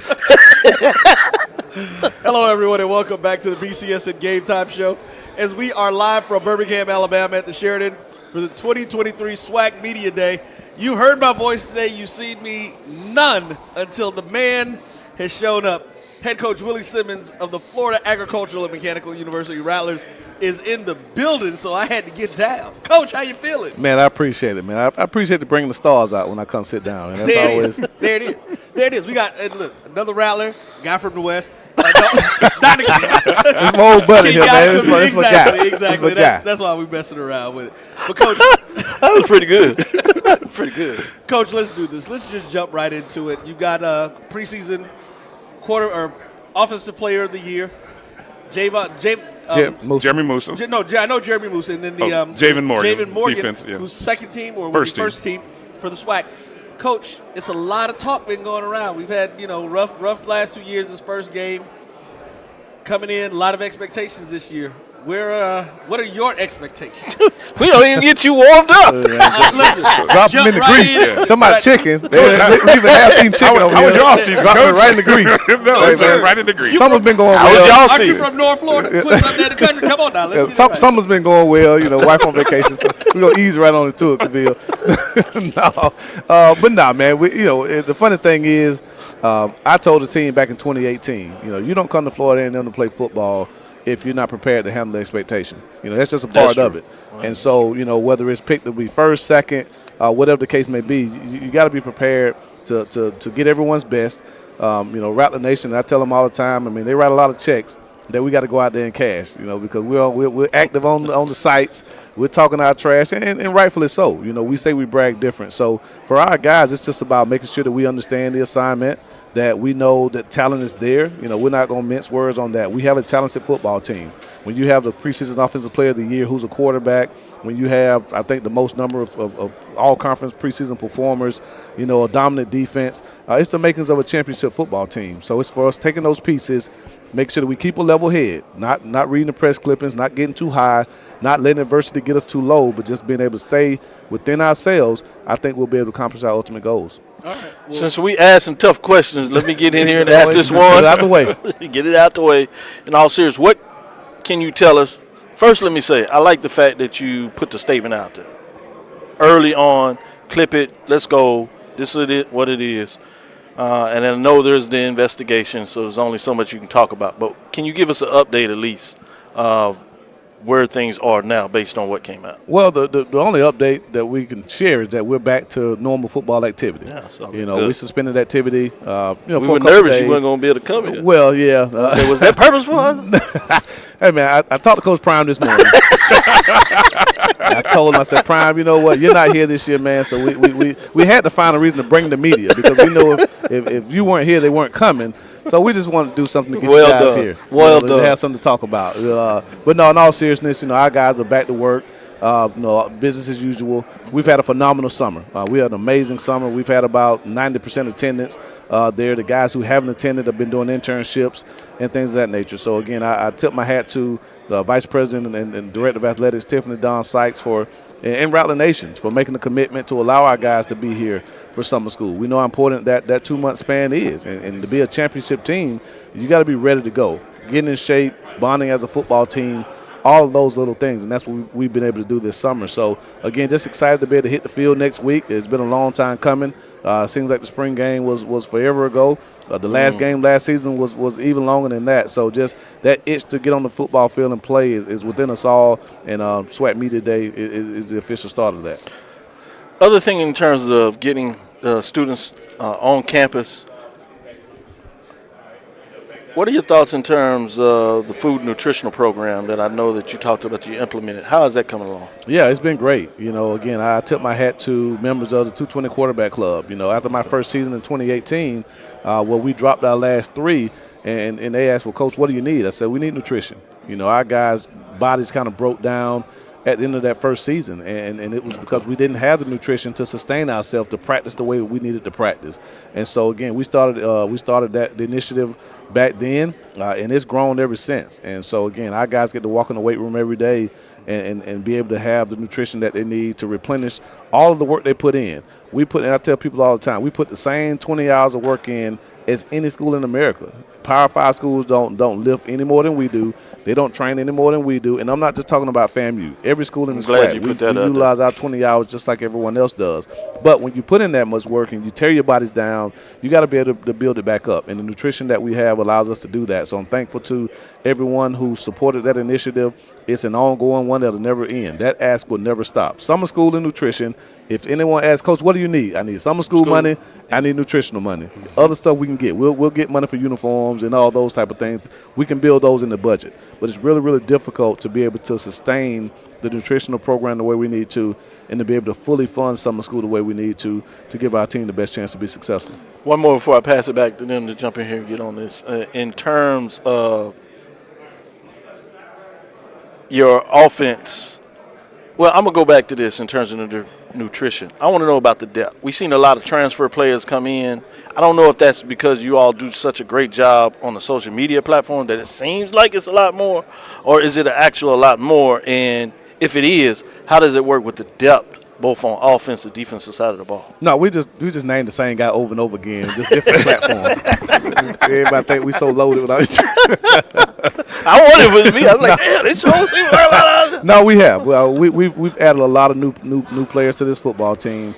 We've added them to the returning guys that we have. So right. we feel we built a very good nucleus, But again, that's a big part of it. Obviously, nutrition is important, but also depth is equally as important. So we wanted to address the depth at a lot of those key positions, primarily on the offensive and defensive sides of the ball. Okay. We're in the state of Florida, so everyone knows we can throw a rock and find a guy that runs sub 4.540. You can find a dynamic receiver, cornerback, even running back, tight end, linebacker. It's really, really difficult to find those quality offensive and defensive linemen. So that was a huge emphasis for us in the transfer portal, was to beef up our offensive and defensive lines, and then to add quality depth at some of those other positions that we have, returning guys in. So we feel we've built the roster to be balanced the right way, and obviously that remains to be seen. So I'm officially nervous for homecoming now going down there. But go ahead, Brian. Well, you should be, Doc. You should be. That's what I'm talking about. There's a rattler right here. You should right be. more checks. I'm just saying, homecoming is going to be anyway. That's going to be one for you.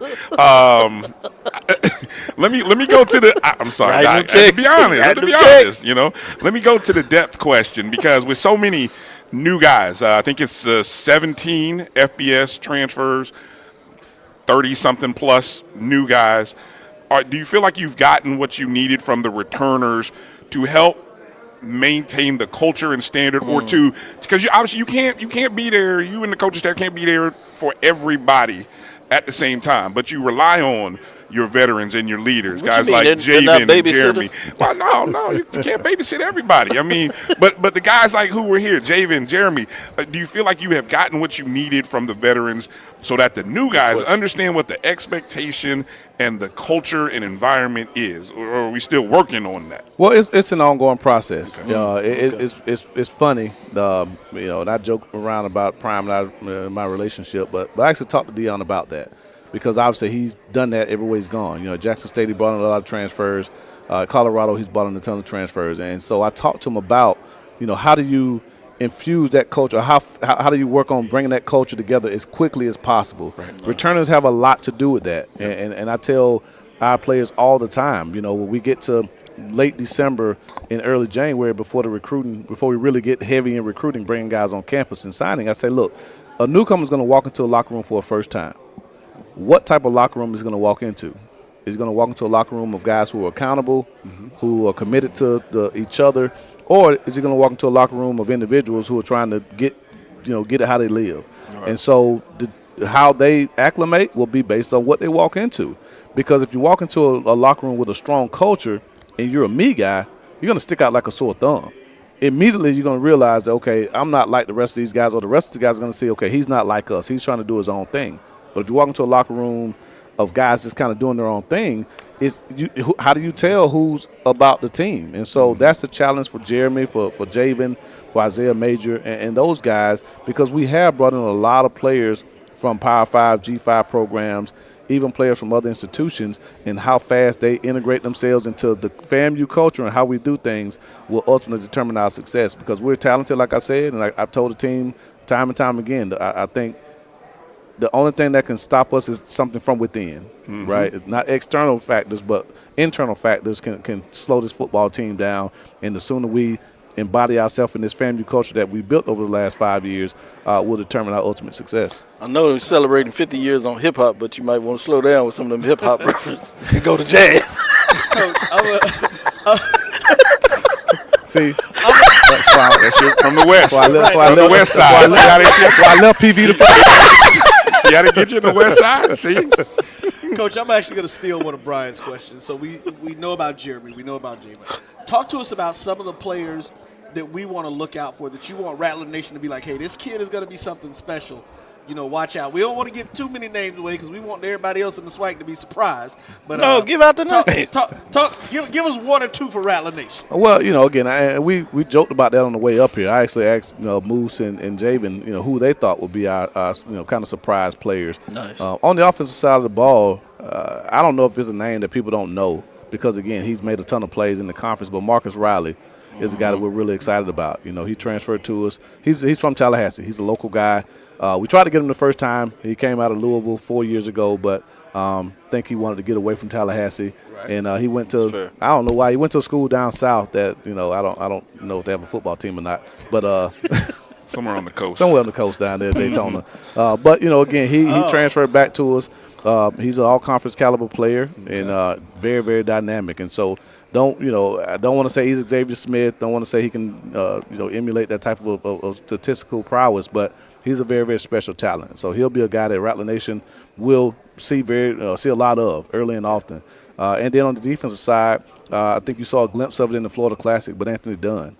He had 3 sacks in the Florida Classic last year. I think he's the guy that can take over as that next dominant pass rusher, like an Isaiah Land, like a Kamari Stevens. So we're really excited about his development going into his second year. He's 6'5", 235, 240, can bend the corner, very athletic young man. Has a very, very bright future. Probably as far as being a prototypical guy, he may be the most not pro-ready, but all the measurables and the ability is there for Anthony Dunn. And if he can put it all together, he'll be a terror coming off the edge. All right. Can I ask one more question regarding just year to year? And I was looking at year results. Last 3 seasons, we had winning streaks of 9, 8, 9. Obviously we understand 9 wins in the last 3. I mean, it's the last 3 seasons have been really great. How do you evaluate year to year? When you look at, things, whether it be offense, whether it be running, passing, what kind of things are you breaking down this particular season and saying, okay, we have to find ways to do this better, or, hey, I like what we did maybe previously. And then obviously I know it all goes into play with the players, but I'm just curious about what this past offseason, what kind of self-analysis have you done with your team to say, okay, this is how we're going to reach that goal that we're striving for? Well, obviously, you assess the program from top to bottom every year. I think any successful organization, that's what you do, right? You do a full analysis. We did this well. We call us. I'm a business major, so it's a SWOT analysis, right? Yep. My defensive coach calls it the good, the bad, and the ugly. After every game, he brings me a printout of the good plays, the bad stuff, and then the ugly, the stuff that we immediately got to fix. And so we do the same thing throughout our entire organization every year. So there are a lot of things that we feel we've done really well. Obviously, when you win 9 games 3 years in a row, it shows that you're doing something right. For us, it's about, okay, what do we got to do to get over that perennial hump, a proverbial hump, to get us to that championship level.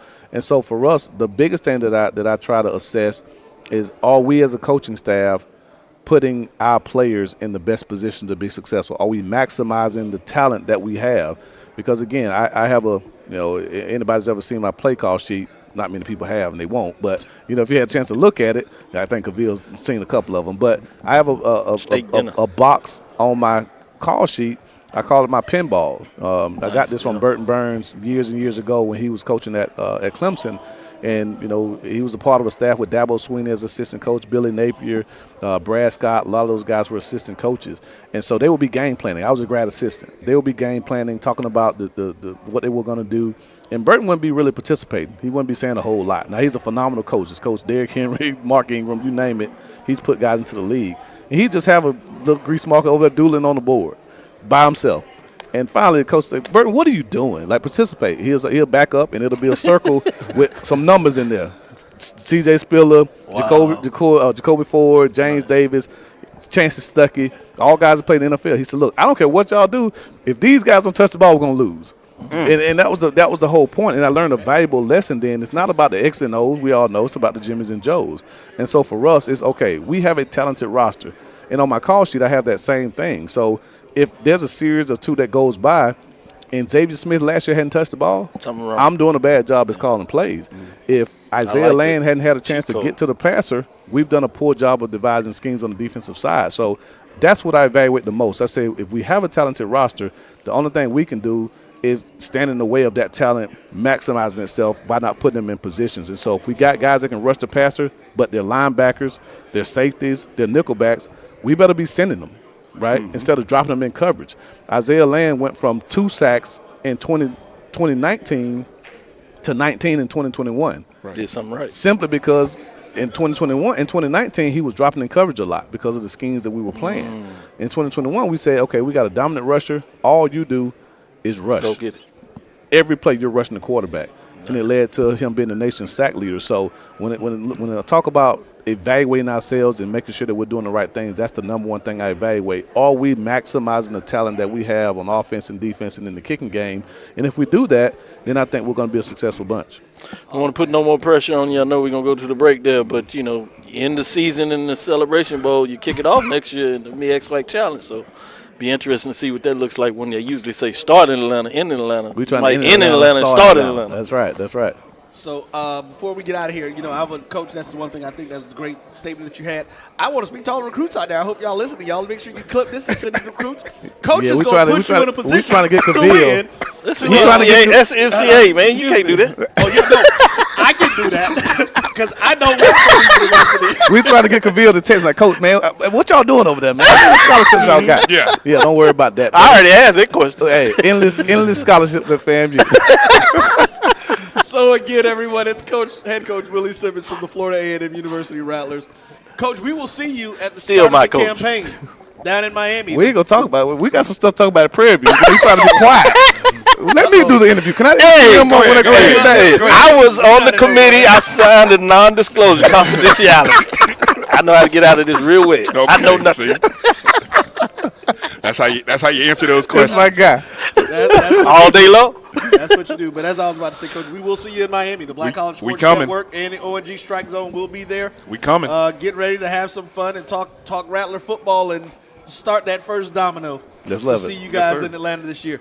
Folks, stay tuned. We'll be back with more right here on the BCSN Game Time Show. Yeah, well, y'all talking to Noah. I was going to say this on there. I write it. Information on Southern University sports, the Southwestern Athletic Conference, and HBCU athletics. There's only one place to go. Tune in to the Carlos Brown Show, exclusively on the Black College Sports Network. Oh, that spin class was brutal. Well, you can try using the Buick's massaging seat. Ooh, yeah, that's nice. Can I use Apple CarPlay to put some music on? Sure, it's wireless. Pick something we all like. Okay, hold on. What's your Buick's Wi-Fi password? Buick Envision 2021. Oh, you should pick something stronger. That's really predictable. That's a really tight spot. Don't worry, I used to hate parallel parking. Me too. Hey. Really outdid yourself. Yes, we did. The all-new Buick Envision, an SUV built around you. All of you. Thank you guys for what you do for HBCU athletics. This is a fantastic avenue for all of us. This is our ESPN, so we love what you guys do. Brian, AD, Roy, all you guys at BCSN. We really appreciate what it is that you guys do for us.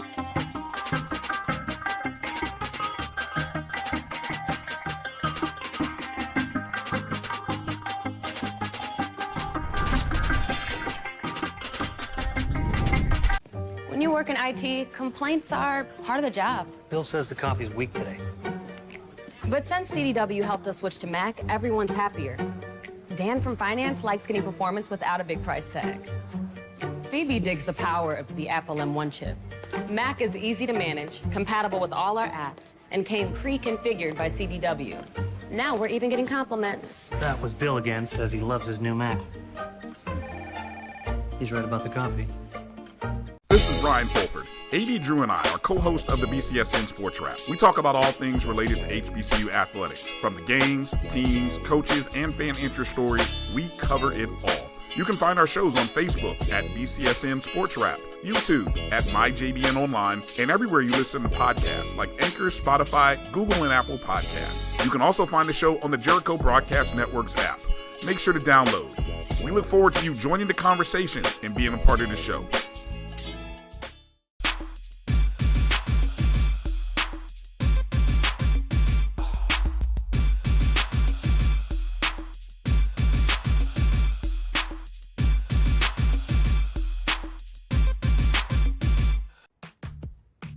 Nope.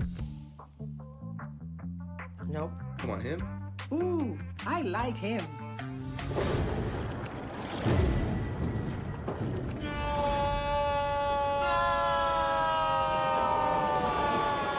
Quick, the quicker picker-upper. Bounty picks up messes quicker, and each sheet is 2 times more absorbent, so you can use less. He's an 8. He's a 9. Bounty, the quicker picker-upper. From novice to aficionado, find yourself here. High quality cigars plus personal customer service. Slow Burn is Waco's only mobile cigar lounge, featuring a meticulous, curated collection of premium cigars. Visit our website, www.slowburnwaco.com. That's www.slowburnwaco.com. If you think all pads are exactly the same, think again. This is Always Ultra Thins reinvented with the Always Triple Protection System. This pad wicks gushes 90% faster, absorbs even more so you can feel dry, and locks odors in. Rethink your pad for up to 100% leak-free and odor-free comfort with the totally reinvented Always Ultra Thins. This is always like never before. Since 2002, Empowerment Resources, Inc., a nonprofit organization, has empowered more than 1,500 youth and adults in Duval and surrounding counties through its programs Journey into Womanhood, Girls Mentoring, Life Skills for Teens, and Parenting Education Coaching. To get involved with programs, volunteer, or donate, visit www.empowermentresourcesinc.org. Follow us on social media, facebook.com/empowerment.resources and instagram.com/empowermentJAX. Stride K-12 powered schools are ready to put over 20 years of being a leader in online education to work for you. Dive into curriculum design for the online classroom. Team up with state-certified teachers trained in virtual instruction. Take control of your child's education journey. Discover the power of personalized learning with a leader experienced in preparing kids for a future they can be excited about. Take charge. Stride K-12. Enroll now for the fall.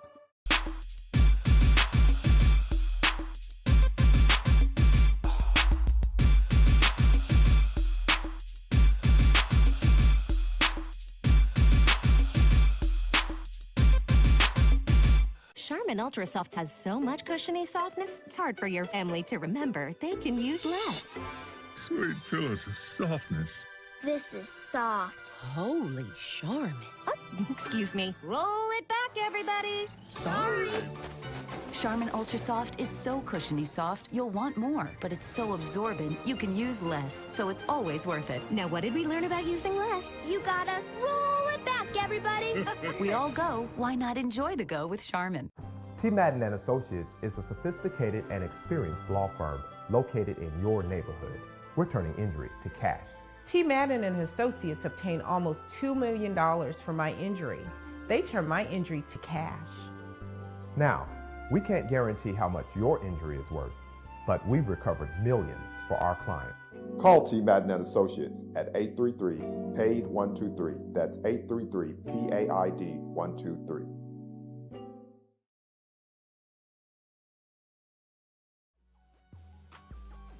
This is the Dean of the College of HBCU Sports, Kenyatta Cavill of Dr. Cavill's Inside the HBCU Sports Lab with Mike Washington and Charles Bishop. Come mix it up in the lab where the course lecture is in session every Tuesday from 6 o'clock p.m. Central Standard Time on Facebook Live, YouTube Spreaker, or the BCSN app, as we discuss all things about the HBCU sports culture, including exploring the week that was in the sporting HBCU diaspora, as well as the upcoming week of HBCU sports. With me, the Dean, the College of HBCU Sports, on Dr. Cavill's Inside the HBCU Sports Lab with Mike Washington and Charles Bishop. Course lecture dismissed. It's never too early to plant the seed, to share the tradition, and instill a sense of pride in your HBCU with your little ones. HBCU Pride and Joy Children's Boutique helps you share your school spirit with a wide selection of adorable kids' apparel and accessories officially licensed from your favorite HBCU. Visit hbcupridejoy.com and follow us on all social media at HBCU Pride Joy on Facebook and Twitter.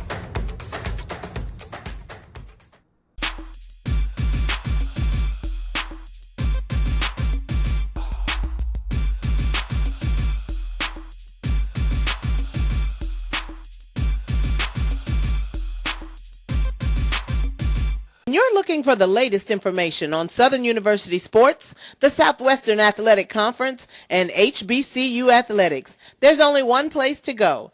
Tune in to the Carlos Brown Show, exclusively on the Black College Sports Network.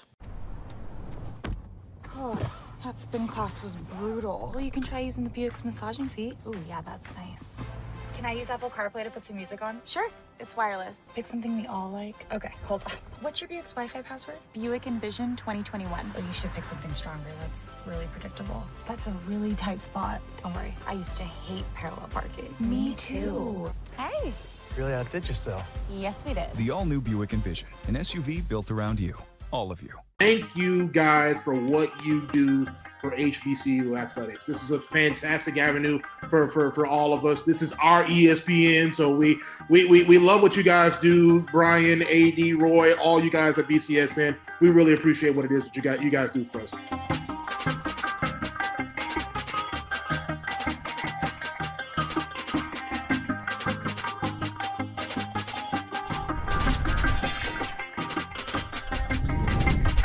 When you work in IT, complaints are part of the job. Bill says the coffee's weak today. But since CDW helped us switch to Mac, everyone's happier. Dan from finance likes getting performance without a big price tag. Phoebe digs the power of the Apple M1 chip. Mac is easy to manage, compatible with all our apps, and came pre-configured by CDW. Now we're even getting compliments. That was Bill again, says he loves his new Mac. He's right about the coffee. This is Ryan Fulford. AD Drew and I are co-hosts of the BCSN SportsWrap. We talk about all things related to HBCU athletics. From the games, teams, coaches, and fan interest stories, we cover it all. You can find our shows on Facebook at BCSN SportsWrap, YouTube at MyJBN Online, and everywhere you listen to podcasts like Anchor, Spotify, Google, and Apple Podcasts. You can also find the show on the Jericho Broadcast Network's app. Make sure to download. We look forward to you joining the conversation and being a part of the show.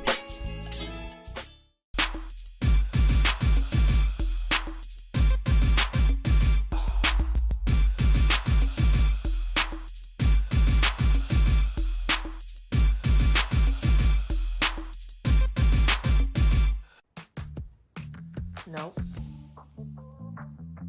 Nope. Come on, him? Ooh, I like him.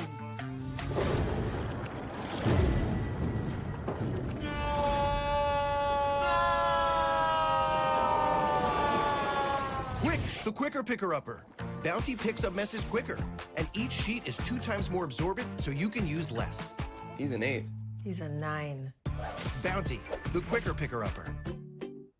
From novice to aficionado, find yourself here. High quality cigars plus personal customer service. Slow Burn is Waco's only mobile cigar lounge, featuring a meticulous, curated collection of premium cigars. Visit our website, www.slowburnwaco.com. That's www.slowburnwaco.com. If you think all pads are exactly the same, Think again. This is Always Ultra Thins reinvented with the Always Triple Protection System. This pad wicks gushes 90% faster, absorbs even more so you can feel dry, and locks odors in. Rethink your pad for up to 100% leak-free and odor-free comfort with the totally reinvented Always Ultra Thins. This is always like never before. Since 2002, Empowerment Resources, Inc., a nonprofit organization, has empowered more than 1,500 youth and adults in Duval and surrounding counties. Through its programs, Journey into Womanhood, Girls Mentoring, Life Skills for Teens, and Parenting Education Coaching. To get involved with programs, volunteer, or donate, visit www.empowermentresourcesinc.org. Follow us on social media, facebook.com/empowerment.resources and instagram.com/empowermentJAX. Stride K-12 powered schools are ready to put over 20 years of being a leader in online education to work for you. Dive into curriculum design for the online classroom. Team up with state-certified teachers trained in virtual instruction. Take control of your child's education journey. Discover the power of personalized learning with a leader experienced in preparing kids for a future they can be excited about. Take charge. Stride K-12. Welcome back to our BCSN GameTime live coverage here, the 2023 SWAC Kickoff Media Day. Right here, one of the hosts from ESPN, a Florida A&M alumnus, of course. Thanks up, everybody. Been a lot of rattlers. On this network, you're going to get a lot. We love the SWAC. We love the SWAC, but we're going to get all. We're going to take care of it. I think it's a beautiful. I just mentioned it, make sure people, if they wasn't aware, they saw that. You know. Ms. Tiffany Green now we know it's along with Dr. Kenyatta Cavill. Like that. Okay, so we just finished with the stage presentation. Give us some takeaways, maybe a thing or two that really impressed you from let's start with the coaching perspective, from the various coaches that you spoke with. Alonzo Hampton absolutely stood out. I mean, because he has to have that type of energy if he's going to pull people to Arkansas Pine Bluff. And he got everyone invigorated in the room, whoever was left in there. I know it's the last team, and there may be not the same high expectations, but I really was excited to hear from him. T.C. Taylor, obviously, everyone has all eyes on him just because of what is he going to do in the post-Deion era, and I think he has a little bit of a chip on the shoulder, even though they rolled off an undefeated season over the last couple of years in the SWAC. To say, oh, wait a minute, y'all feel some type of way about us not returning enough for you to see that we could be once again a defending champ in the conference because Florida A&M is picked to finish first. Right. So I think that too was interesting. Willie Simmons addressing what was happening within the locker room and literally the locker room video that wasn't supposed to be in the locker room. Getting that out of the way I think is important because if you're going to try to vie for a title and try to be the last team standing at the end of the season, then you've got to find a way to limit distractions. And so this is a great test for them early on. And then lastly, Wild Wild West, I'm going with both Terrence McKinney and Texas Southern and the way that they have gotten things together coming off their best win season, 5 wins since 2014. I think that's the team that everyone should be kind of worried about. But sneakily right there, though, Alcorn State. Yeah. They got a transfer quarterback coming over from Missouri, and Fred McNair feels very good about his bunch, even though we're not talking about them the way that we used to when they were over in the East. Right. I'm glad you brought up Coach McKinney, as I was looking at Hampton. One of the things that caught me about the first-year coaches, now Hampton, he previously coached at UAPB, but I found it interesting that the other 3 are all alums of their school. Mm-hmm. And I thought it was, I don't know if that's maybe a turn to, hey, our program is in a certain spot and we need that. We need somebody who knows our culture, knows us, loves us, and wants to see us rise up if we're going to get out of where we're at. Any takeaways on first year, second year guys? It just shows me that they want to be there. Right. Yes. That's the most important part. Sometimes you can get opportunities because it's just a good opportunity and you're there. But because they have the passion, the desire, and the earnest desire, shall I say, to be there, I think that's most important. So Raymond Woody wanted to come in and turn things around after kind of a tumultuous offseason at Bethune-Cookman. He wants to pour into those young men. We talked about, T.C. Taylor as well, and Kendrick Wade over at Mississippi Valley State. I think all of them have the want to make their programs better, and they feel like they're the guys to get it done. And I applaud the faculty, the administration rather, for providing them that chance. Because how do you invigorate your fan base? How do you get them going? Well, no better than someone who knows and have walked the halls and walked those fields as your, And even with Pine Bluff, you said he was there, but he's also from that area. So there was a lot of connection. About an hour down the road, if I think. Yeah, so great point when you think about this. I want to talk a little bit, not just in terms of your experience here, but in terms of the season. You're a pro's pro. How do you get prepared for a season? A lot of reading and a lot of conversations. I think that's the part that, you don't really hone into or people pay attention to as much. But these types of conversations and all throughout, the year, you're just kind of picking up little nuggets of information that kind of lead to a trail. And then you try to create what is a Bible for me of information for the football season on each team and getting to just get familiar with storylines. Again, I utilize digital media, newspapers. Yes, newspapers, very important still, but also digital content to keep up with the teams as, local organizations are covering them more specifically. Obviously, black media as well doing a really good job. So I'm always listening in. And I pay attention to what's being written in a lot of different places and a lot of different sources so you can pull on them because there are a lot of good journalists and reporters out there who are sincerely interested in covering HBCU football and who have made the commitment to do it year-round. Can I follow up on that, Doc? Sure. Because taking that and the information that you glean and get from these sources, now when you go into the production meetings, because did I steal your question? You were going there? I got a little different, but it was the same framework. I liked it. Yeah, because I'm fascinated with, I know that's a process in itself. And I, because I don't know. I'm just imagining maybe your producers don't always know the storylines. And so talk a little bit about that process of taking all that you and Jay come in with and saying, hey, at some point we need to be able to show this. Yeah. And that's a constant conversation all throughout the season. One of the things that we, kind of run into sometimes is that we have different producers each week. Wow. And so you don't always have the same type of consistency or the team. And there are a few, kind of blocks where we do, but for the most part, it could be interchangeable. You can put a different producer in each week. And so there's sometimes a re-education or perhaps making sure that they see our games as high value and providing a great product on the field. And then sometimes there is just honestly not knowing. Sure. Yeah. Right? Oh, so because of reality. the not knowing, there is, again, we go back to the education process of it. So when we're in a production meeting, we care about the game, but we also care about all of the other things that help to make up the HBCU experience for a football game on a Saturday. So we want you to pay attention to the band or the cheerleaders or if they're former players that are there.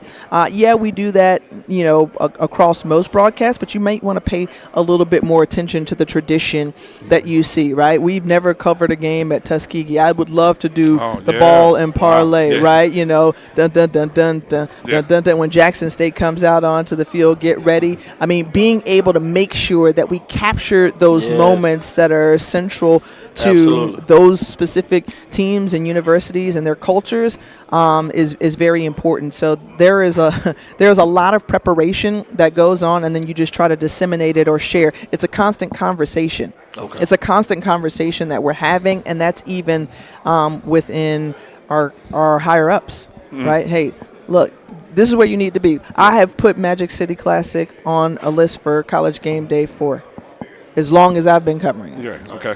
It's something that you need to see. If you're That's if you're going to go to an off-site Yeah. HBCU game, Yeah. and it's a classic, That's you when can you need it, start right there, the Magic City Classic, because you have a built-in audience of however many that sit out in the RVs. Yep. You know what I mean? Like, so just trying to not only take what we do on a weekly basis, but spread it out so that it's a more complete version of coverage throughout the year. I love that. I wanted to talk about the talent. Fans love what you're able to do, talent, but that talent came from expertise. I want to get into the football side of this. Okay. Because you get to see a lot of it. Yeah, yeah. And so tell us, as we get into it a little bit in terms of the expertise in terms of what that looks like. Last question here is, what do you look for to see whether you believe a team has it in a year? Well, you and I and all of us know that it starts and ends with the quarterback a lot of times, because you have to have someone who is competent, who can be a field general to run your team. But not only that, I want to see where you are up front, because that's where the game is won, right? So where the SWAC has needed some work is up in the trenches, right? In terms of how they faced off against MEAC opponents in the past. That's where the game has been won. That's where they've been dominated before. So I'm looking in the trenches, and I'm also looking at that quarterback position, because who's going to be your leader? Who's going to run the show? Who's going to be able to ignite your offense? And I know defense wins championships. Don't get me wrong. I know. I understand that. And perhaps, you know, my partner may have rubbed off on me a little bit when I'm talking about the quarterback position a little bit too, you know. Good point. So, yeah. Let's close it out. Yeah, definitely want to thank Tiffany again for taking some time to join us. All the coverage will be on ESPN this upcoming year. Check them out. And we will see you. You're still going to do the Friday the show? Yep. Black College Live will be on Saturday mornings. Check that out as well. Our YouTube channel and ESPN platforms. And the first game, MEAC SWAC Challenge. That's right. That's right. Right August here 26th. in Atlanta. So we're looking forward to that. Jackson State, South Carolina State to kick off the season. So you're watching the BCSN Game Time show. Let's take a break. We'll be back in just a moment. Enroll now for the fall.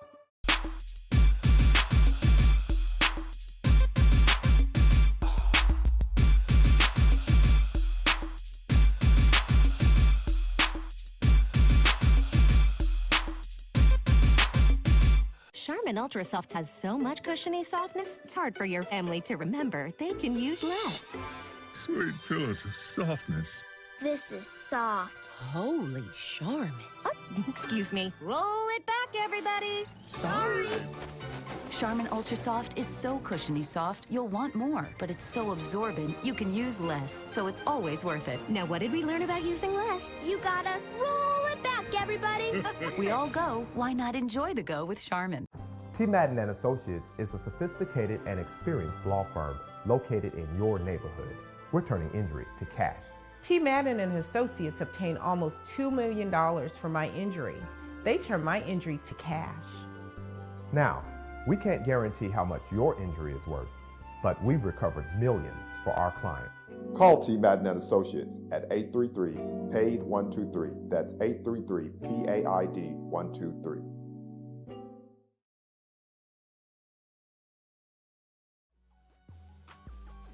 This is the Dean of the College of HBCU Sports, Kenyatta Cavill of Dr. Cavill's Inside the HBCU Sports Lab with Mike Washington and Charles Bishop. Come mix it up in the lab where the course lecture is in session every Tuesday from 6 o'clock p.m. Central Standard Time on Facebook Live, YouTube Spreaker, or the BCSN app, as we discuss all things about the HBCU sports culture, including exploring the week that was in the sporting HBCU diaspora, as well as the upcoming week of HBCU sports. With me, the Dean, the College of HBCU Sports, on Dr. Cavill's Inside the HBCU Sports Lab with Mike Washington and Charles Bishop. Course lecture dismissed. It's never too early to plant the seed, to share the tradition, and instill a sense of pride in your HBCU with your little ones. HBCU Pride and Joy Children's Boutique helps you share your school spirit with a wide selection of adorable kids apparel and accessories officially licensed from your favorite HBCU.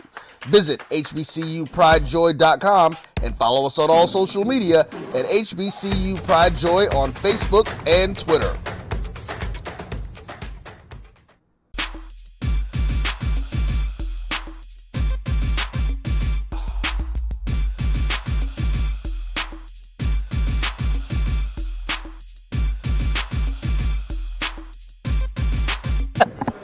This is Dr. Cavill with BCSN Game Time. I'll tell you, the conversations off the mic are the best ones. We just try to give you some other stuff. I'm here with Brian and the man, as you know, the executive director, John Grant of the SWAC Challenge and the Celebration Bowl there in Atlanta, ESPN Enterprise. With that being said, how you doing today? I am perfect, man. What a great day. This has been, the SWAC has done an outstanding job with today's media day. Just excited. We've been on the circuit, and I know you guys have been busy. Every time I put my head in here, you was back to back. We've been well, they don't know. We've been trying to get you for about 2 hours.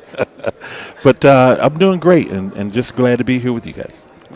Good. Talk about a little bit about this matchup. Let's just jump back into it in terms of South Carolina State and Jackson State, and we can get into some other things earlier. What has you excited about this matchup? Let me start out by saying God is good.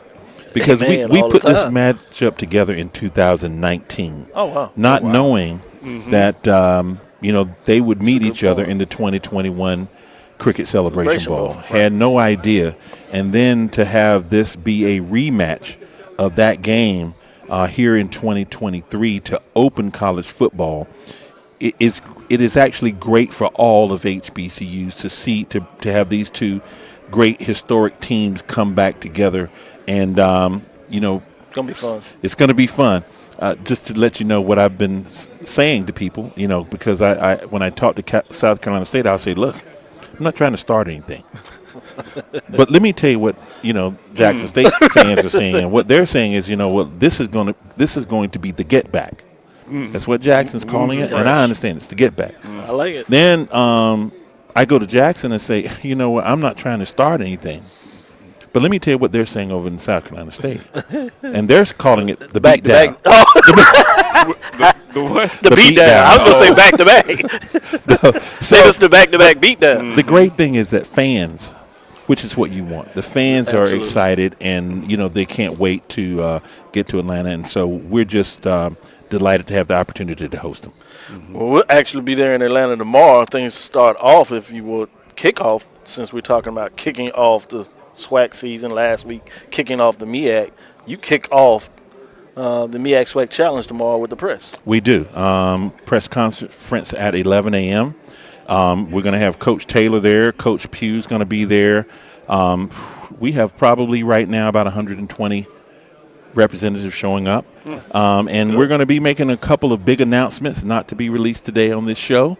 Let me anything? You can't tease anything right now. We want people to tune in to you afterwards because you're going to have something to talk about. Right, we'll keep working on it. Maybe he'll forget later in the interview.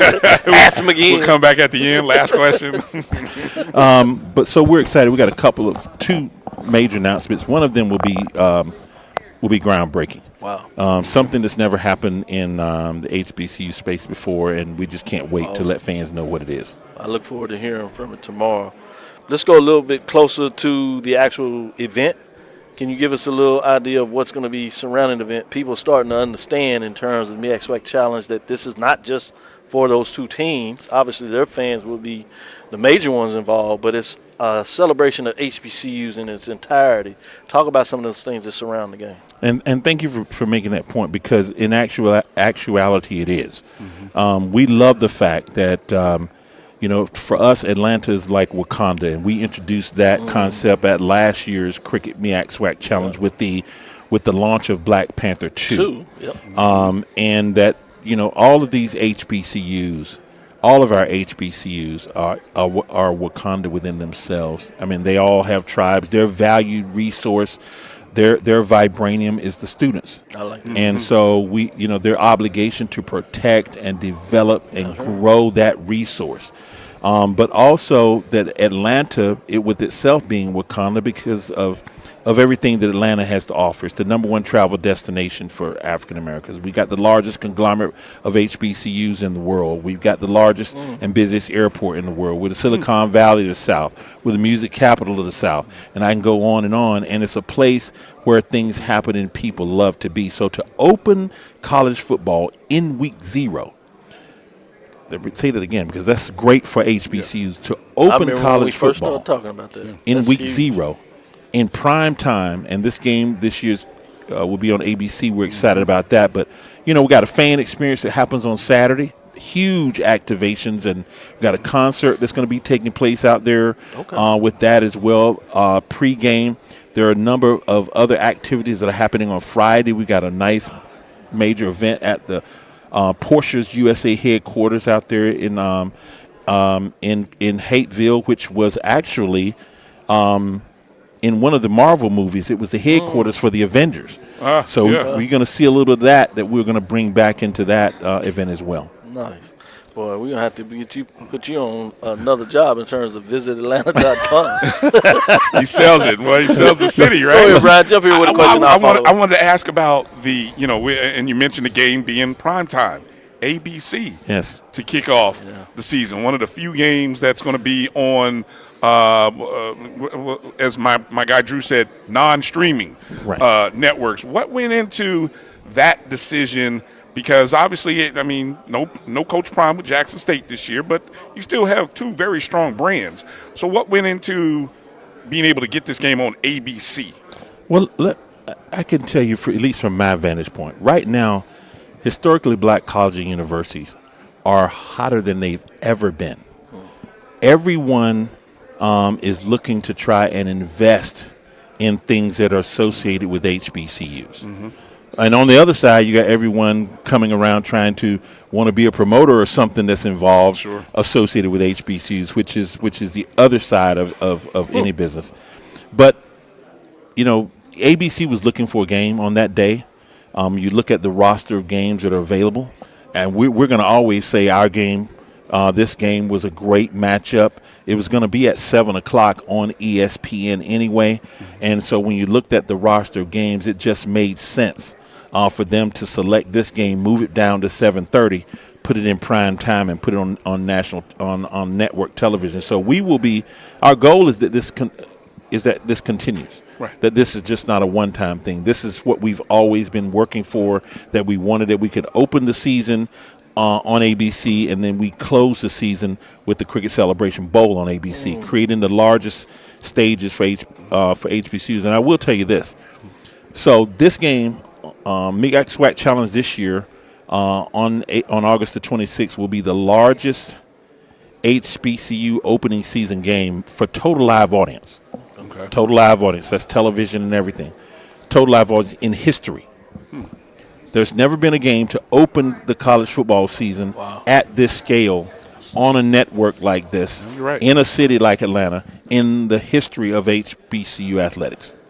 Wow, that's powerful. Week 0 helped. We have doing it on that week 0 was a huge decision that sets that stage up. Yeah, it does. And kicking off basically the bowl season to close things off sets that up as well. But since we're in the data and the metrics and talking about these ratings and things of that nature, one of the last things I wanted to make sure that I asked you to get out to the people is important is understanding the changing landscape of college athletics, really athletics, pro sports, whatever level, important in regards to understanding how metrics are important, not just in regards to how many fans you have in the stands, but how it's measured for corporate broadcast entities in the value of moving to television, whether it's streaming platform, even more important a lot of times from a linear perspective.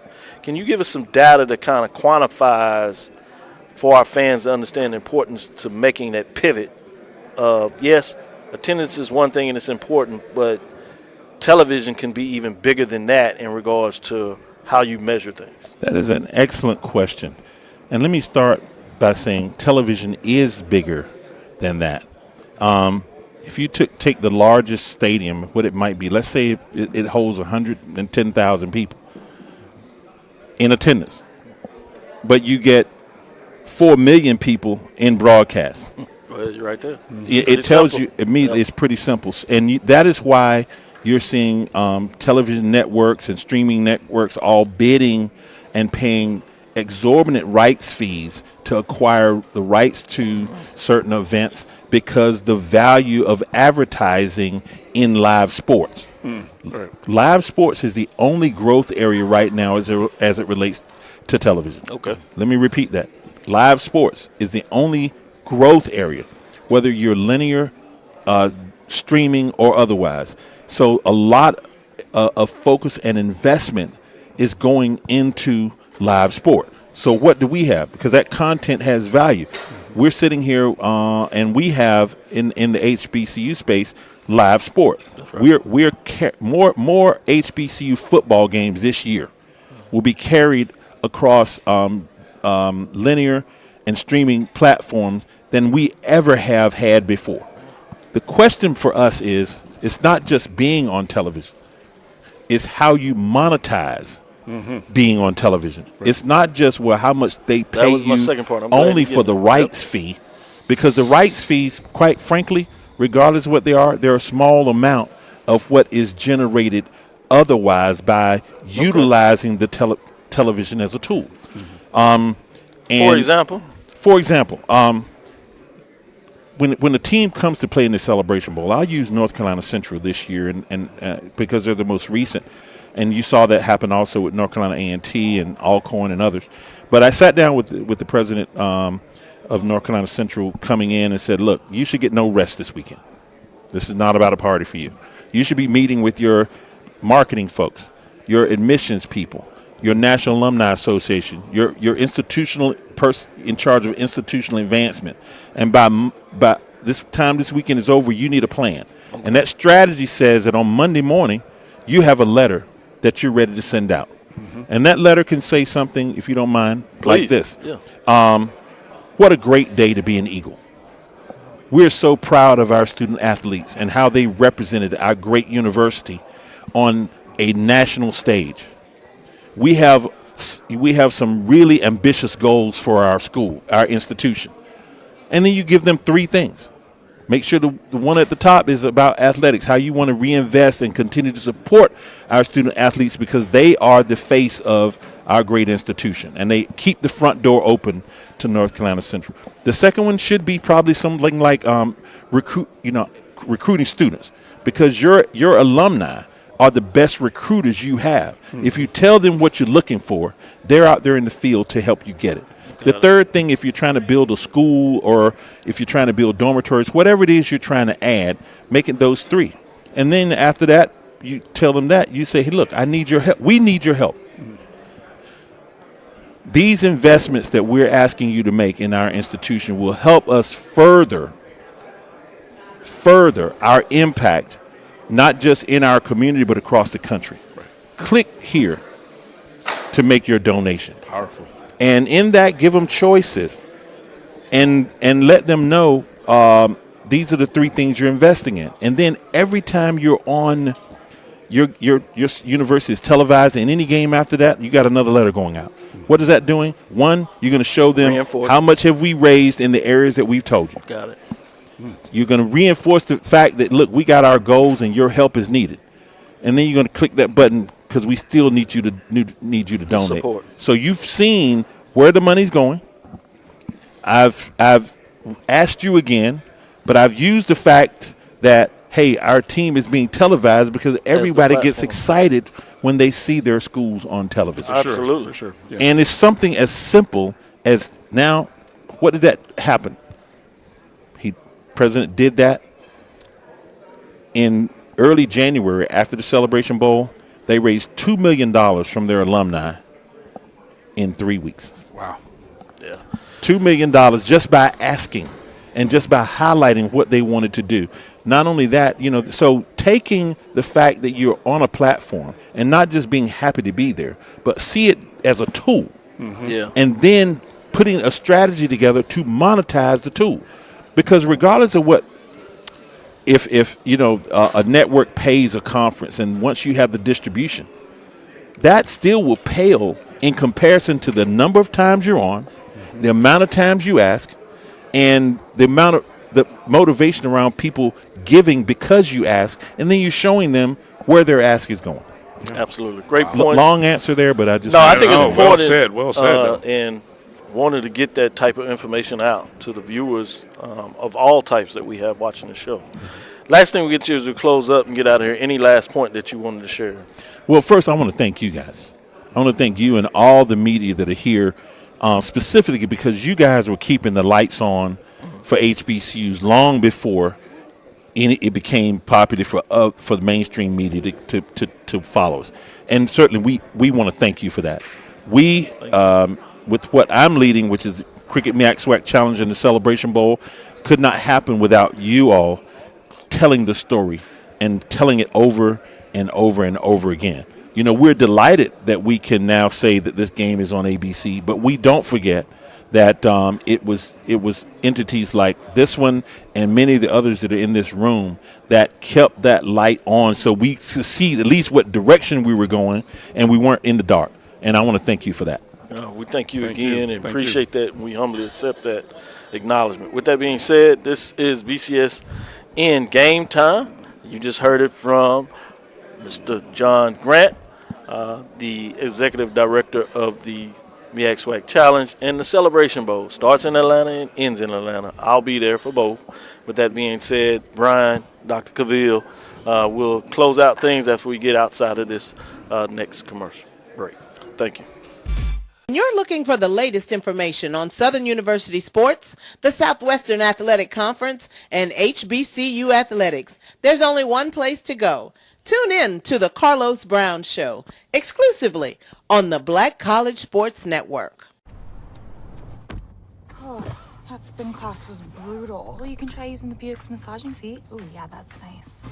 Can I use Apple CarPlay to put some music on? Sure, it's wireless. Pick something we all like. Okay, hold on. What's your Buick's Wi-Fi password? Buick Envision 2021. Oh, you should pick something stronger. That's really predictable. That's a really tight spot. Don't worry, I used to hate parallel parking. Me too. Hey.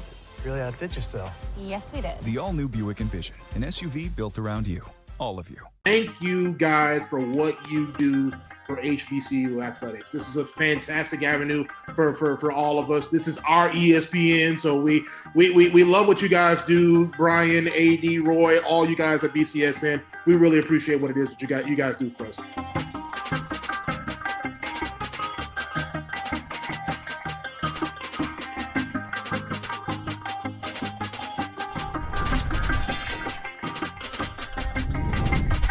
When you work in IT, complaints are part of the job. Bill says the coffee's weak today. But since CDW helped us switch to Mac, everyone's happier. Dan from finance likes getting performance without a big price tag. Phoebe digs the power of the Apple M1 chip. Mac is easy to manage, compatible with all our apps, and came pre-configured by CDW. Now we're even getting compliments. That was Bill again, says he loves his new Mac. He's right about the coffee. This is Brian Fulford. AD Drew and I are co-hosts of the BCSN SportsWrap. We talk about all things related to HBCU athletics. From the games, teams, coaches, and fan interest stories, we cover it all. You can find our shows on Facebook at BCSN SportsWrap, YouTube at MyJBN Online, and everywhere you listen to podcasts like Anchor, Spotify, Google, and Apple Podcasts. You can also find the show on the Jericho Broadcast Network's app. Make sure to download. We look forward to you joining the conversation and being a part of the show.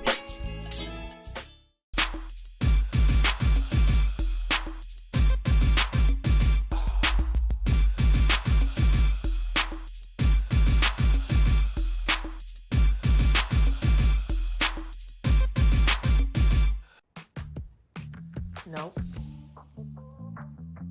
Nope. Come on, him? Ooh, I like him.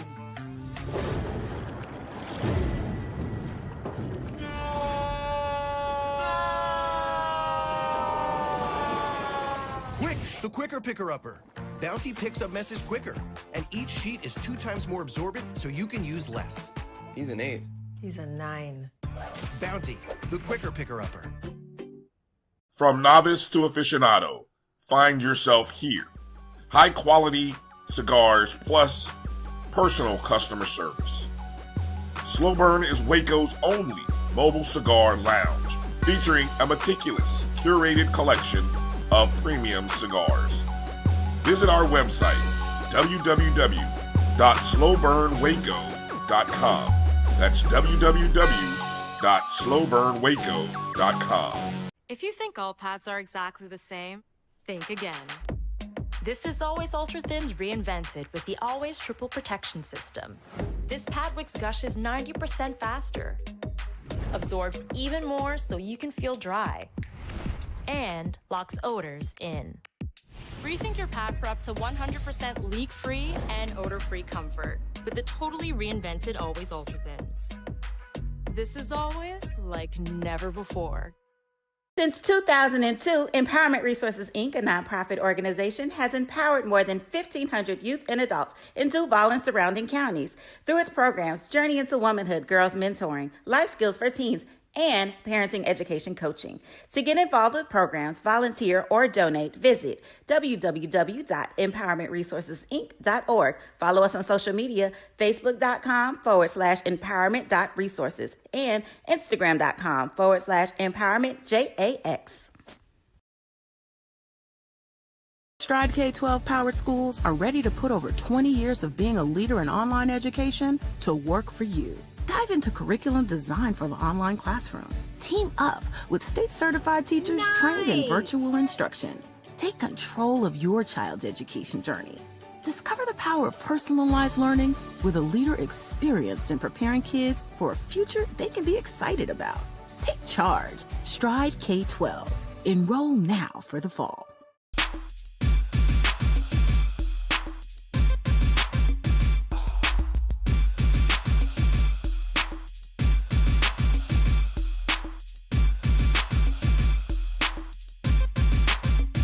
Charmin Ultra Soft has so much cushiony softness, it's hard for your family to remember they can use less. Sweet pillows of softness.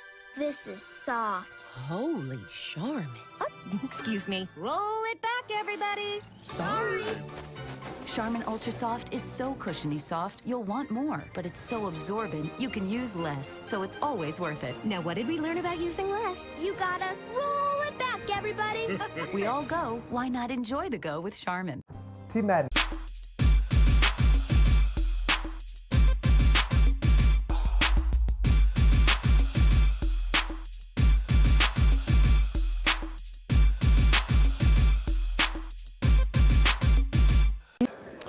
All right, here we go. Welcome back to our live coverage from Birmingham, Alabama, 2023 SWAC Football Media Day.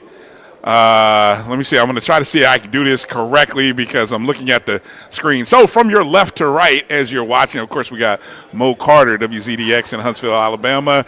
Charles Bishop, of course, from the SWAC Digital Network. Dr. Cavill's inside the HBCU Sports Lab. Of course, I'm Brian Fulford. Here's BJ Jones here. BJ with the new show. Let's give the name of the show that's going to be coming up this fall here. X's and O's, man. Myself, Joshua Sims, and Miss Erica Rochelle. Looking forward to that. And, of course, Dr. Cavill. And inside the HBCU Sports Lab with Mike Washington. He's out on assignment. I don't know how you get assignment for the SWAC Football Media Day with Charles Bishop.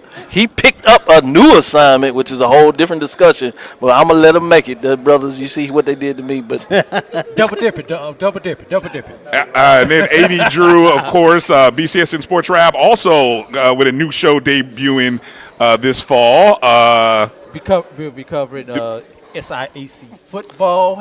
Awesome. Still working. Names work in progress. Yeah. Work in progress. Work in progress. That means y'all in the lab back there. Yeah, we're working in the lab. As in inside the HBCU Sports Lab. Get it? All right, they can throw some suggestions in the chat. Inside Okay, so as SWAC Media Day concludes, it's been a busy day here. Most of the coaches have departed. Most of the players departed. And it just leaves folks to break down and for guys like us to kind of analyze and think about what we heard. So we'll just start with Mo and kind of just go down the line and say. Before he does that, I want to throw one thing in there. Oh, please, go ahead. And the only reason I want to do this is because I don't want to forget it because it's been one of those days. Yeah. This is the reason, the impact that we have here. we got to find a way to stretch this to 2 days. I'm going to put that plug in. Everything else was great. How long have I been saying that, Drew? We got to find a way to two get this seasons, 2 days. 2 years now. So we can really get to everybody because everybody gets a part of everybody and they get who they really need, but you can't quite get to everybody. That's the only thing I would like to add to it.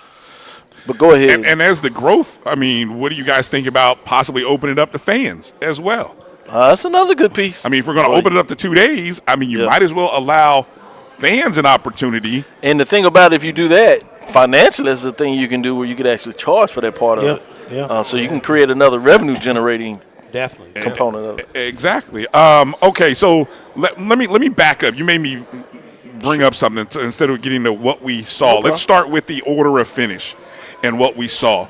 And so obviously Florida A&M predicted first in the East, but five of the 6 teams received a first place vote. That's correct. Over on the West side, Southern University with the most first place votes, and again, 5 of the 6 receiving first place votes. So, Mo, we'll kind of start your way and then go by. Let me get this while everybody doesn't have that in front of you since you bring that up. Thank you.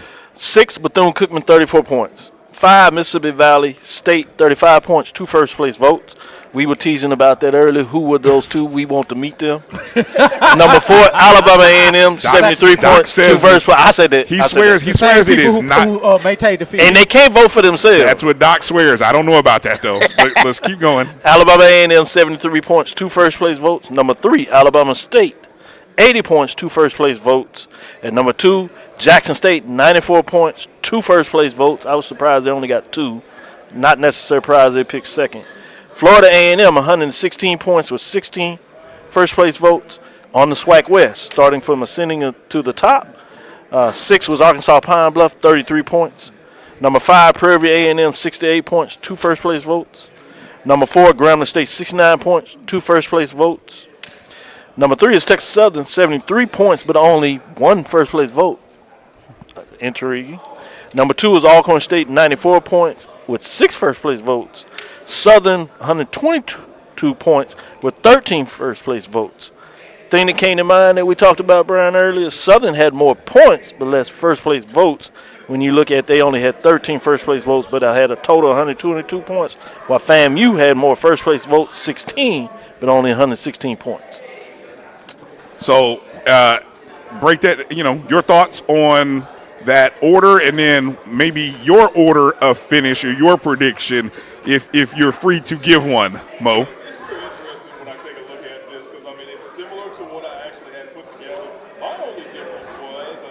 Mo, pull your mic up a little bit. Yeah, there you go. Yeah. Oh, you good.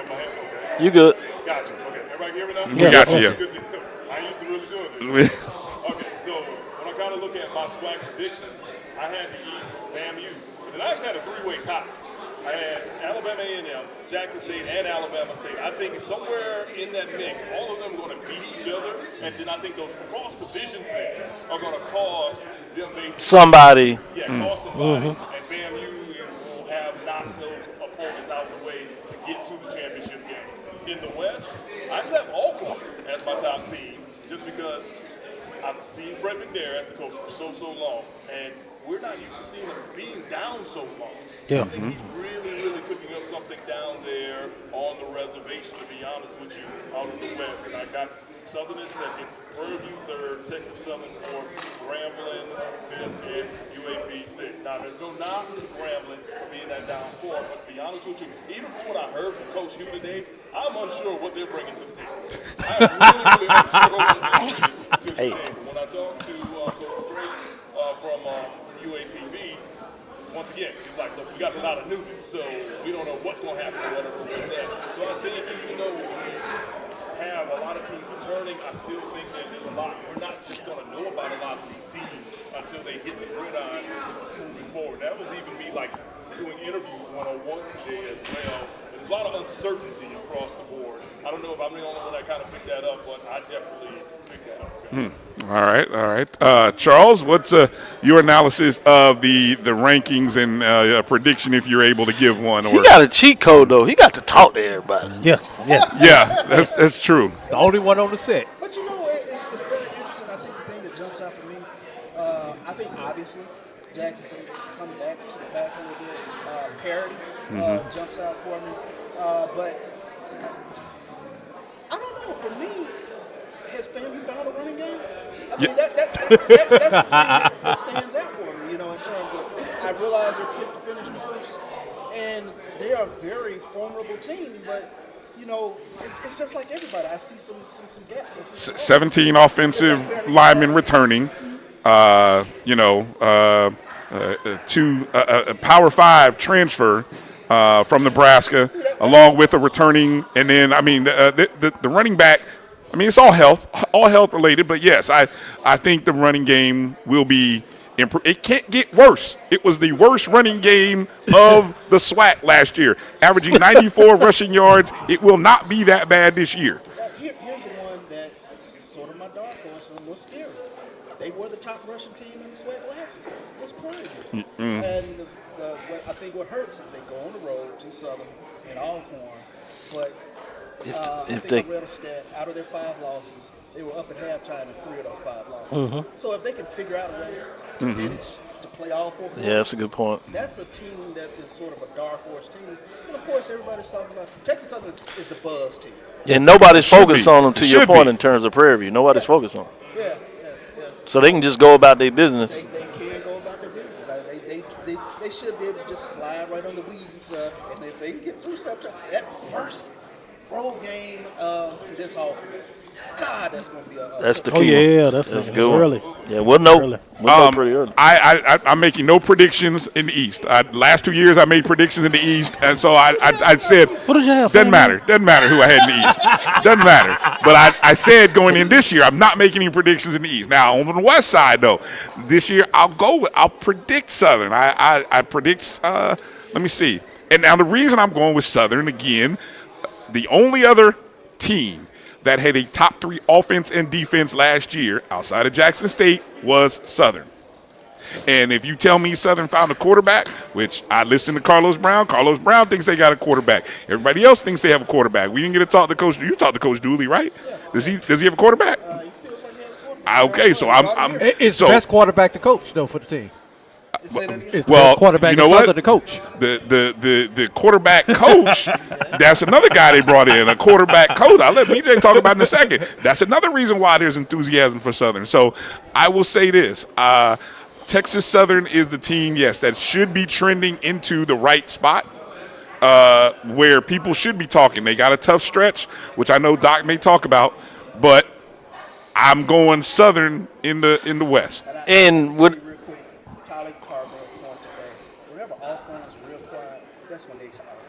Yeah, they are. That's why I'm picking them, man. Like, I haven't heard much about them. The thing I will say about Southern is their schedule is so favorable.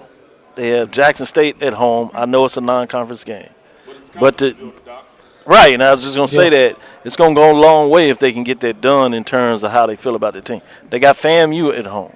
They got Prairie View at home. Dangerous game for they FAMU. got Texas Southern at home. They do have to go the road to Alcorn, but in regards to some of their toughest games, divisional-wise, even in terms of FAMU that's favored on the other side, they got them at home. So if they can get and do what they need to do at home, they certainly are going to be in the mix. BJ, your take on the standings and any predictions that you care to share? I initially, if you would have asked me all the way up until Saturday, Friday, whatever it was, I'm saying FAMU in the East, right? That's on paper they should. I'm stern with this. Championship teams, what happened? Championship teams don't make that mistake. The leadership in the locker room is built completely different. Championship teams are on a mission.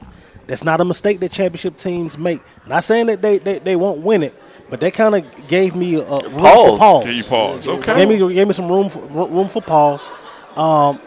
I think that this year, both in the East and the West, I don't think this thing is going to be decided till late November. I don't think it's a situation in the East where you got a two-horse race, and I think if you could have thrown a dart at 4 schools in the West, and if I would have told you that they would have gotten the number 1 vote, no one would be shocked. To me, my sleeper team was Grambling State, because one of the things that they were missing was quarterback.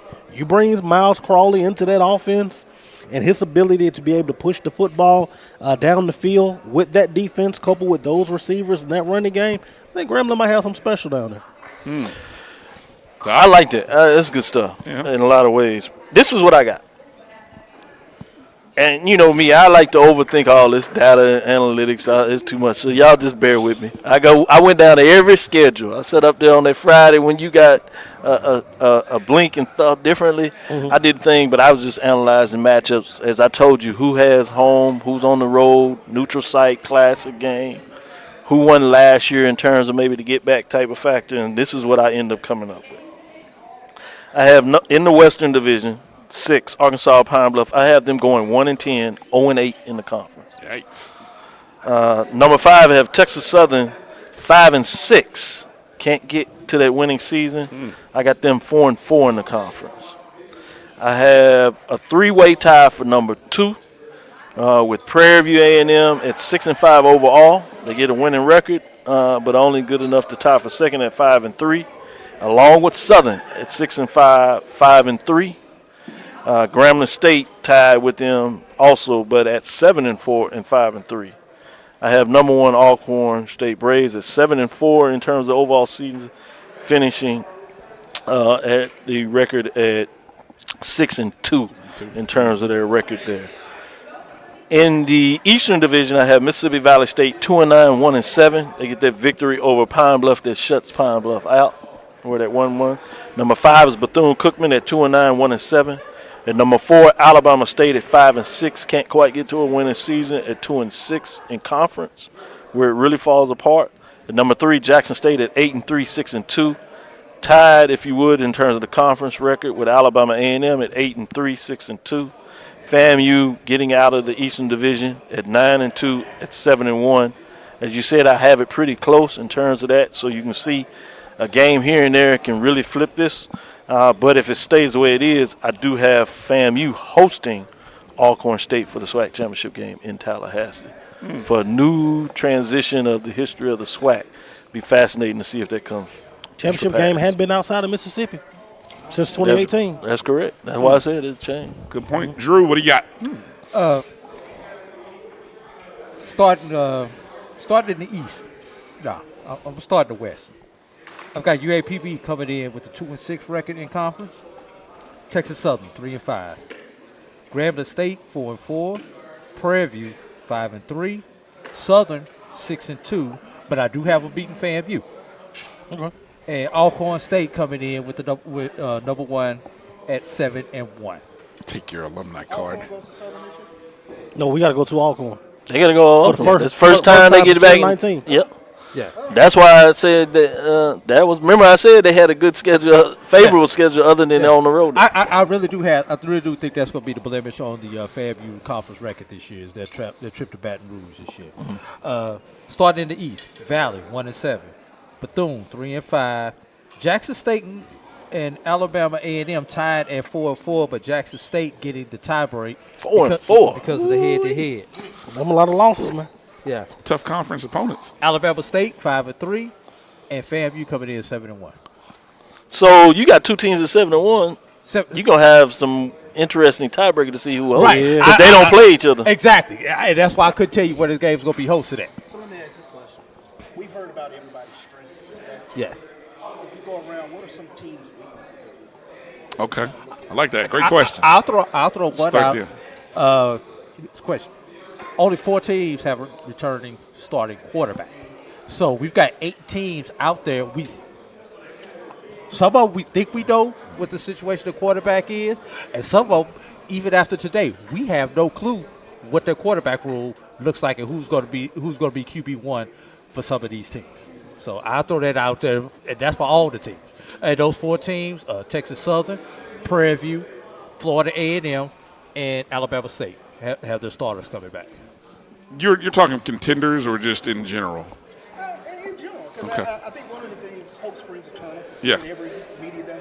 So Yeah. you hear all these positives, but you never really know where the gaps are, with teams. And that's why I asked. I said, well, I see FAMU, number one, and they looked upon it on paper, but for 2-3 years we've been talking about a running game, and I still haven't seen a running game. Well, hold on. It hadn't been 2-3 years. It was.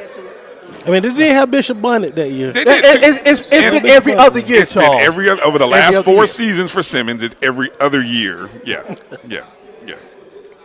They better hope this the other year. Technically, DJ, it is. is. It is. This should be It a is. good This year. is the year where it trends up. So yeah, based on past pattern. This is where it trends up. This is where it trends up. I got what also will throw out. I think FAMU could actually wind up, if they lose the OBC to Jackson State, I think FAMU could rebound from the loss and still win the East more than Jackson State could if they lose the OBC and win in the East. I think FAMU has a better chance to rebound and still win the East with the loss of that opening game. The other big game on opening day is Prairie View, Texas Southern. I think that's going to be the OBC in the West. Whoever loses that game can pretty much hang it up in the West. My exact point. I don't know. Because I just think the West is so deep that they're going to beat each other up. So I think it's going to come down the stretch. We saw it last year where we thought that game was going to mean everything. And Prairie View, obviously, if they won that last game in Valley, they were good and they would have made it through with any problems. You get to the second one, Texas Southern would have won after that. They won it. But even if Southern would have lost to Grambling, you had a 3-way tie. Texas Southern would have been the representative. So that Labor Day Classic did not hurt them in terms of what was going on overall in that mix. In the 3-way scenario, it favored them. So, but in any other 2-way scenario, they would have been on the wrong side of it. But they weren't going to be tied with Prairie View if they won that. They would have won outright. So I'm saying, it wouldn't hurt them in that factor. But to your question in terms of deficiencies, I'm going to go with just the teams I selected, number one. Keep it simple. Alcorn State Braves, obviously the question is this transfer everything that everybody said in terms of the quarterback? We know this should be solid in terms of the backfield. The offensive line is matured. They got a little more depth, so you got to at least feel comfortable about that. And anything else, they should be able to run the ball. If they can get anything from the quarterback position, they're going to be in a position that many people think in terms of them being quiet. The other thing you got to question is their defense. You think it's going to be solid, but are they going to be able to take the next step to be able to create more turnovers to help that offense as that quarterback gets hit, in terms of what he's going to do? FAMU, I think y'all put it out there pretty clearly. Can they run the ball? Can they help Musa in regards to allow him to be effective as a pocket passer? And anybody's quarterback best friend is the running game. So offensive line, it comes down that trenches. We say that much. You should feel pretty comfortable with what they should be able to do on the offensive line. But the question is, are they going to be able to run the ball effectively? They have some workhorses down there that you would think they should be pretty good, but until you see it, it's going to be a question mark. Defensive, you got to feel pretty comfortable. They're going to be right there in the mix. They can, slide up, slide down. You're still going to be pretty comfortable there. So that's what I would say deficiency in terms of those top teams. Just overall, I think there's so many unknowns about this season. This was my most difficult time of picking where teams would be in terms of particular 5 up to 1. I think you said this earlier. It would not surprise anybody sitting up here if we would really open that Texas Southern that I have number 5 comes out the West. No. You would not be surprised about that. You might be a little shocked here and there, but it would not totally be like, how did that happen? Prairie View comes out of there. You'd be like, yeah, I'd have made that argument. Southern, certainly going to be like, yeah, we can see that. They were just there. Grambling State might have a little bit of pause, but it's not going to totally. They bounce back, as Charles says all the time. They find a way. They don't stay down too long, and they have some tools there. Quarterback play, they're going to be right there, and certainly Alcorn. So there's 5 teams that you can see in the Western Division that would not surprise you if they find in the championship game. And I think if you go over to the Eastern Division, I see 4. Y'all might argue 3, but I don't think it would totally surprise you if Alabama State ends in the championship game. Alabama A&M gets there. You certainly wouldn't be surprised if Jackson State or FAMU is there. So I think the depth in the conference is another one that would answer your question in terms of what are some deficiencies, just how deep, I should say, the conference is this year. Mm-hmm. I would say deficiencies, I'm going to just hit it from up top. FAMU, you got to be able to run the football. Their offensive line, from a point of attack standpoint, they were not good as far as run blocking. You didn't saw them exert their dominance at the line of scrimmage. And they're going to have to be able to do that if you want to be a championship team. For Jackson State, there's so many unknowns, so much productivity that they lost, bringing in a bunch of talented guys. Still a lot of question marks there. For Alabama State, it's about the quarterback position, and can you replace those pieces on the interior defensive line that you lost from a year ago? Because those guys were important. They kept Bubba clean, so he was able to flow all across the field and make 100-plus tackles. Mm-hmm. Now we go over to the West. Texas Southern, can that defense take another step up? And does Andrew Body have the weapons on the outside to get the ball to, and can the offensive line protect them? Yeah, that's the question. That's going to be the question. For Prairie View, consistency from offense and consistency from the both sides of the ball. Both sides of the ball. For Alcorn, who is Alcorn? Is it the Alcorn that got boat raced by Grambling, or is the Alcorn that showed up against Jackson State? Who are they? If they can get the quarterback position figured out, also on the defensive line, certain games they couldn't stop the run. Certain games they could. Certain games they couldn't stop the pass. Certain games they could. We don't know there. And for Southern, do you have a quarterback? How do you look on the quarterback, and how do you replace those pieces that you're missing on the defensive line? And then with Grambling, can you piece it all together around Miles Crawley? Does your strengths from last year remain your strengths? Insert the quarterback, and now you're a championship team? Or you insert Miles Crawley, and then something else falls apart? So I think that's going to be the question there. I like that. Great breakdown. That was great, BJ, by the way.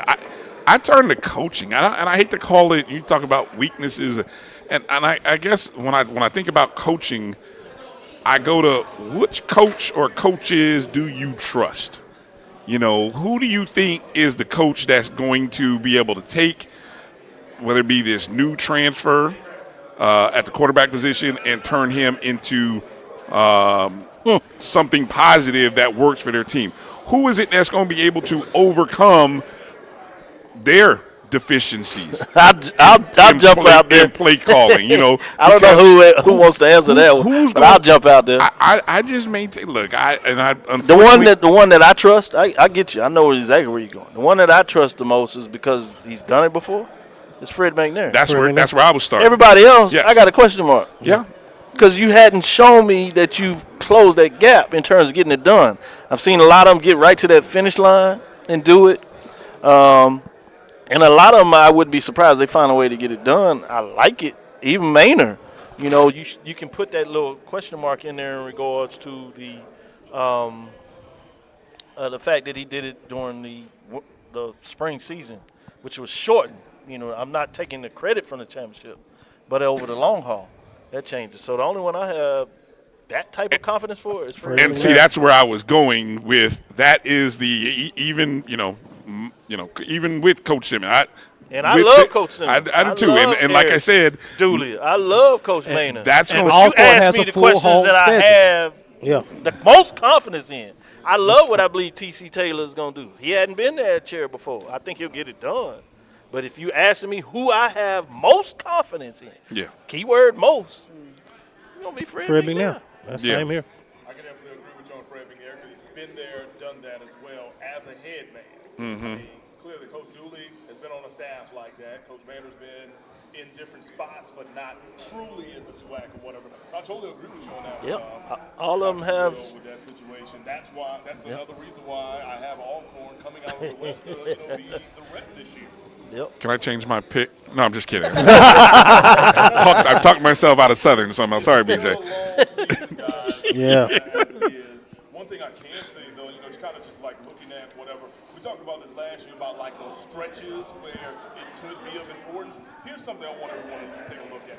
Look at the weekend of October the 28th for the people who are contenders. Alcorn plays host to Valley. On paper, we know what that is, but we know how big I feel you. it's up for any whatever team. Jackson State goes to Arkansas Pine Bluff. We got the Magic City Classic here. Prairie View goes to Florida A&M. Texas Southern. Homecoming. Southern and Bethune-Cookman goes to Grambling. Now look, let's go to week 10 when you go into that first week of November. Valley, quick road trip Thursday night at Bethune-Cookman. Then Florida A&M's in Huntsville. Imagine what happens if Alabama A&M knocks off Alabama State, and then this is a game for first place in the East in Huntsville. Nice. Now I think great setup. ESPN list or whatever. You take a look at Texas Southern at Jackson State, UAPB at Prairie View, Southern at Alcorn, Grambling State versus Alabama State down in Mobile. So you take a look at what that late October, early November stretch could be, and I really do think that you could have both sides determined late in the season and not really early in the season. I agree, totally. I think it's going to go down the stretch. In those 2 weeks, something to keep our eyes on early. Thanks for that. I'll highlight that in my box now. I got one. Will we, as usual, be waiting on the Bayou Classic to determine the West winner? You know, because usually one, if not both of those teams are in contention. I'll put it this way. I hope not. For my predictions, yeah, absolutely. I hope not. But it's real. I mean, that has been the case, I think, 16 out of the last 21, 22 years. Yeah, one, if not both teams, you were waiting on it. My senior year was that same situation. Yeah. Charles, what if you going to get in there and say that had you pondering? I was like, well, you know, I mind racing here, but a quick question. Player not named Jeremy Musa or Sundiata Anderson that could be player of the year when the season is done, or defensive player of the year when the season is done? I am shocked. Jarvion Howard. I am shocked that that Bubba down at Bama State won preseason defensive player of the year. I am shocked. I think he is one, and I think for the offensive player of the year, for me, it wouldn't shock me for it to be Jarvion Howard. Keep your eye on England at Alabama A&M. It's because the running back's not sexy. Yeah. I got to go with a quarterback. I'm going to go with Andrew Body. So you said other than Musa? I said other than. Oh, okay. I'm with you, BJ. It's funny. It made me think about this. I talked to Zach over there, Blue Bloods, and we were talking about. And I remember I brought this question up about Jarvion Howard, and as much as I'm excited the fact that Jeremy Musa was the preseason offensive player of the year. If the best offensive player in the SWAC is Jarvion Howard, I don't care that he is a running back. You're going to tell me he's not the best offensive player? Like pound for pound, if you were having a fantasy draft, you're not taking that dude number one? If I'm the GM in the NFL, no. I tell you what. But Take Jarvion Howard away from that offense a year ago, and where's Alcorn? There is no. No, seriously, he's a real deal. Yeah. But I think you can make an argument either way. That you could. I wouldn't have been mad if he was preseason player of the year. Yeah. So I don't know when's the last time so a running back. No, I'm happy for Jeremy. But it was predicted. I kind of thought there was only two guys who might get offensive player of the year. It was either going to be Andrew Body or Howard. I mean, really, there was only three guys because I know how this. Whoever we know it's the SIDs and the coaches, right? So they usually go to script. Yeah. Now, it'd be interesting if it were media, it'd be something different. I think, but they usually goes to script where look, Musa was second team last year. He's the returner. FAMU's predicted to be number one. Okay, so we've seen that. I will throw one additional plug in there. If Prairie View, as some people predicted, is going to find a way to have the consistency that they have, particularly also Trayvon Conley, will be the reason why, and therefore he will be postseason player of the year. I got one for you, Charles. But did you answer his question though? Yeah, I said. You said Howard. You said Howard. Okay. Yeah, I definitely said Howard. There's this talk about you guys not having a drop off at quarterback in Jackson. That you got somebody who can spin that ball just as good as the guy who left and went to Colorado for you guys. There's a reality. Shador Sanders left huge shoes. Yeah. And I will say this about what they said about Jackson's incoming quarterback. There excited about what he brings to the table. I saw firsthand what Shador brought to the table away from being under the center. You know, there was so many times he had diagnosed what you were trying to do to him before the plays even called. Yeah, I don't think he gets the credit that he deserves in terms of just how talented he was. And I think because we get enamored in terms of these elusive quarterbacks, because they, for lack of better words, we figure this out here is sexy in terms of what it looks like. The same problem you have with quarterbacks in general over a running back. I think that's part of it. And Shador was so talented that he didn't look spectacular. He just always made plays and get stuff over. He made it look easy. He made it look easy. He's so cerebral. And I think Peyton Manning-esque. that is what separates great quarterbacks. But he trained under that knowledge. Exactly. So he had the ability to get that, and I don't think we ever have given him credit to that level because of all the quote-unquote noise around him. Yeah. Right? And that was part of it. So I think this kid could maybe be better, and better from the fact that he might bring more things to the table in terms of being more dynamic, but just a better quarterback, I can't see that. I can't see that.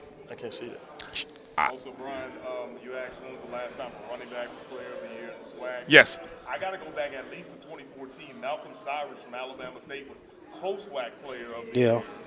Okay. With a quarterback, I'm sure. With a quarterback, I'm sure. When Southern had the running back Tillery didn't never get it, did he? I don't think Tillery ever got it. Yeah, if he didn't get it, you in trouble with running back. I'm just saying. I don't think he ever got it. He may have, but like he was a dude. But I'm saying, and he's a SWAC's all-time leading runner. That's what I'm saying. He does. That ball high. Yo, that boy, I'm glad he gone. I don't say that Cyrus did back in 2014. Not with Cyrus. We're going and playing in Canada, but you gotta look at the team. I'm not exactly sure. Yeah, I ain't sure if Tillery got it. Interesting. Yeah. I'll keep researching. You guys keep going. BJ, Dog Day. What are they gonna bring to the table? Oh man, I think that you're going to see defense that have really matured in the secondary, particularly at the cornerback position. Like what we got there, I think the linebacker position was the most improved position, and that's just shout out to Coach Terrence Graves, and our defensive coordinator there, man. I think the defensive line is going to be nasty. You got a bunch of new faces up there that went and got some guys that can plug the middle. And you got some guys that can get after the passer. So I think defensively is going to be the strength. The question mark is going to be the man under the center. Yeah. Because you got some running backs coming back, man. You got some running backs coming back. Kobe Dillon's back. Yeah, you got a stable of them. You got the playmakers on the outside too. Petrie and that bunch out on the outside, they're there. The question mark is going to be the quarterback. I like that schedule. Yeah. That schedule gives I like y'all. I'm going to say this. Jackson State's defensive line is top 3 in FCS. Okay. Because of that defensive line that Jackson State has, they'll be in. They have the ability to keep them in every game they go play. That is a spectacular bunch. Yeah. He didn't get the notoriety of the guys coming off the edge, but the fact that you could not run on Jackson State, yes, he was right there. Just make sure I get my kicks on show. Black and old gold, you know what I'm saying? Black and gold, Jordan. Yeah, I had, All right, so I got the update. 2016, Lenore Tillery was the preseason player of the year. Okay. However, the player of the year at the end of the year was from his arch rival in Devontae Kincaid. Yeah. Now that starts to make some sense. That makes some sense. Yeah, so we got to go back to 2014 where we at least had a running back at least be co-player of the year. Would not be shocked if Grambling has a big year. You might see Miles Crawley take that on. That's a good one. I think he has the potential for sure. I like him. I think he has the potential for sure, BJ, but I also will say this, and this has got to be going off the last time I saw Grambling in action. That offensive line has got to find. Oh, yeah. What are you hearing and seeing in terms of Alabama A&M quarterback? Once again, it's going to be a QB battle, quite frankly. clearly we saw some good things from the guy that started majority of the year this past year, but also we saw a quarterback who did not play a lot in the spring. Okay. As well, in the transfer from Jackson State. Then there's another transfer coming in. So coach kind of gave me the typical look. We might play multiple guys the first couple of weeks until we get to the game against Southern, which is, when SWAC starts for them, which is like in week 3. He doesn't want to do that. Not coming to Baton Rouge. Yeah, but here's your situation. You play Vanderbilt week 1, then you have Lane week 2 for the Lewis Cruz Classic. Then they hit the road to go take on Southern in week 3 to open up SWAC play, and then a short week the following week, Thursday night against Arkansas Pine Bluff. So either we're going to see a 2-quarterback system in Huntsville, or we're going to see a heavy dose of the running backs rolling until somebody can win some games at the QB spot. I mean, our England folks are deaf. England are deaf. Well, that's what he came when he interviewed. That's what he told him. Yeah. He said, we going to lean on the run. He said, we got a bag. England starts the season, he's easily a 1,200-yard back. Oh, yes. Yeah, that's true. He can carry the whatever. So Great point. He didn't really start getting. And they got a secondary back behind them that can carry it too. Yeah, they got a defense that people are sleeping on because everybody focuses what they do offensively. That defense was a little better than what most of us saw and thought last year, but a lot of that was based on the inconsistency of the offense. Yeah. But yeah, Zarion Hayes, defensive lineman who was named an All-SWAC selection preseason. Well, All-SWAC selection last year, preseason All-SWAC this year. I think he'll probably be a box to row All-American, at least on the watch list or whatever. He definitely brings a new line of things on that D-line for Alabama A&M that they have not seen in a number of years.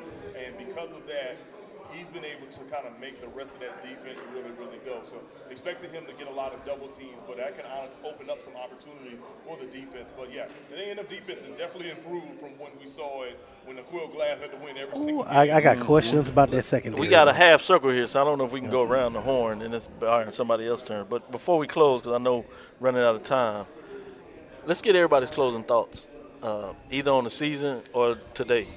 Starting with you, we can go around. All right. Well, first of all, I'll say this. From a media standpoint, I was really excited to see the amount of media members that are here for 2 reasons.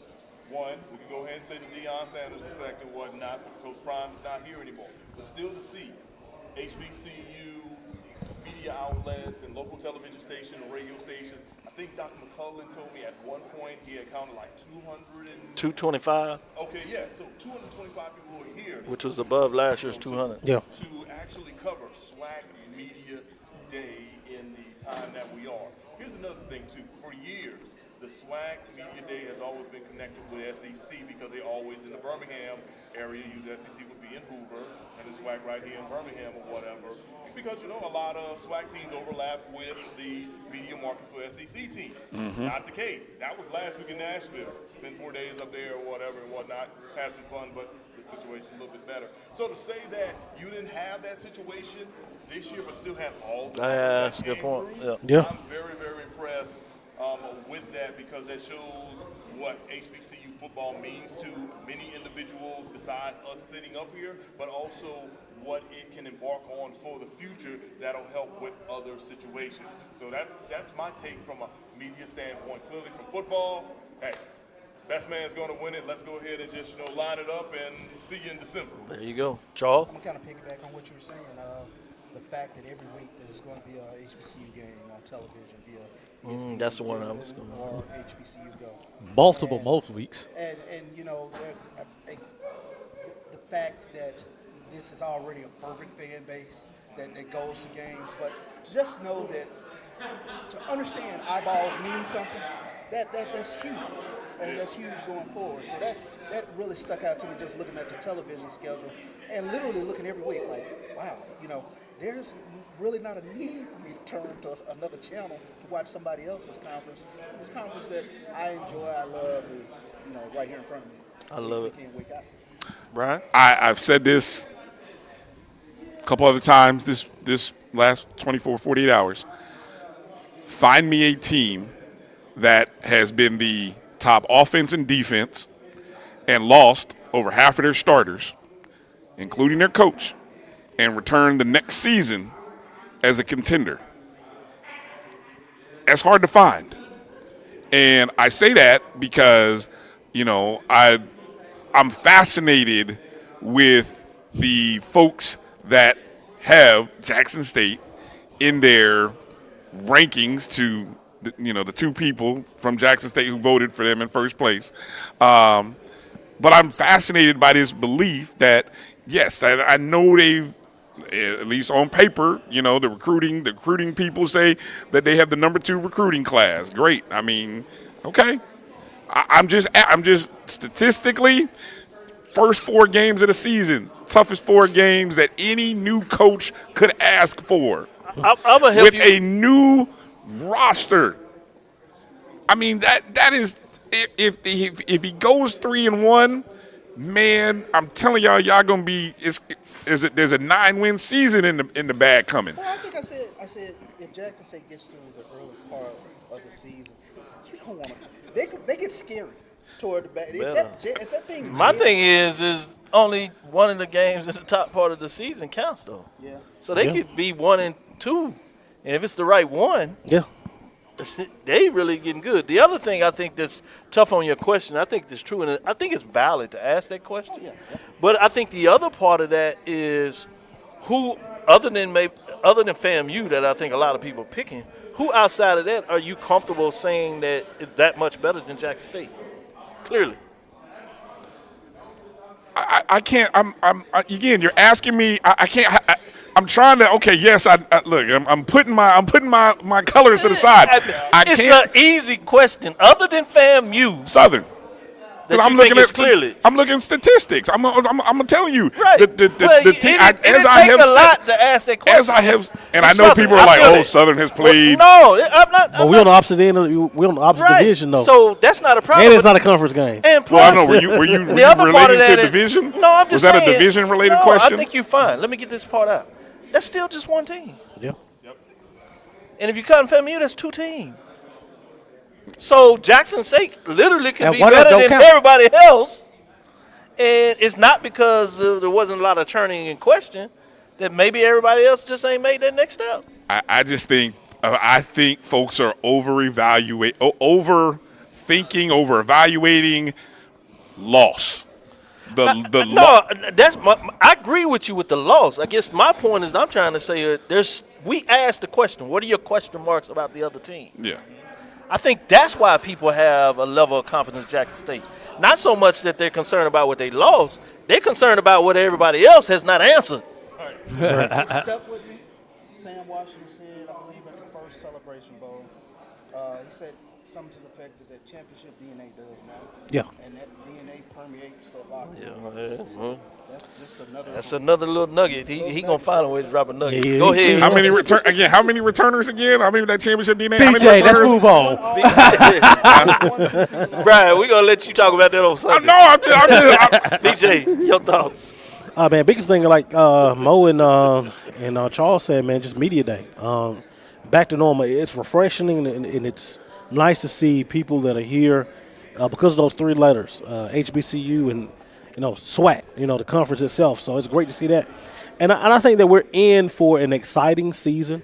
I think that having this many games on television with the type of year that we're going to have is going to be instrumental of continue to grow in the conference. And we're going to start it off big. MEAC SWAC Challenge on ABC. Man. On ABC. That's how you start it. And I think that the finish is going to be that much better. No doubt about it. Eddie Drew. Y'all talk about championship pedigree. There's another team in this conference that has a championship pedigree and a championship coach, and we talked about them. That being Alcorn State. Yeah. Alcorn finally has a full home schedule. You can say what you want to. I think that is going to be a big factor, the fact that they have paid back all those games to everybody, and now everybody who's supposed to come to the reservation has to come to the reservation. And the reservation is not an easy place to play.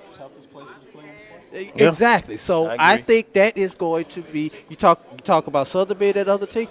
Alcorn, who is on Jackson State's schedule, and it does count, is potentially that other game that could be scary for Jackson State. But right now, the word right now, this time of year, optimism.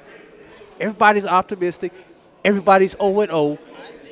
All the fans are excited. Coaches still have those butterflies because they don't know the answers to everything, and they won't know those answers week 1, week 2 in a lot of situations. And what you thought you saw from the spring or in fall camp, come week 4, may be totally different due to injuries, lack of production, whatever the case is. So just the excitement and fever about the season, because no matter what we say right here now, what's this, July 25th, come the third Saturday in December, most of this stuff probably ain't going to be right. That is Yeah. a great That's fact. place to leave it, because that's true. But we want you to continue to listen. That's why we do what we do. With that being said, starting this stuff with the SIAC in Atlanta, group going to Salem with the CIAA, Norfolk with the MEAC, and then closing up here in Birmingham with the SWAC. I'm most excited about and proud of that I want to leave on everybody is what I call the sporting HBCU dashboard. It was on full display for this full month. And we saw it culminate here in Birmingham with everything that you all just brought to the table and said, and those that are in the background with Raymond Holly, Roy Evans, leading this ship in regards to allowing us to be parts of what's taking place. So I really wanted to put that on display in regards to what that means in terms of the HBCU sports culture. So I wanted to leave it right there and say, I just want to say thank you all. I announced earlier that I lost my grandfather last week. I'm not one that shares death with a lot of people, but the spirit that you gave me and didn't even know has allowed me to make it through this. And we will close out and bury him. He was a member of Alpha Phi Alpha fraternity. And that's why today I decided to put this on. This is our national week. But we also had our other sororities and Greek organizations having their conclaves, having their national conventions. And that is a part of this HBCU sports culture. So it goes a lot of ways and means everybody when you get the warm welcome in regards to what it means. And we start out, people don't know, we come in the day before. We get to really sit down and talk with each other, exchange greetings, if you would. And there's a true bond in regards to what takes place. Yeah, we kid each other, and we'll punch very hard, but it's done in a love manner that you don't always see with everybody that covers HBCU. So to put the final top on that, I wanted to say thank you for taking this journey with me. I wanted to thank the fans for taking this journey with us. And with that, you look forward to more coming the rest of this year. And we'll close it right there. We'll end it like we like to do on Inside the HBCU Sports Lab. Charles? BJ? Lecture. Everybody? Dismissed.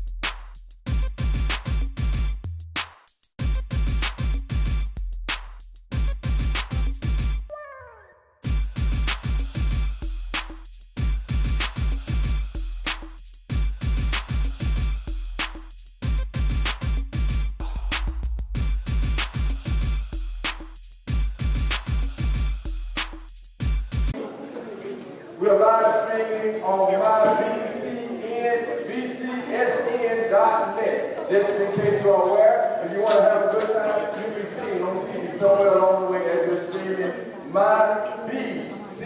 BCSN.net. Welcome on behalf of Alcorn State University President Quentin T. Ross, as well as the Office of Institutional Advancement, Alumni Relations Office, as well as our trustees. Praise the Lord, we got several here today, as well as our faculty, staff, and students from the Alabama State University of Montgomery. Let's give yourselves a hand for being here tonight and being a part of what we're doing. This is the second year that we've been here, and we're so excited about being among you here today. And so tonight, I'm going to give them a couple of minutes to get situated. Our coaches here. Anybody else need this? Anybody else need to move around? Oh, okay. All right. Want to also make sure that you're aware that we do have some items that are for auction over here, silent auction. I already told Coach Eddie I have got to get that helmet. I keep looking at it on every tour. I keep looking at it. It's kind of like the New Orleans Saints. Sometimes look real professional, and they won championships and everything with that helmet. So somebody please outbid me on that helmet, because I keep eyeing it for every place that we go. Just know that Birmingham, this is the final stop away from home. Our final stop will be there in Montgomery on August the 5th. I won't take away with my friend Ross. Ross is going to talk about a few moments ago, but let's give the athletics department a great round of applause for that when we see on this table over here. This is not some stuff that they just got from Walmart. It's not some stuff that they got from Costco.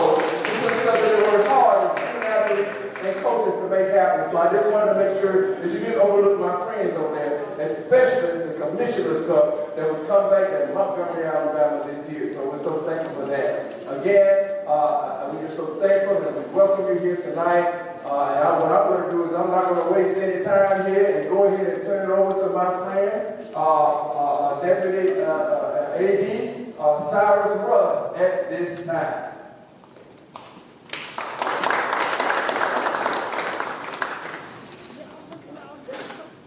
All right, thank you, Mr. Handy, for that good introduction. I'm going to say hello to all my friends again, and it's great to be back in Birmingham for the coaching tour.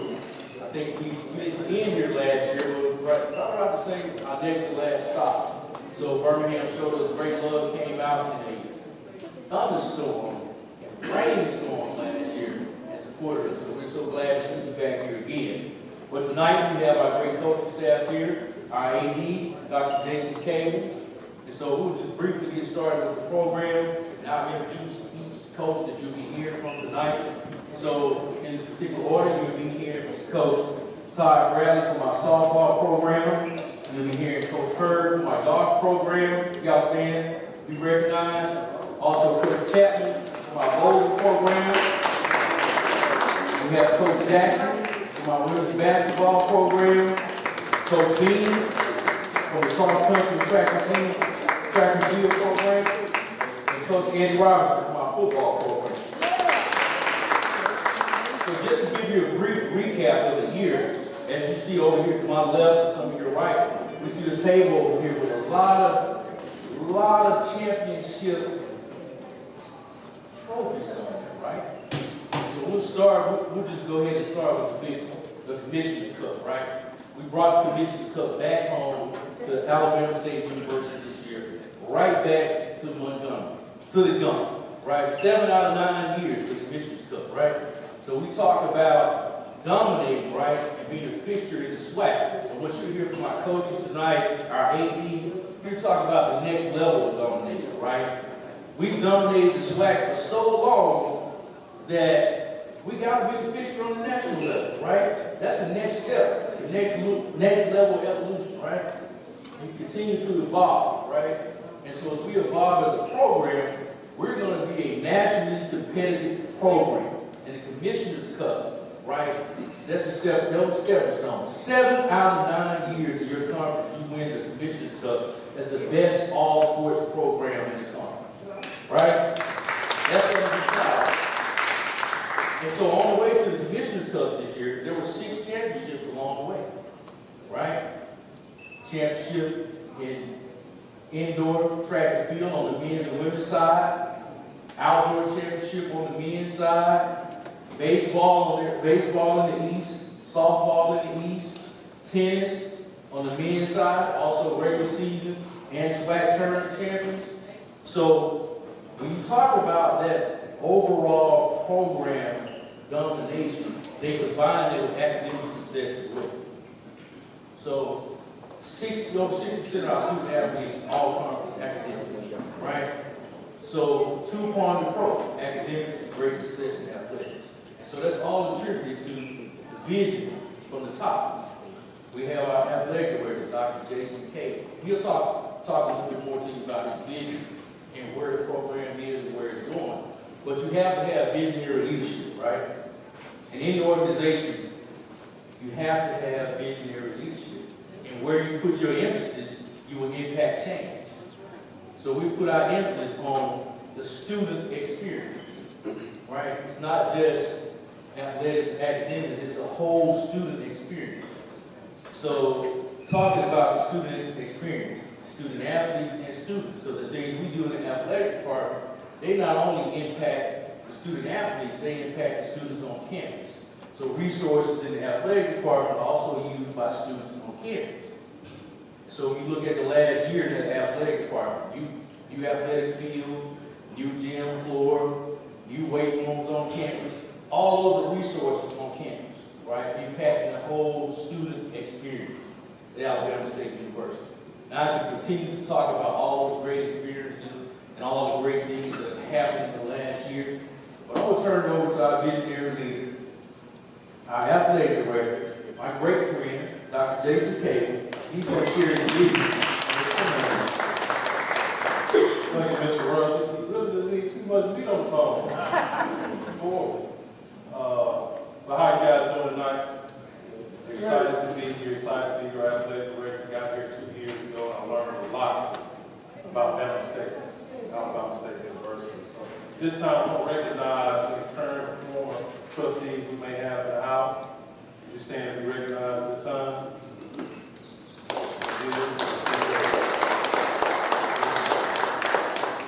And so when Mr. Russ talks about a vision, it has to be a shared vision. You know, that encompasses everyone at the institution that has affiliation, marching in step and trying to achieve those heightened goals that we have. And so Mr. Russ talked about the standard is to win the SWAC championship every year. We had won the Commissioner's Cup since 2018, and we brought the Commissioner's Cup back to Montgomery. But on that journey, we charged our coaches with not only winning the SWAC championship, but being a force nationally. So at the conclusion of the year, we had some national accomplishments. Our baseball team led the nation in batting average, the nation, all of Division I. Softball program, Coach Bradley sitting right here, the man responsible for our program, we led the nation in stolen bases. Do y'all know what the nation is? So that's impressive. Our track program, we sent 4x1 team and our 4x4 team to the national championship, right? Our 4x1 team finished 5th in the nation.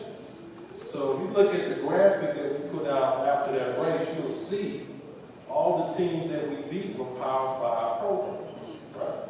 And the person responsible for that program right now has over 50 SWAC championships. When we talk about student athlete experience, right? 205 student athletes achieved a 3.0 or higher. That's 67% of the student athlete population. 101 student athletes made our conference, right? Well, we get to that, I made no math, but I'm a political science major, right? So I got to make sure I had to do it on the calculator. So that made 1 out of 3. You come to Alcorn State, you're a student athlete. 1 out of 3 student athletes made all conference. And so that's a heck of an experience. And so what we want to do is, in 4 years, you graduate and you at least win 1 championship at the very minimum. And we're charting that path. We have 2 of our football student athletes here tonight that participated in a media day. We got Bubba and Vermont. Right? And so they exemplify what we want our student athletes to accomplish. That's why Coach Robinson has them here representing not only Alabama State University, but representing you. Okay? So thank you for all that you do for our great institution. When we talk about vision, there's just three things. Very simple. I do everything in threes, right? We want to make sure that we're prepared, professional, and we perform at a high level, right? It doesn't take a lot of effort to be prepared. It's a lot of want, right? It don't take a lot of effort to be professional. It's a lot of want. But to perform at a high level, that takes the village, right? We got to have the support. Everyone in this room, however you support, monetary, if you buy your season tickets, whether you give to the Hornets or when you come and support the Hornets in this event, right? Or you bring somebody else to the table that has resources they can give to our great university, right? For us to continue to chart the path for success, we want you to be a part of it. And you'll be a part of it by engaging and giving to your own model or the institution that has the most influence on your life, okay? 4 years at Alabama State, and they took some of y'all longer than that, right? It took me 5. Prepares you for the next 40 years of your life. It's a never-ending cycle. After graduation, these young men, home prepared for the next 40 years of their life, they'll be sitting right here looking at 2 more student athletes, encouraging them and providing them the resources to be successful for the next 40 years of their life, okay? So let's get to the fun stuff. We got Southern, Labor Day. First time we played Southern on campus in a number of years, maybe 5 or 6 years. We're expecting a big showing. We elected to play teams like Southern on our schedule.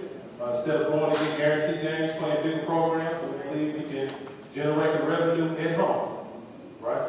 And we can have an economic impact on the city of Montgomery, create that fan-day experience that all of you appreciate and want to be a part of. So out of our 11 games, we have 7 nationally televised games. We got 5 home games plus the Port City Classic that we moved to Mobile. It used to be the Gulf Coast Classic, the original Gulf Coast Classic. Now it's the Port City Classic. We'll take it on Grambling November 4th. So we got 5 home games in Montgomery, 1 home game in Mobile. So that's our home games as well. But out of our 5 home games, we got 3 of those nationally televised at home. So we just put that out via our social media and website. So we need you there and we need your support.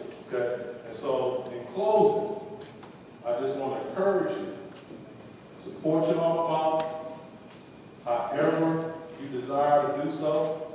We're trying and we're going to compete on a national level. The SWAC is a standard. The national level is the expectation. Thank you for your time.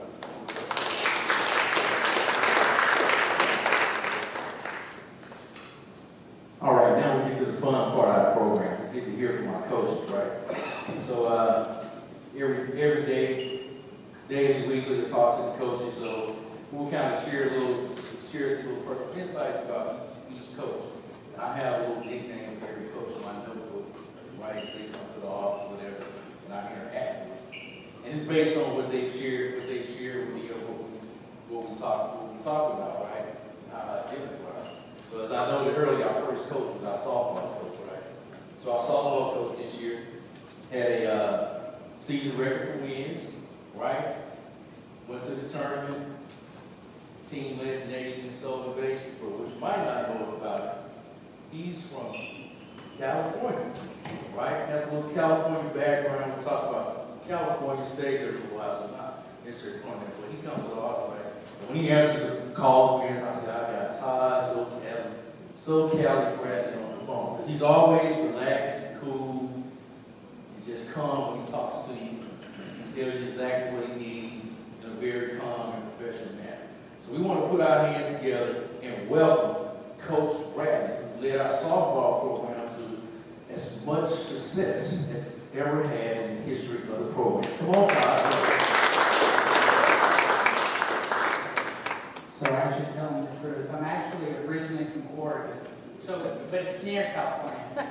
When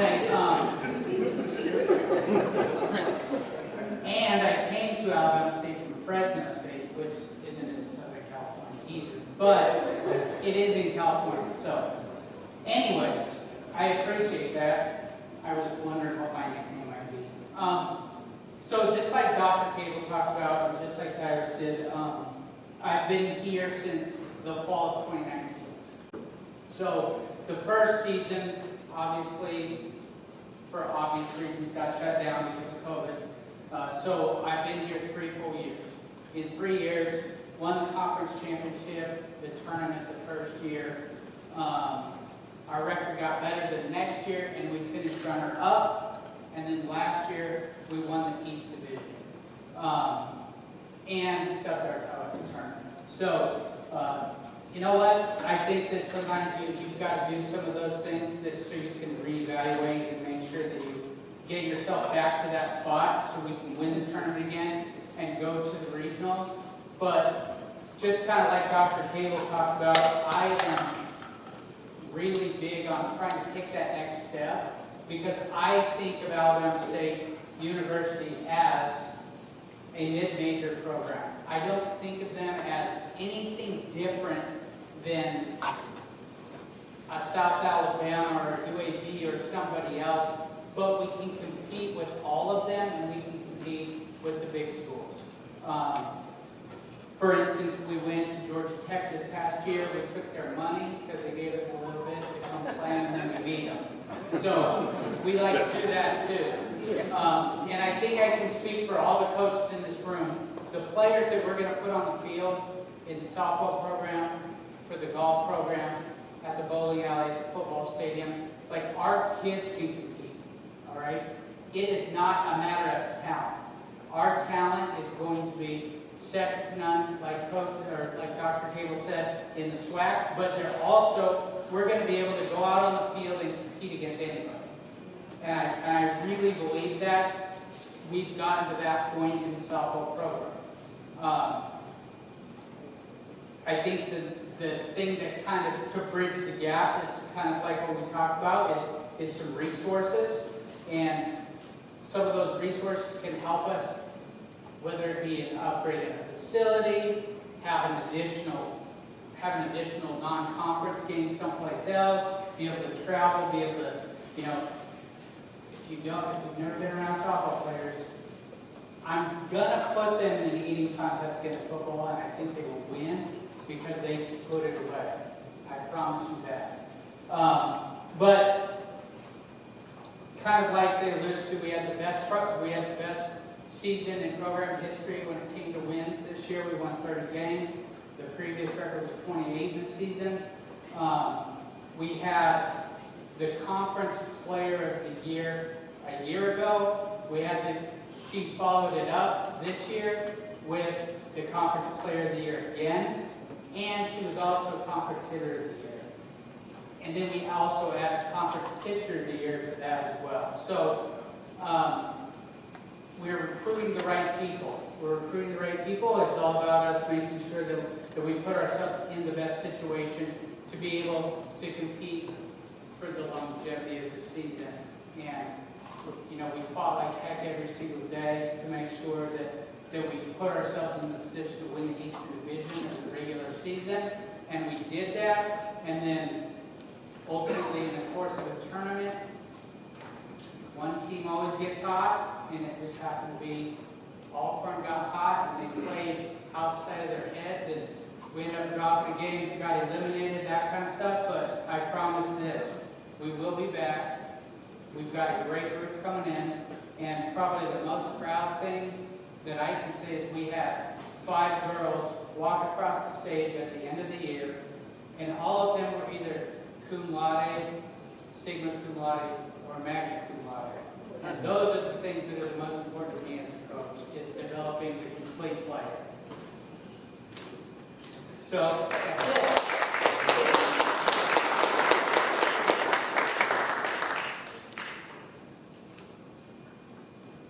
All right, thank you, Coach Brad. Just want to remind everybody, we do have a silent auction table over here. We have 3 items tonight. We have a football, a helmet, and a jersey. They're all autographed. Please, at any time, take yourself to a quick walk over there and sign up for the silent auction and go home with a nice helmet or football for your mantle, or a jersey for you to wear on game day.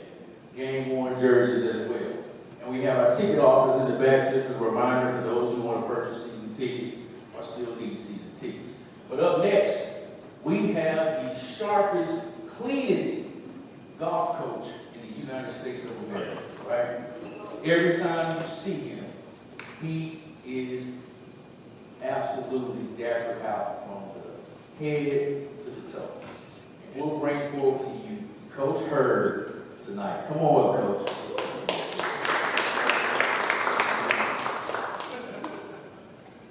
Thank you very much, Sarge. No nickname this time, just Dapper Coach. Good evening, everyone. Good evening. Just like Coach Bradley, I came to ASU in the fall of 2019 after 30 years in Oregon. I'm proud to say that I've been at Alabama State since I was a woman. My mother is an alum. And I've been at Alabama State since we were playing games in the practice stadium now. So it is in my blood. But when I was approached with the idea of returning to Montgomery to be the head coach, I said, I'll do that, but there's a few things that I have to have in place and guarantees before I move 3,000 miles across the country and bring my wife to the place where I said I don't ever want to live again, which is Montgomery. And, you know, as I was talking to the administration, I said, number one, when I come there, I don't want to play for the SWAC championship. We got my office is, I think, 16 SWAC championship trophies between the men's and women's teams. I said, that's fantastic. I said, but I don't want this national. First day, I said, I want to be a national champion. And so when I got here, I said, you know, I want to educate my young people, I want to graduate them, and I want to win as often as possible. This past year, we came up short on all of our events. Men did not win an event, women didn't win an event. So we came in second in the conference on the men and fourth for the women. But I am so proud of the fact that both of my programs, the teams, men and women, finished with over 3.4 cumulative GPAs.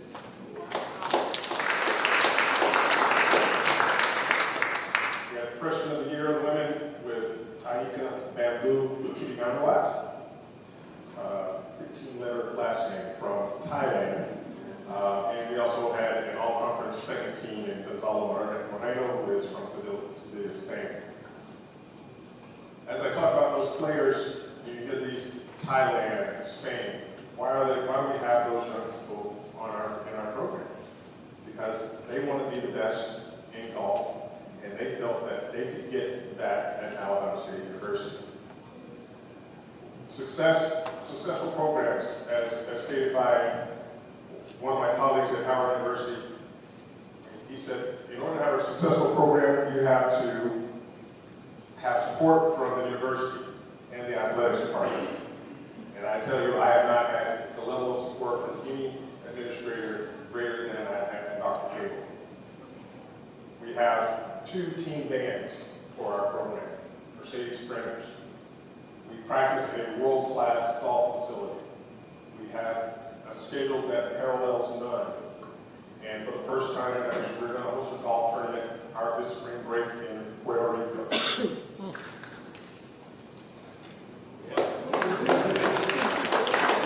Puerto Rico is an island of 3.5 million people. There are not a lot of schools in our community. Why not us? So we're going to take our program, men and women, and invite our admissions department and all of Alabama State for a week of fun in the sun in Puerto Rico. So please join us for that. What's the date on? In addition to support from the university and from, you got to have solid coaching. We are the only golf program in the country that has a PGA professional head coach and PGA professional assistant coach. Out of the 900 NCAA programs in the country, we're the only one that has that. Now, for those of you that don't know what a PGA professional is, it's the Professional Golfers Association of America that has 28,000 members in the world. There are about 224 at the last count that look like us. There are 2 at Alabama State. So when it comes to offering something that you can't get anywhere else, we got that at Grambling State. Execution of the players, we have some of the best players in the world playing for us. The fourth and most critical component, for not only my program, but for every program, is funding. You can put those in any order that you want to, but those first three that I talked about can't do it by themselves. We need your help, and whatever way that may be. It may be making phone calls for us, it may be volunteering at thing or doing something, but doing something to help all of us get to our goal, which is win as often as possible. I'm so privileged to stand before you as the head coach at Alcorn State University. Never in my wildest dreams would I have imagined this opportunity.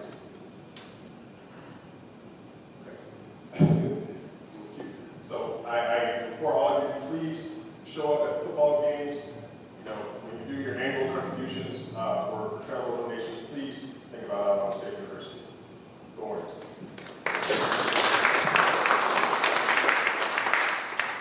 Thank you, Coach Herb. Next, we'll have our bowling program, right?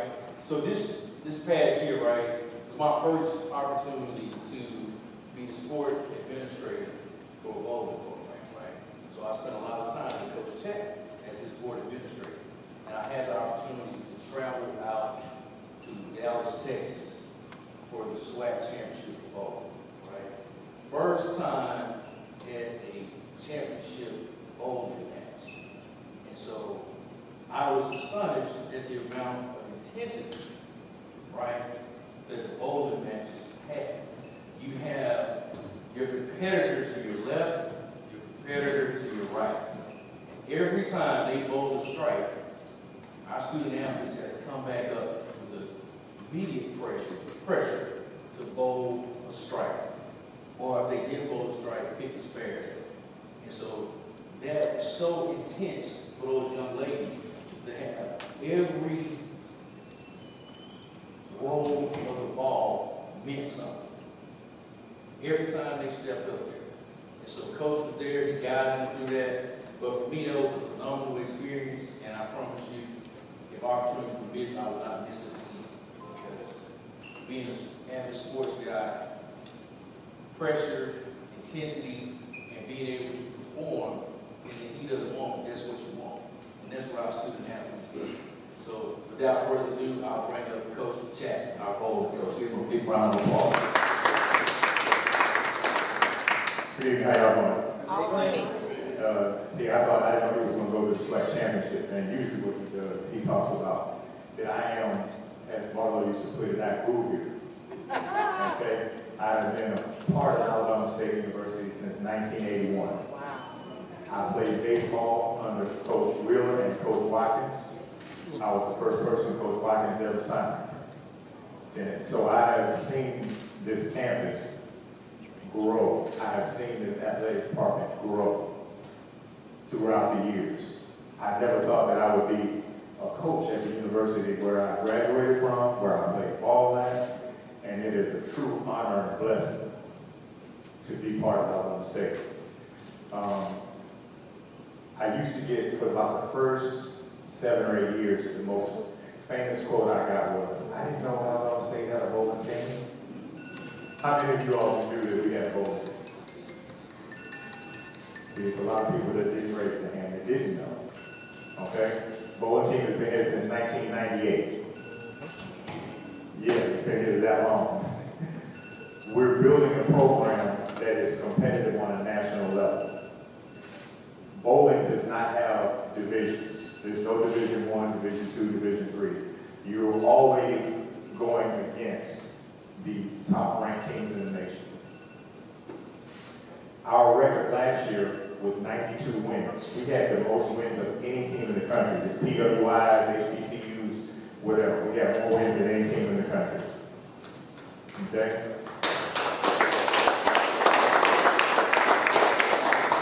We have 4 championships for the regular season and tournament. We made the NCAA Sweet 16 last year, 2022, going to the regionals up in Dallas.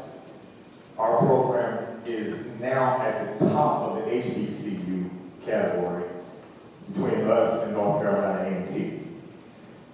We're striving to be part of that elite level of top 10 or 15 teams in the nation. Okay, we're getting the talent. I got a couple of freshmen coming in this year. One is the bowler for the state, outstanding female bowler for the state of Iowa last year, and the other one is the outstanding female bowler for Central Ohio. So we're starting to attract the talent because of the ability and because of the accomplishments of what the program has done over the years. What we're looking for now is to try and raise ourselves to the next level, okay? And like both of the coaches before me, and you'll probably hear from the other coaches, it's all about funding. Every program in the SWAC has a bowling alley on campus. Most bowling teams in the nation, NCAA or NAIA, have bowling alleys. At this point, Dr. Cable and I, he's been working real hard. We started to put things and try to put things in motion. He's been breaking his behind, trying to get us the funding that we need to just get the equipment that we need. Every year he has to go and find the money because it's not in the budget. He literally goes out, I don't know if he pulls a rabbit out of the hat or whatever he does, but he finds the money to try and allow us to at least get some of the equipment and stuff that we need and go on the recruiting. And get one recruiting trip a year because that's all the budget will hold. So the funding is what's going to take us to the next level. We're still in the running for some of the top recruits in the nation. I just got back from my little one recruiting trip and identified a lot of talent, okay? But I got to be able to bring them in, show them the campus. The girls that we brought in, that we're bringing in this year, they said the one thing that they enjoyed the most was when they came, everybody said, welcome home. When they came for the visit, they felt like they belonged here and that they were wanted. We're trying to put together a program that's going to compete at that elite level. All right, so the only thing we have left, we're getting the talent.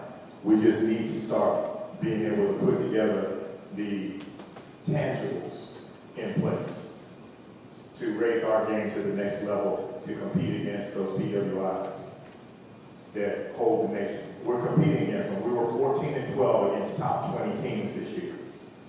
That's a tremendous record for such a small school and a small program. We were 4-4 against top 10 teams in the nation. We beat 6 defending national champions. So we're competing at that level.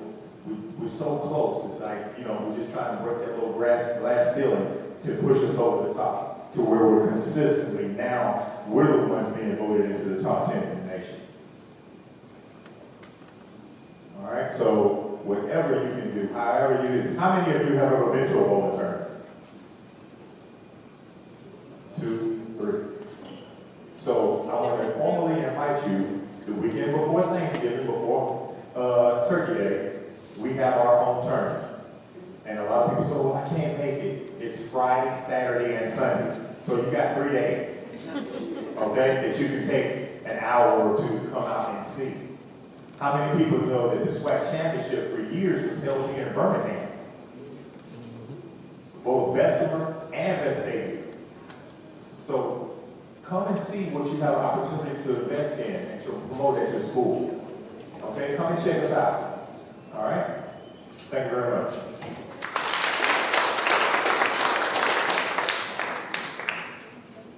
Public service announcement. We win championships, right? So how many people in here raise your hands high or yell in the street if you want to see Alabama State #1 in the nation in any sport as a national champion? Let me hear you. Let me hear you. If you want to be national champion, right? So you'll hear this throughout the night. You'll hear it again, right? Now I'm going to ask you to do something to be national champion, right?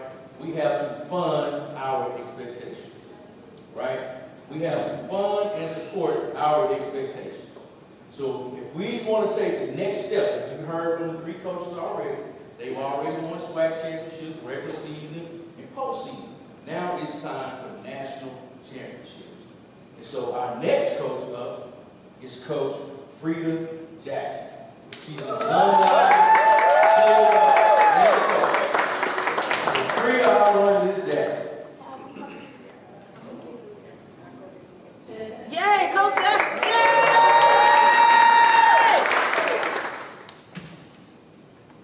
Yay! Yeah, State! Yeah, State! Then my girl say, B5! Head assistant coach here, associate head coach, Coach Clayton Harris. But I know you all trying to figure out where Ayana and Jada, Shamaya and all of them. You know Ayana and Jada was here last year. Okay, they done.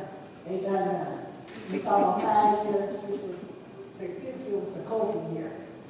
And I'm talking about, you talking about some young ladies can fill it up, can put the ball in the basket. And I know we've fallen short over the head when you talking about we had 3 players in the SWAC out of the top 7 players leading the league in scoring. And we fell short.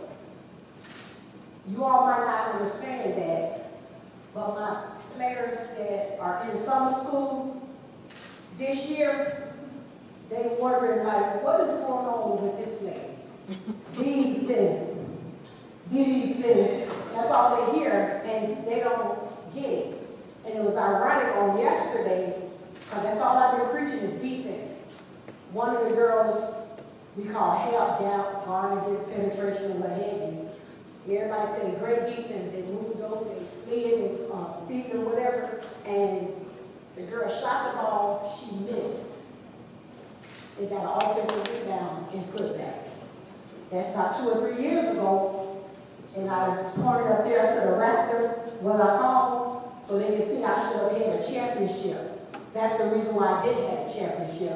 1 rebound. We didn't get the offensive rebound, or the defensive rebound, and heard our offensive rebound and put it back. So this year, that's our point of emphasis. Thank God, because we don't have Jada, we don't have a young. But I am glad that Shamaya Ward, she'll be back. She's coming off probably her 4th surgery. Okay, she'll be a 6-year player. She had surgery right after the season. But she's moving along, and I'm just praying that she's able to play her last year, the entire season. And that's one of the reasons why she did not make first team all SWAC or any SWAC team or what have you. And you all know her now. Emmanuel, she was SWAC Player of the Year. She's looking at overseas in August.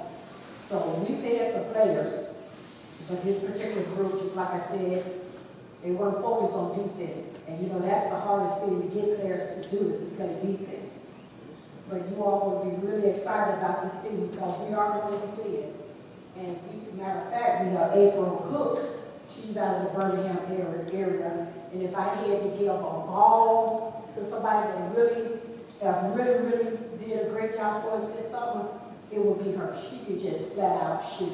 So we're looking forward to this season. Now, we always want to come back to the ninth part. Y'all already know the folks up the hill, 65 North, Alabama A&M, that new facility, or what have you. And you talking about that has a lot to do with what you're going to do as far as recruiting, the whole 9 yards. So we're going to have to continuously to upgrade, and Dr. Cable and his staff, they're doing a great job. We got a new floor in, they're doing surrounding areas around the floor. We have a new weight room or what have you, but we have to continuously upgrade the Acadon. There's a lot of things that we need to have done in the Acadon. And any donation, anything you all can do to help in that cause would be greatly appreciated. And I just get so excited when I come to Birmingham, down the street, and I've been around for a long time. This is my 25th year at Alcorn State. Thank you all.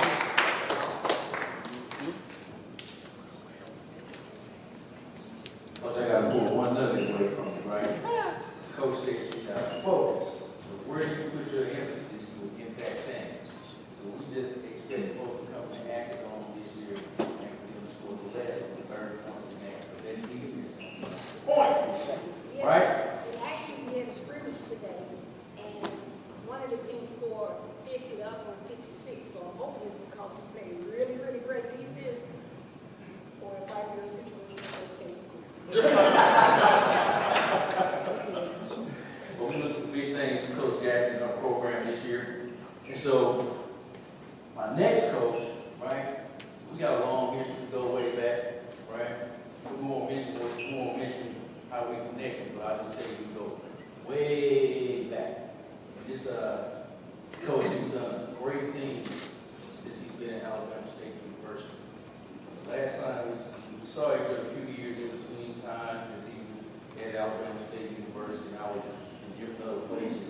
But I'm so proud to say that he has won how many championships? I'm gonna say that's what I'm talking. That's the right answer. So many that we don't even know, right? Just keep accumulating rings and keep bringing prestige and honor up on Alabama State University with our cross-country track and field indoor and outdoor programs. So everybody knows what I'm talking about. Everybody knows who I'm representing. So let's put our hands together.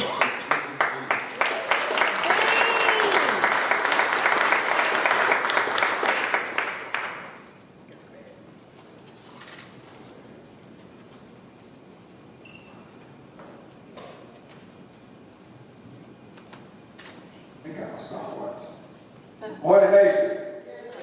Please wake up. Hornet Nation. Repeat after me. Runners on your mark. Runners on your mark. Get set. Get set. Go. Go. I appreciate y'all being here today. I am Coach Richard Dean, the head men and women track and field coach here at the Alabama State University. It is always a pleasure to stand before you to talk about our program. Yes, we've been blessed with success over the years. This year marked 58 championships that we've won in program history. But it's not about me. What I really want to talk to you guys about is vision, sacrifice, and the standard. We are truly blessed to have a leader that understands vision. A year ago, I sat in Dr. Cable's office after probably having, I know this for a fact, having one of the worst years of my coaching career, because it was the first year of my coaching career since taking over in 2008 that we had not won a championship. So that was different for me. And last year, we didn't win anything, and that was different. But I sat in this office, and I had a vision. And it takes time to lay out a vision, and here it is coming off a season where we didn't win. And not only did I tell them we were going to win the conference, I said, look, we had the national championship. And I gave them that vision. I told them what I needed to make that vision happen, the investment in that vision. And in his Dr. Cable voice, he said, I get it. That's all he said. I get it. And I was waiting for him to say something else. All he said is, I get it. So I went back to the office, and I went to work. But what is vision? Vision is something that everybody in this room has, but you got to dream first. Every last one of you got to dream first, and then you create that vision. But once you create that vision, you have to have sacrifice. Those young men, those young ladies, our athletic director, the support staff, sports medicine, physical therapists, massage therapists, everybody had to make a sacrifice for those championships to happen. You all, you're alumni because you made a sacrifice.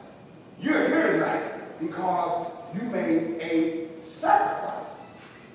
Those financial donations are sacrifice. Turn it up, DJ. All right? Those are sacrifices.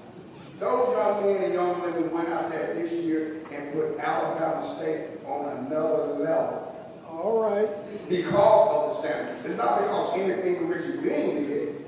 The only thing that I can say that I contributed to was a deep prayer, and I had to look deep within myself and ask myself, are you man enough to follow your vision?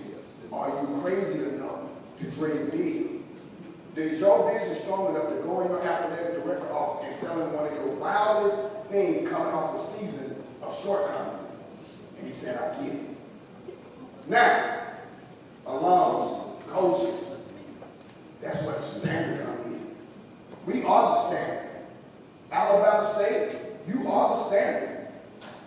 This is the standard. If every coach on the staff is not working to represent this standard, to be some of the best in the country, to be the best in the state, to be the best that ever do it, and be crazy enough to believe it, why sign up for the job?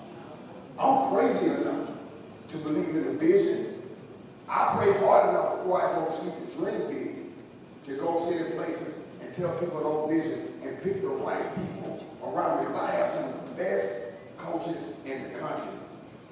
And if people don't want those coaches, are not recruiting those coaches, not seeing what these athletes are doing, that means I'm failing at my job. That means he's failing at his job. So we are the standard, Alabama State.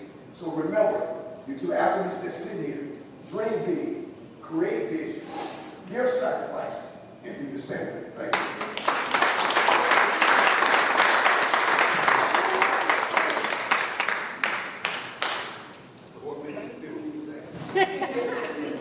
All right, we're going to take a brief moment, and I'm going to ask all the athletic staff in the building here tonight just to stand up and be recognized for all the great things that they've done to make this event successful and all the things they do on a day-to-day. So, that be recognized.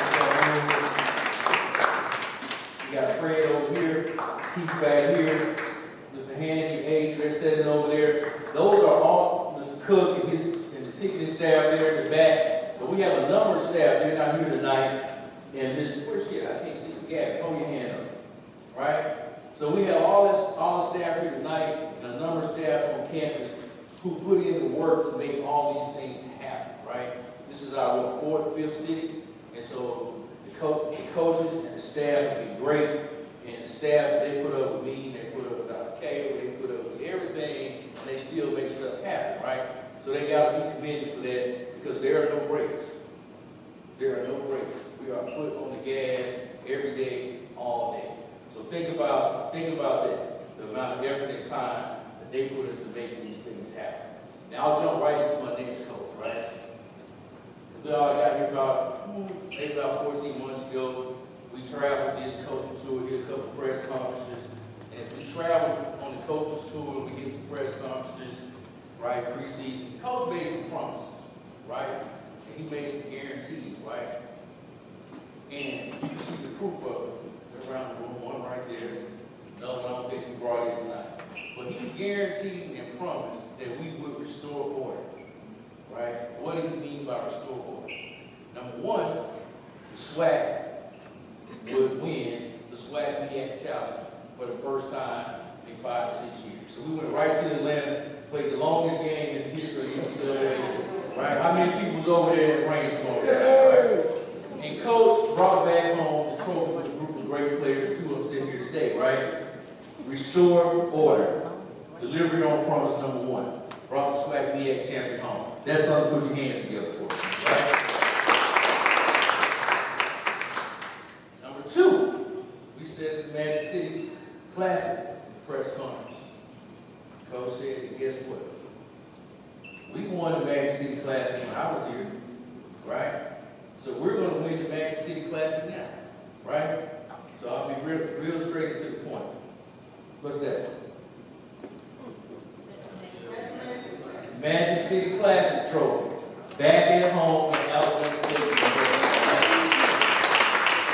Well, I tease the coach all the time, right? But he ain't going to see this one coming, right? So tonight I bring before you Coach Eddie, give me my goddamn trophy prize.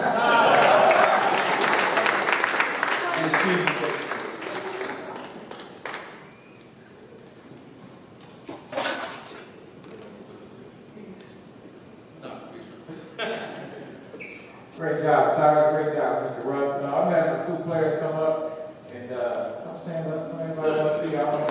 They heard enough from me. And I know we're streaming and everything, but you know, I'm one of those guys from the world who used to play truth or dare. Anybody play truth or dare as a kid? So I was always, I take the dare. So I've been there today. All right, so everybody knows this is the 50th anniversary of hip hop. Yep. All right, thinking of a master plan. Cause ain't nothing but sweat beside my hands. So I dig into my pocket, all my money spent, not deep, still coming up with this. So I start my mission, leave my residence, thinking, how could I get some dead presidents? I need money. I used to be exactly, there we go. So I lost the bet. That's paid in full. Eric B. and Rakim, 1987. And Coach Bean, he dared me to come up here and do a freestyle rap. So I had to put him on the spot. He wagered $100. So I figured that first $100 is going to go to the Hornet Club. Right, we good. All right, so there we go. We're going to start off with the donations. I just want to say I'll be brief tonight. Getting back on script. Everything the coaches have said has been great. And today we had our SWAC Media Day, so all the coaches around the conference, beautiful time because everybody's there. We had 2 players from each school. When I was in Alabama State, we would go on a SWAC Media tour. And so you look at, me, I'm a product of Alabama State. I always say if not for Alabama State, then where would I be? Everything I've done, football is a big part of it. Being a walk-on, academic scholarship, those types of things. Coming here, learning how to speak, taking public speaking and voice and diction as a freshman, going to SWAC Media Day, listening to Houston Markham, the great Eddie Robinson, Marino Chasm, W.C. Gordon. And back then, we would drive from city to city. So you would start in Houston, and you get off and do a press conference, and then you go to Baton Rouge, and you go to Jackson. So it was great for me just listening to all those legendary coaches and getting to meet them and actually sitting on the bus going from city to city. And now we have technology and internet, we all come to one place, so it's great. And so this is a great chance for these student athletes just to meet the other coaches.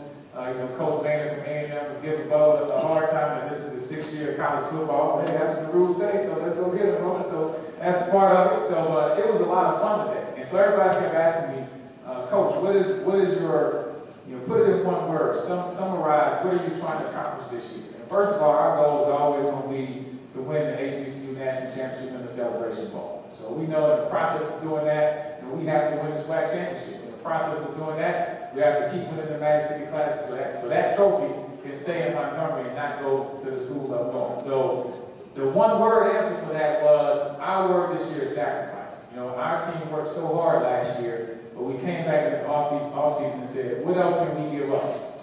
How can we get better? If you want to do great things, you have to sacrifice stuff. If you're a student athlete and you want to be great, you have to miss some parties. You're going to miss some hanging out. A lot of the fun stuff, a lot of the cherry pies, the cookies and cream ice cream, all of that stuff you have to give up to be great. And that's where we are right now. So that's why I have these 2 guys with me. Both of them are ASU alums. Bubba has already got his undergraduate degree and he's got his MBA. Ron Howard came to us as a graduate transfer student, but he's also finished his MBA in applied technology. Yep, so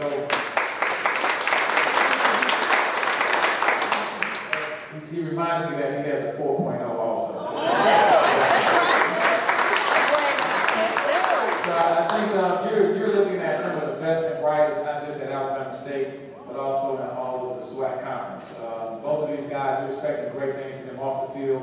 But like Dr. Cable said, it's 4 for 40. I'm expecting the 4 years that they spent at Alabama State, the 2 years with DeJuan.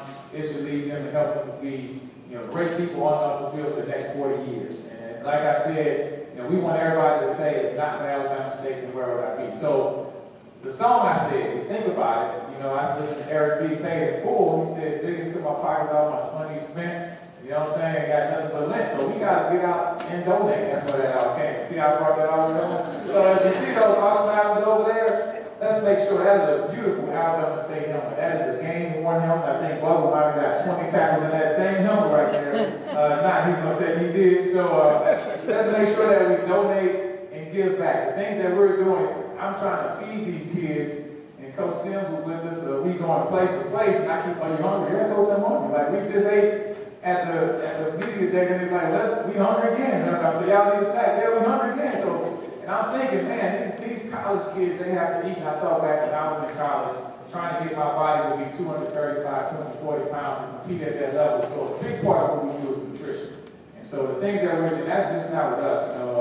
Our coaches, strength staff, they're producing the shakes after the workouts. I know, The basketball girls come in there, they're working out with us sometimes, also the track team. So it's pretty much everybody is using the same resources. So when you give to the Alabama State Athletic Program, it helps everybody to excel at a high level. And the one thing I can say about Dr. Cable, when he came in there, we had our meeting this year, he said his expectation and his standard is for us to win 18 SWAC championships.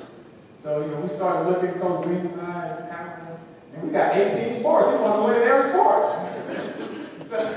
But you have to have that type of mentality. So you'll never hear me come up and say, we want to have a winning season, or we want to win the Magic City Classic.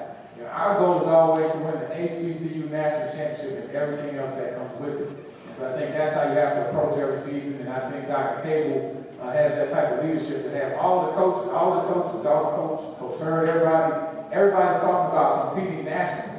Not just winning the SWAC. That's the expectation and the standard. We want to compete nationally. We have that same type of goal for us. And we realize that the SWAC has won, I think, 1 out of the last 7 celebration bowls. And so who better than Alabama State to get there and win one for the SWAC so we can get back on the right side of things. All right? So we appreciate y'all coming out. Like I said, donate, help us out, everything you can give, contribute to the auction however you want to. We'll be selling some more football helmets online and stuff like that as we start to improve what we're doing. And I'll give a little teaser. You know, we have a big event, a media day on August 19th. And and we may have some, you know, some new gear to show out, y'all. So just make sure you come out and participate in it. And just hashtag #SwarmIsOne. Appreciate everybody coming out tonight.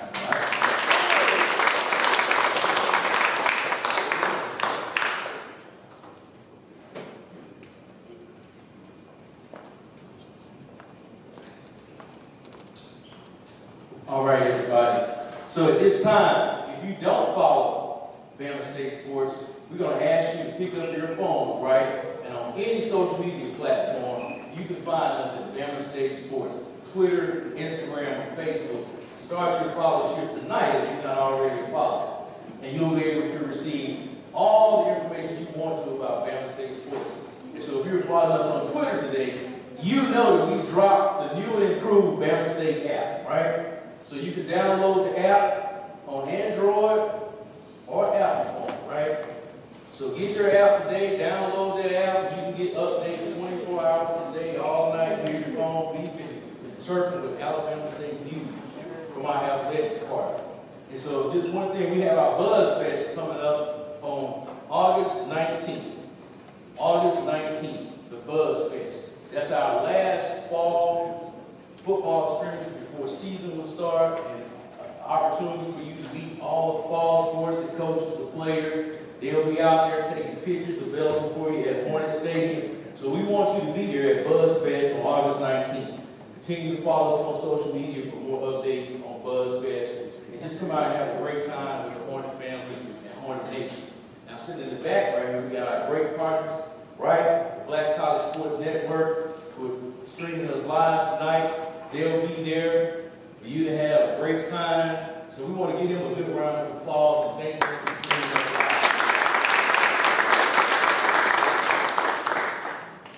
Now, the next great event I want to tell you about is we sit here in the Alabama Sports Hall of Fame, right? On September 29th, right, we will induct the 5th class of the Alabama State Athletic Sports Hall of Fame. So we want you to be there on September 29th. Tickets will go on sale on August 1st. So if you tap in on social media sites to get your tickets early, because we sold out last year. We had people walking up to the door the night of trying to get in the building. There were no more tickets available. So when we sell out, we sell out. So we want you to be there, get your ticket early on August 1st for the Alabama State Athletic Sports Hall of Fame induction ceremony. It's going to be a grand event, and we want you to be there. So at this time, right, as we prepare to wrap up our program, we generally let our audience take a few minutes to ask the coaches and the staff a few questions. So we're going to limit, running out of time, so we're going to limit this, but we'll take 5 questions from the audience tonight, right? That the staff, myself, Cable, Mr. Tony, and the coaching staff are here to answer tonight. So if you do have a question, just throw your hand up, and we'll make sure your questions get answered tonight. So that's great. You must did an outstanding job, right? Okay. Somebody want to make us feel it. Question, Coach Robinson, is like that. We're giving you the right to Birmingham alumni. Coach Robinson, you heard it loud and clear. When can we invite you to the Birmingham Alumni Chapter? That's all.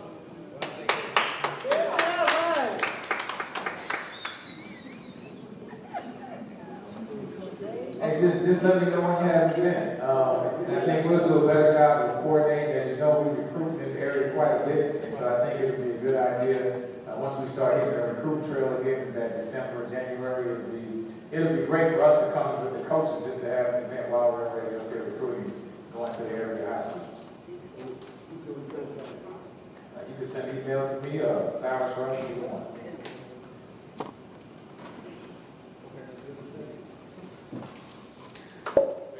Questions back? No. Come on up. A state?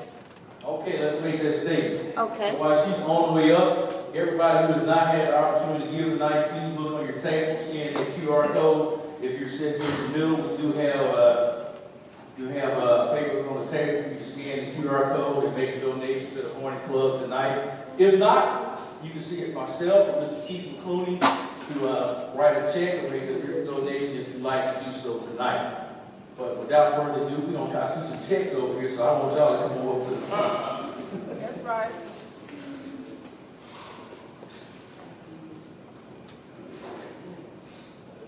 We would like to thank ASU for always coming whenever you're asked or whenever you need us. The ASU alums are always here. So once again, thank you. And of course, welcome to Birmingham as usual. Last year, Coach Jackson said she always wanted to get a little change. So I told her last year we do folds, we don't do change when you ask. So this year, the Birmingham Alumni Chapter, along with the Jefferson Shelby Alumni Chapter, there are 2 chapters in the area. And before I even start that, we have 2 young alums. So even though you are students on campus, you are more than welcome to join the area alumni chapter, which is the Montgomery chapter. Your first year is free as a graduate. So if you would, please join the chapter, become active with those alums there. Can I? Okay. And if you need that contact information, Mr. Handy will be glad to give it to you. If not, speak with one of the alums here. You just wave your hand. ASU alums in the room, just wave your hand. We would love. It's kind of dead in here. If you're proud to be an ASU alum and you're standing at the Alabama Hall of Fame. Yeah. Okay. Do your cheer. Thank you. That's okay. And I really want to wear this shirt. Get some good wear. That's $25 I paid. So I wore it today. But today, the alumni chapters of Birmingham as well as ASU Jefferson Shelby would like to give a little token to the Swarms One tour. The Jefferson Shelby chapter, if you'll stand Jefferson Shelby, we'll do this in conjunction. We would like to give $2,000 for the Birmingham chapter. We are also going to present $2,000 to the Birmingham chapter. It is a great time to be a what? So today you leave here with $4,000. Yeah. All right.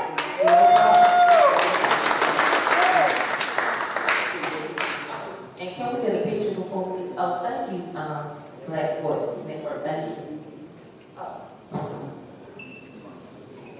We're gonna get y'all a picture over here.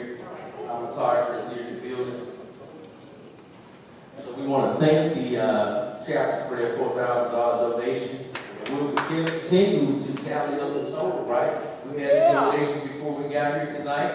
And so we're still looking for more donations. You still have an opportunity to donate to the Hornet Tour, even after we leave tonight, right? But we don't want to leave here without taking some of these items off the table. So we have one more opportunity to sign up for the silent auction tonight to take you a nice collected item home. So again, thank you for that. So my ticketing staff, they're standing in the back, right, and they're ready to come before you and talk to you about ticketing real briefly. So Ms. Portia, please come on up. got some giveaways, and somebody gonna go home with some tonight, even if you don't get a jersey, a helmet off that table. Good evening. My name is Portia Carpenter. I am the ticket manager of the ticket office. This is Carol Carter. She's a ticket seller. You probably spoken to myself or her on the phone. Season tickets will be available for pickup August 1st. If you cannot pick up August 1st, we will be available at the Buzz Fest August 19th, where you can pick up your tickets there as well. We do have a giveaway tonight. Okay, everyone should have got a yellow ticket when they enter the building. If you did not get one, raise your hand. We'll give you one real quick.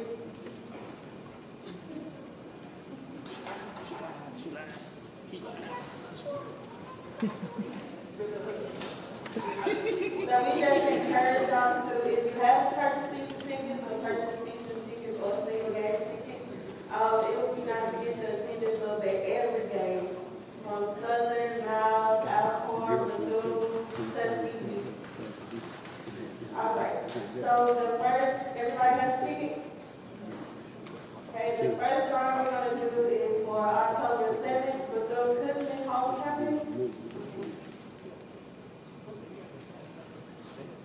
Their number is 122206.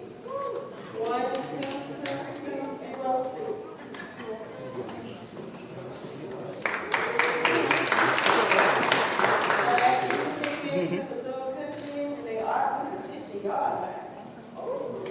So the next one is for Tuskegee, November 23rd, Turkey Day Classic.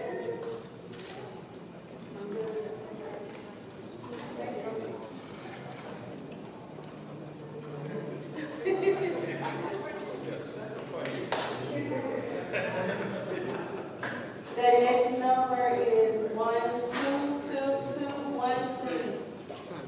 122213. We just got here. He can't win. Get him in.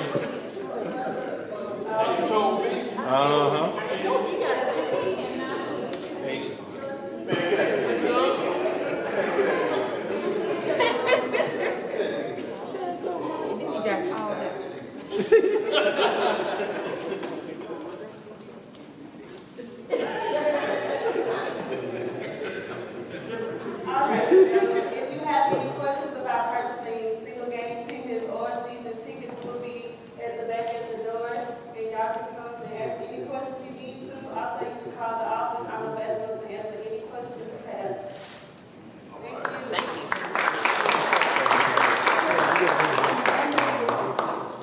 All right. I'm going to recap. We got 5 home games this year, right?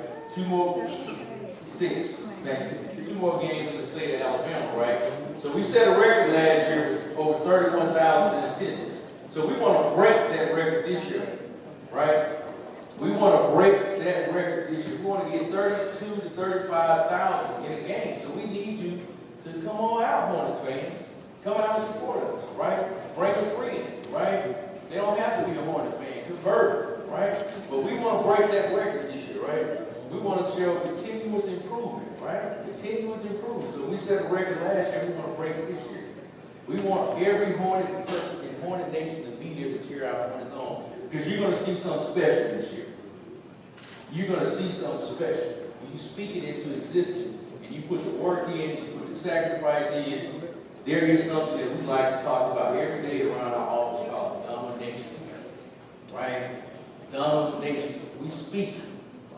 We speak it every day. So we need you to be with us. Speak that in your community. Speak that in your alumni association. Speak that across the state of Alabama. Speak that anywhere that you are. Because the Hornet Nation is going to dominate. We need you to believe that and be on board with that. It's different. Expectations are high. Ride with us. Ride with us. And we're going to end tonight with my favorite thing. Right? Everybody repeat. Yes, sir. No question. One question. Are you putting in the batting cages, softball, baseball, or just baseball? There's a color indoor batting cage out. They're gonna be covered, so they go top and side. Softball and baseball? Softball and baseball. Coach Bradley will cover. And when is softball going to be going? Softball scoreboard is working right now, and we just we made some adjustments this past year. We're replacing the top of it, so we'll get through another year. We're looking at the next 2 years to replace it. Anytime we replace a board at this point, this is digital. Right? So we're looking to approach a digital board over the next 2 years. Like baseball? Huh? You know, like a baseball board? What baseball? What baseball in the board? No, I didn't.